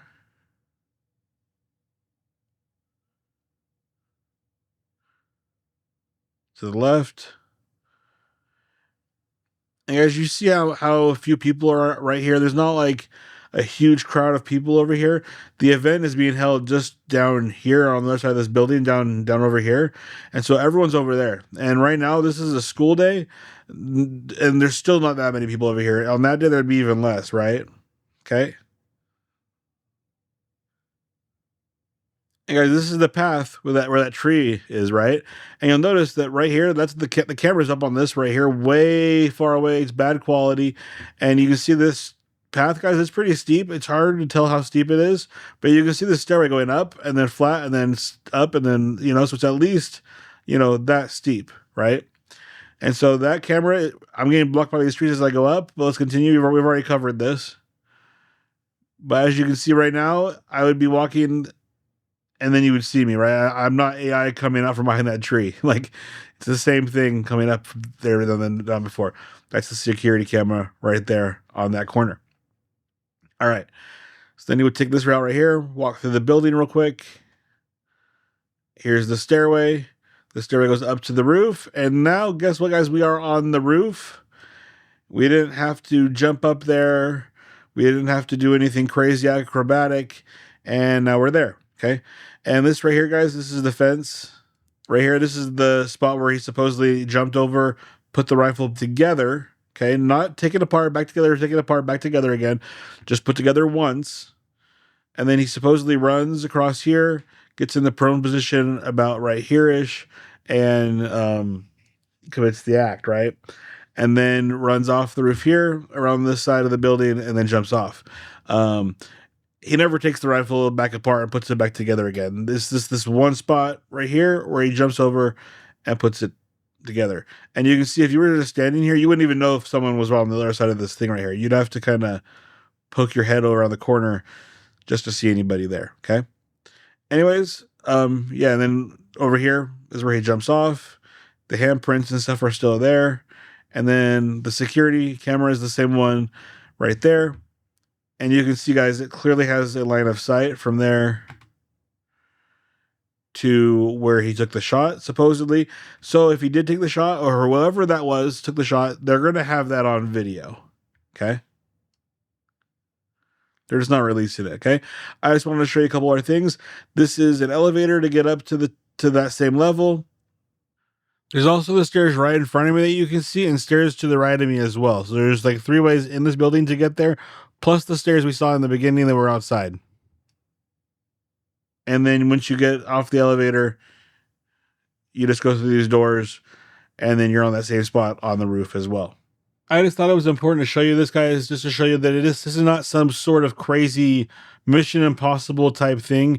Any dweeb off the street could have walked this route, could have gotten on that roof, and could have taken that shot. Unfortunately. Let's move on. All right, guys, real quickly, I just wanted to show you a little bit of some examples from campus. I've been there a few times. I took some footage for you guys so you can kind of get an idea of what the layout looks like. And guys, you can see from this photo just alone, well, it's not a photo, it's a video, but you can see, guys, there's a stairway here, and then this grass slopes down into here. So when you're up here, you're actually above this building. When you're right here, you're about equal with this building. And then, you go over here, and then there's a roof here, and then this is another story up. And guys, why this is important is because if you go to the maps, if you're doing all your research on Google Maps, you're about right here. And guess what, guys? This lawn right here, it looks like a flat grass, and it looks like this is just bricks adjacent to that grass, and you can't really tell. It isn't until you get down here and then you see the shadows that you realize that this is actually higher than down here, because this right here is a slope, okay? And this is where I am on top of these stairways. So it's like, it's a completely different dynamic when you actually get there. You can't tell this is actually higher than this building. You can't really tell hardly anything unless you actually go there and see for yourself, okay? I'm going to show you this around campus just for a second. But guys, look at this. You can see that bricks that you were just looking at, it isn't just connected to that grass. It's way higher than that grass, okay? You can just notice that there's so much layering in this campus. I mean, from here to here to here to here to here, that's like, 50, 60 feet. But from the maps, you wouldn't even know that. Okay, same thing in this courtyard, guys. This courtyard down here is like 20 feet lower than right here, and as well as all these buildings that are layered. If we go to the map again and look at this, you can't hardly tell that from this. It's really impossible. So when you're going around making up these different theories and trying to figure out what you think is the truth, it's kind of hard to do that unless you've actually been here, guys. Okay, this is a lower view of the courtyard. I kind of just wanted to show you guys how small this is. It's only like 150 feet from this edge over here to this edge over here. It's not very big. There's not much room in here. Guys, during all these videos you see from the event, it looks a lot bigger than it is because this is very small. You can throw a baseball or a football anywhere across this and hit the other side. Guys, this is the tunnel that we keep hearing about. And guys, this tunnel, it's like a 3-car garage, maybe a 4-car garage, right? Like, it's barely that big. It's barely as big as a 4-car garage. And people are trying to say that there is a shot taken from in here and no one noticed it. And they all look this way instead. Guys, there was a gardener in here as well. We've kind of talked about that already in the feet per second video. He says he was standing right here and there was for sure no shot taken in the tunnel. So that's a confirmed negative. And then guys, out here on the back side of the tunnel, there's no line of sight here at all. Okay, this is one of those things where it's really important because people, when they look at this here, they go, well, maybe it came from here, maybe it came from here, maybe it came from back here, maybe it came from this building way over here, maybe it came from this part, maybe it came from here or here or here. But guys, my point is, when you're actually on campus, when you're down in this amphitheater area, when you look up here, this is that building and this blocks off pretty much everything. Like, you can't, there's no line of sight. And the same thing over here, guys. This building here blocks off pretty much everything, and then you have this building here, I guess, a little bit, and then right here, and then you have the spot where it supposedly was taken from, which is right here. Guys, they have this area over here blocked off, so you can't really get to it very well and get a better line of sight. I do go up top onto that second level, and then I can get a better view of the vantage point and see where it would have come from down here, through here. But guys, just going up 10, 15 feet, you can see the vantage points that you can see from here are way different than what you can see from down below. Like, this really limits the places that it could have come from. All right, guys, now we're going to go look at campus through an amazing piece of technology that Gary had built. This is a 3D map of campus. This is from Gary from Paramount Tactical, guys. He did a great job. He spent a ton of time on this thing, and you can go download this. I'll put a link in the description where you can go download this yourself and look at different angles and come up with your own theories if you want, look at different vantage points. But what we're going to do today is we're going to go over the map that we have done using the feet per second, as well as using the shockwave analysis of that bullet and then the sound of the gun and the distance apart to find out that, the margin of error is basically in this ring of where it could have come from. And guys, when you look at a map like this from above, like just like I just showed you, that's why I showed you some shots from the courtyard and a couple different places. I wanted to show you, like, this campus is really, really interesting because there's so much depth to it. Like, down here, you're at the bottom of this pit, and looking at this map, you don't realize that if you walk up this, you're like 20 feet higher than you were when you were down here. And then you walk another 10 feet this way, and you go in this building, and this building is like, 40 feet higher than this. And this building here is like 20 feet higher than this. And then you go up another level, and you're like, right up here, this is like another, you're like 50 feet above from right here. You don't realize that each of these levels doesn't really look, you can't tell. Like, you can't tell that these are different levels. Like, this right here is another 20 feet higher or 30 feet higher than just this right here. You'd have to go down some stairs just to get to this. So that's really interesting, and it's hard to tell unless you actually go to campus. And guys, this is a lot smaller than it looks when you're there as well. So let's get started. Let's look at this. We're going to use the software and take a look. And guys, basically this ring is going to be about a third of the ring or a quarter of the ring. But it doesn't really matter because there's no vantage points from back here anyways, right? Or really back here like we just showed you. Anything behind this building you can't see, right? So the ring kind of comes around out here, guys, and then encircles like this. And back here, there's no vantage point. So we can pretty much eliminate anything from behind this building using the software. that is gone. Okay, let's start right here. Let's just look at this area right here, these little circles, as well as this walkway, and then we're going to move this way. Okay, let's take a look really quick. All right, you can see the circles are right here. If we go to those circles, guys, what do you notice at first? They're down a level. And then, guys, this is what I was explaining right here. You might think that these are actually like way up in the air and you might have a vantage point here. Well, turns out if you actually visit campus or use the software, you'll find out if someone was standing down here, guess what? They're looking at a brick wall, no line of sight, not a possible location, okay? All right, let's move to this walkway. Even if they were very far back, no line of sight, not possible, okay? All right, so where does that circle go next?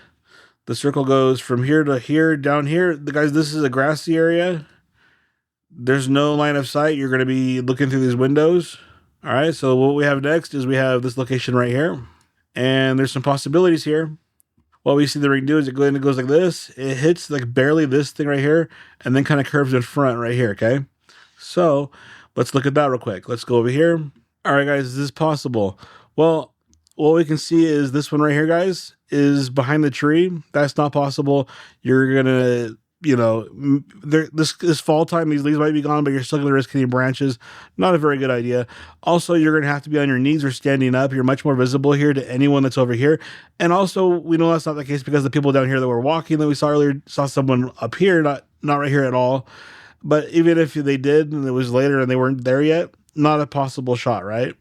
I think we can agree on that's pretty logical. Okay, the next thing we got this part right here. And as you can see, if this person right here was trying to take the shot, I mean, unless they were somehow like, you couldn't go prone, they'd have to be either kneeling or standing up, and they'd have to like lean their body over the edge here and then take the shot. Not a very likely thing to do unless you're like some kind of trick shot person. And most likely it's going to be blocked. I think the line of sight's kind of difficult to really prove here. So I think we can kind of say, it didn't happen from here. All right, what do we have next? We have the location right here where Tyler Robinson supposedly was, right here on this edge. And we have this ledge here, and we have right here as well, just on the inner edge. And so what we're going to see if we look at that is he either had to be right here along the edge. He couldn't have been out here according to the ring. And even if he was, because that's a much more visible location, and it doesn't match up with the sound waves. So he'd have to be pretty much right here. And that means that he'd either have to climb across this roof, go down this ladder, get over here, and be there. Or, I mean, he could go across this right here. It's not very hard. Just walk across this grass and then get here as well. And that's not a very hard thing to do either. But, guys, this is a much easier shot to take and less visible. This is much more visible. If you're down here in the courtyard, guys, you're much more likely to see him right here trying to take that shot, or right here on that little ledge. Then right here, all he has to do is peek his head over and take the shot. That's much more likely. And guys, even to get there, like I said, you'd have to go across this way, or you'd have to go over to this ladder over here. That appears to be a ladder, correct? And then kind of like jump across this area right here to get here. So yeah, not a very, very likely spot. Let's examine this spot, guys, real quick, okay? Because everyone keeps saying you have to be Spider-Man or Batman or whatever to get there. Guys, there's many ways to get here. There's a stairway right here. Okay, and supposedly what he did is he came from a parking lot over here, came up this direction, walked through this building, went up the stairs, and then came across this way, and then took the shot, and then ran this way and jumps off. That's the narrative anyways, okay? But there's several different ways you could have got here, guys. He could have gone through this building here, either an elevator or like 15 different stairwells. Well, like 4. And those 4 stairwells come to here, and you walk across this roof and get over here. Or you walk up this stairway and get over here. And guys, like we just saw, there's also a ladder right here, and that's not what he did. That would be like the worst way to get there. But even if he did go that way, you didn't have to be Spider-Man to get there, okay? And guys, this is the location where he supposedly went across and put the rifle together. There's a little rail fence here, and there's a little fence here. But once you get here, guys, this isn't see-through. You can't see through this area right here. So if he was hiding here, even if someone was like standing like over here-ish or back here, you'd have to be standing right up here to see him doing anything here, guys. Okay. Anyways, that's the narrative, and that's supposedly, very simple. This isn't a hard place to get to. All right, let's continue. But guys, same thing down here. If you look down here, like if you had gone down this ladder instead, guys, and the red spot intersects right here, there's no line of sight. There's no line of sight from here to the incident, right? That's not possible. Let's move on. We can see that this is down below in a walkway. That's not up on top of a roof. That's also down below. Let's look at this edge of this white building here. Okay, also those fans might be in the red line. That's also no line of sight. And then this whole entire building here, not a line of sight. Anything where that red line kind of goes back over here, there's not really any line of sight, guys. And you can kind of see that right here. Okay. The next line of sight you get is like way over here. But guys, if you're on this roof where that red line is intersecting, the next line of sight is like right here. But then you have to like somehow, there's not really a line of sight there, right? You'd have to like lean over this building in order to get it. That's about right here. And so that's just not really a possibility. If you got closer, that's a possibility, but it doesn't line up with what the audio statistics and science is saying to us, right? And also, guys, again, very, very much way more easily to be seen up here as well. And Gary does have a guy up here as a hypothetical, guys. If you examine this spot, it has line of sight and stuff, but it's way outside of that ring where we figured where the range could have come from. And then let's just look at a couple of these other options that Gary has put on that other people. These aren't Gary's ideas. Most of these are other people's ideas who have posted these. Okay. And the most interesting ones that I think have come out that people have really stuck to are people saying that it was a guy right here. The main problem with this one, guys, as well as the one that's over here, is that, guys, there was crowds of people standing right here. Guys, that's just, people are standing right here. People are standing right here. I go on campus and I look at some of these. Let me show you those right now. All right, guys. Another place that people keep saying that it could have come from is this bush, and up here in this area, up here or back here further. And as you can see, guys, I'm right at the area. I'm about 4 feet away from the actual location. And the reason that is they have it all blocked off. So I'm getting as close as I can. And I just have a hard time believing that this angle, if there was a tent over this, that you'd be able to see this spot to have a shot, or this spot. Not only that, guys, look how many people are over here. This is like 30, 40, maybe even more people. And this is like even before the event even starts. And then you have all these people right here.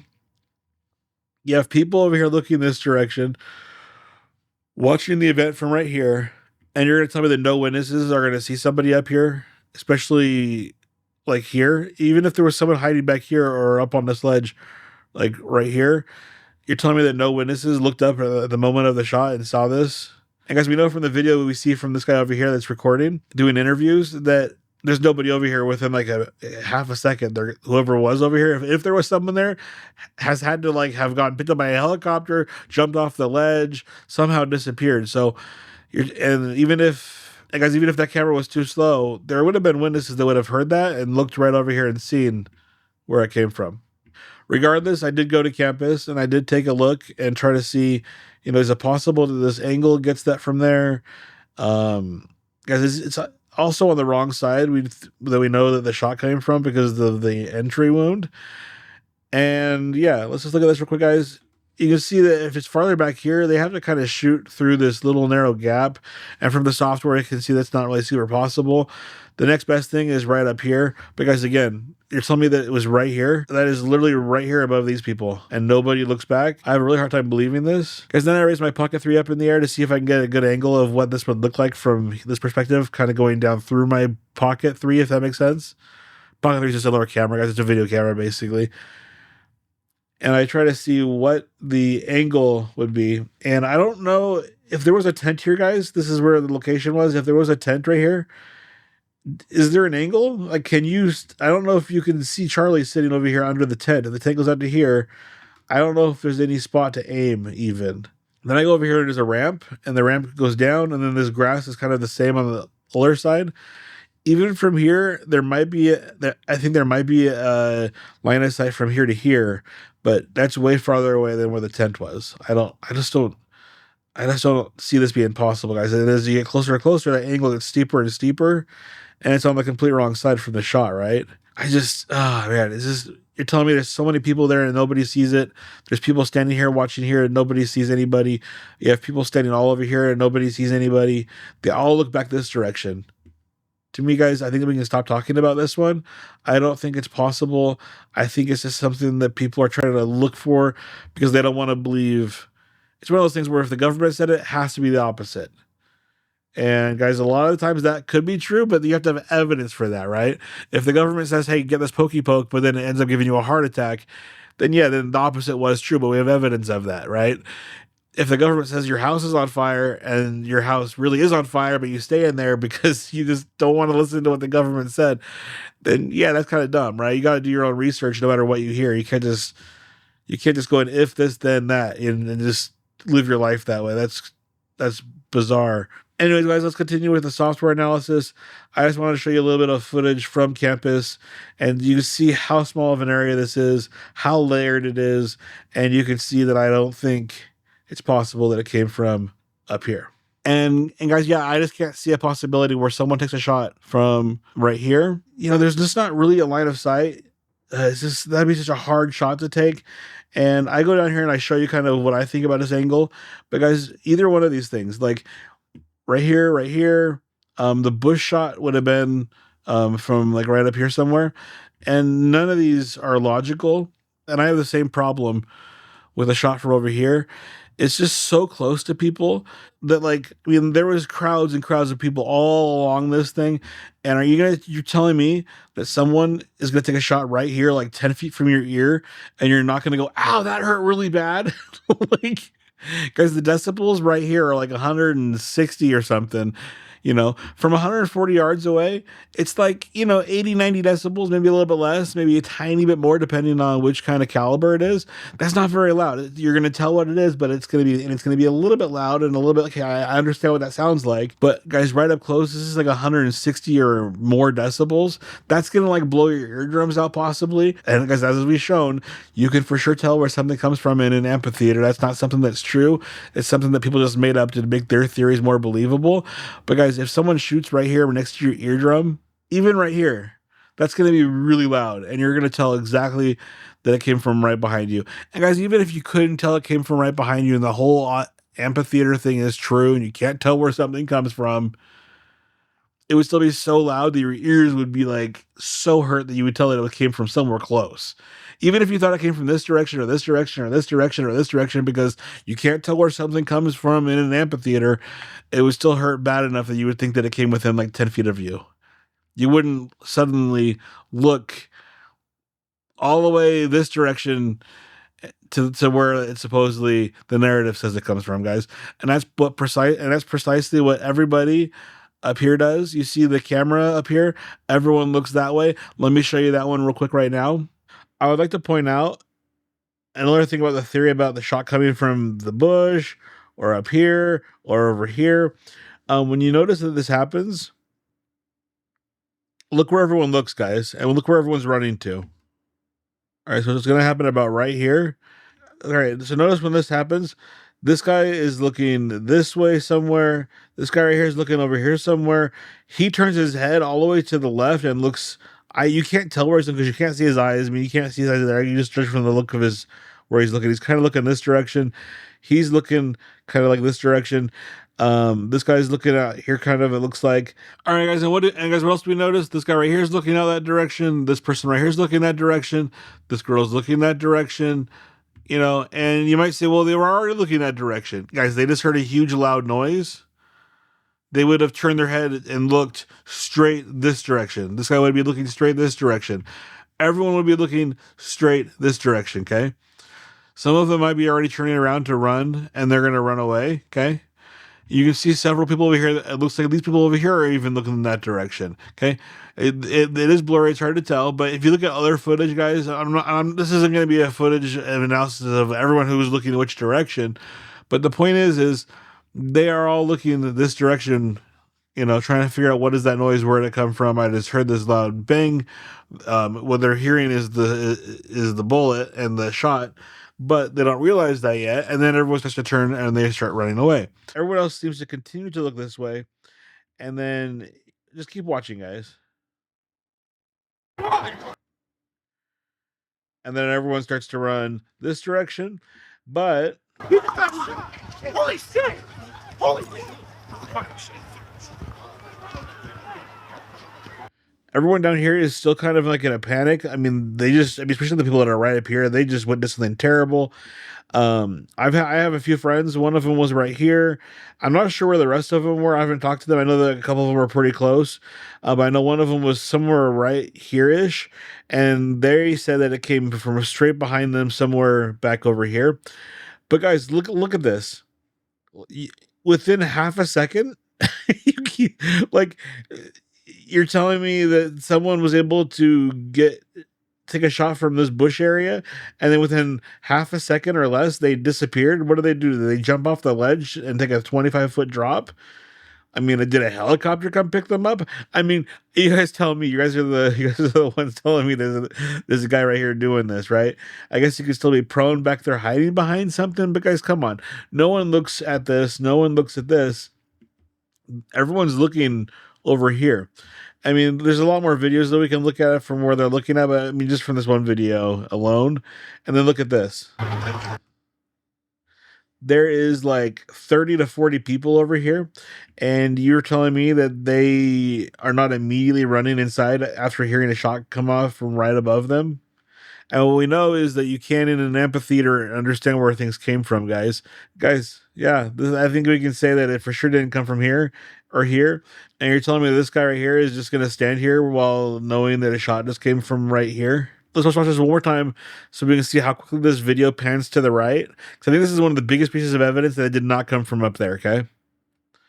Just watch how quickly this pans to the right, and from the time the shot goes off to that person having to hide somewhere, there's no way. Above the tent, so it would be in the camp. Just move. What was that? Oh my God! He just got shot! Holy shit! Holy fucking shit! Right? I mean, now you can fully see it, but there's times when it's still when the camera's shaking around where you can see it already. All right, let's watch it one more time. Just move. What was that? What goes on? He just got shot! Holy shit! Holy fucking shit!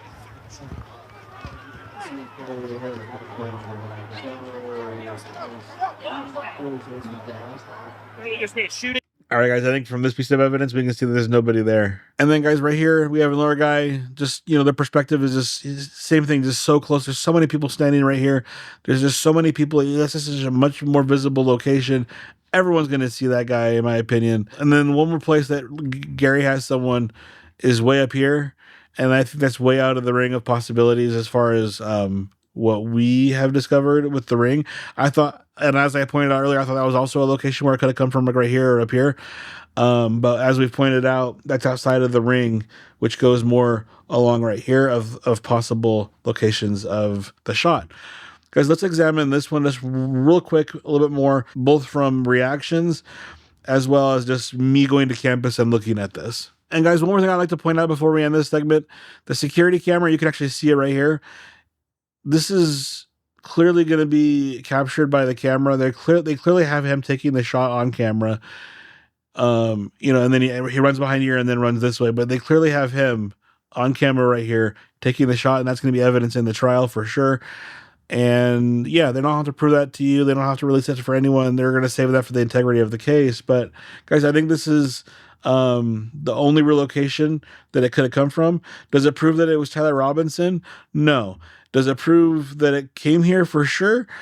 No. But all the evidence shows that it came from here, guys. I think we've already made that case pretty clear. We have people walking this way that see him up here. We see him running away from this on the roof, from this security camera. We have people from this building over here that were inside. We have video from here, inside here, of people seeing him run this way. It's clear there was someone on that roof. Guys, I would agree with you if this location did not match up with the feet per second video rings, if it did not match up with the sonic wave analysis ring, if it did not match up with, this security camera seeing him go this way, if we didn't see him running from this location here, if people did not get him on camera from here, going prone on this roof here, if we had like a guy on this roof and we had footage of someone on this roof and we had a guy with a camera catching someone on this roof and we had another student catching a guy on this roof and we had a student catching a guy on this roof and we had a video of a guy on this roof over here and if we had a video of a guy up on this roof and if we had a video up on this roof of some guy climbing up there and they were within those rings of possibility, I would say, okay, well, maybe you guys are onto something. But the fact is just this is the only one that matches up with all the rings. It's the only place someone caught someone on camera that day. So to try to convince me otherwise that it wasn't at least this person right here that did the shot, when it matches up with all the evidence, that's going to be very difficult, and it should be difficult to convince you of that too. The only thing that's weird, guys, at this point is the 30-06, And is it really that weird? I don't really think so. We're going to get into that here in just a second. But guys, Gary did a great job of putting this map together with a guy named CJ. And also the drone pilot that did this was awesome. Awesome people. I would go download the program, check it out, do your own analysis if you like. If you have your own theories, like if you've always thought it came from here and that was like your dead set theory, and then you spin this around and you look at that, it's got to tell you something, right? It's going to tell you, oh man, maybe that's not really a possibility, right? Guys, before I end this section, I would like to share with you a question I was able to ask Gary from Paramount Tactical. I wish I would have asked him more questions. I also wish I would have got an interview or asked Diligent Dennison some questions. That would have been nice too. He was in the middle of a live stream, so I didn't want to interrupt him. But guys, this is Gary from Paramount Tactical. He is a Green Beret, and I wish I would have asked him more questions because he's very knowledgeable. Okay, guys, this is a Special Forces soldier who has experience in the field. I think he has something like 4 tours, I believe, is what I understand. And I didn't want to ask him, stuff about that. And I'm not sure if he even likes to talk about stuff like that. I know a lot of military members and, or friends of mine that have been in the military. I know that a lot of them, they don't like to kind of talk about it. However, you can kind of tell this guy has experience, and whether it's in the field or planning stuff like this or carrying out operations or whatnot. So I figured if anybody would have any information on whether this was possible from this location, whether this was doable and how this would have been planned, this guy does, right? He's actually been there, probably seen things that none of us would like to see in our entire lifetimes, and probably seen that way more than once. So I highly respect this man. I think that he is very knowledgeable. I think he's an honest guy. I really, really like his breakdowns of what's going on so far. And I just wanted to kind of share this with you guys before this section was over. Again, I wish I would have asked him more questions, and I also wish I would have asked Diligent Dennison some questions. I got an interview with him as well. Unfortunately, that didn't work out. Anyways, let's go. Hey guys, I'm here with Gary from Paramount Tactical. You guys know my review style and how I review things, how I analyze things, and my style, but I just kind of wanted to get you with someone who has a little bit more expertise in this field, and I'm just going to hand this off to him, and I just wanted him to kind of, is it possible to make this shot from here? What is kind of just a short, like 1 to 2 minute synopsis of what you think? Sure. Overall. So, Gary with Paramount Tactical Solutions. I'll talk about what I think is possible, what's not possible. Look, this is a 140-yard shot. One of the things that I showed on my channel, I did the same exact shot on much smaller targets standing up. So the distance isn't a problem. When we start talking about possibly other shooters, that's fine. You run into a real issue of line of sight, practicality, and the probability of those things taking place. And one of the things that I was really shocked about this entire campus, especially once you get down there to the amphitheater, is the perception of distances that we see on video. And, I'm somebody that I've now literally have gone hundreds of hours looking at videos. I spent a lot of time on Google Earth figuring out distances from this point to this point, trying to figure out what is possible. There's a lot of other theories that I've looked at. Hey, is this plausible in any way? But I'll tell you, once you see how close everything actually is, the perception to reality is very, very different. And just standing there looking at, okay, could somebody have shot from this direction? It is so close that there's no way that somebody could have got a shot off and not been seen by as many people as we have down there. There's a lot of different areas. Now, there are other places that, one of these, apparently this is the computer science building. I think there possibly could be a line of sight from there. That might be possible. The other thing, if you don't think that Tyler did it, this is actually in the same trajectory. To me, if you were going to have a patsy and this was well planned and all this, to me, this is probably one of the only other possibilities. I don't think anyone is going to have this grand conspiracy and then have a patsy and then also have a contradictory trajectory. That's going to be found out very easily. And on top of that, if you just look at the physics involved when Charlie shot, it doesn't make a lot of sense. That shot came from the front. I think if there was a different shooter, we have a very narrow angular window from where that shot could have come from, basically from his 12 o'clock.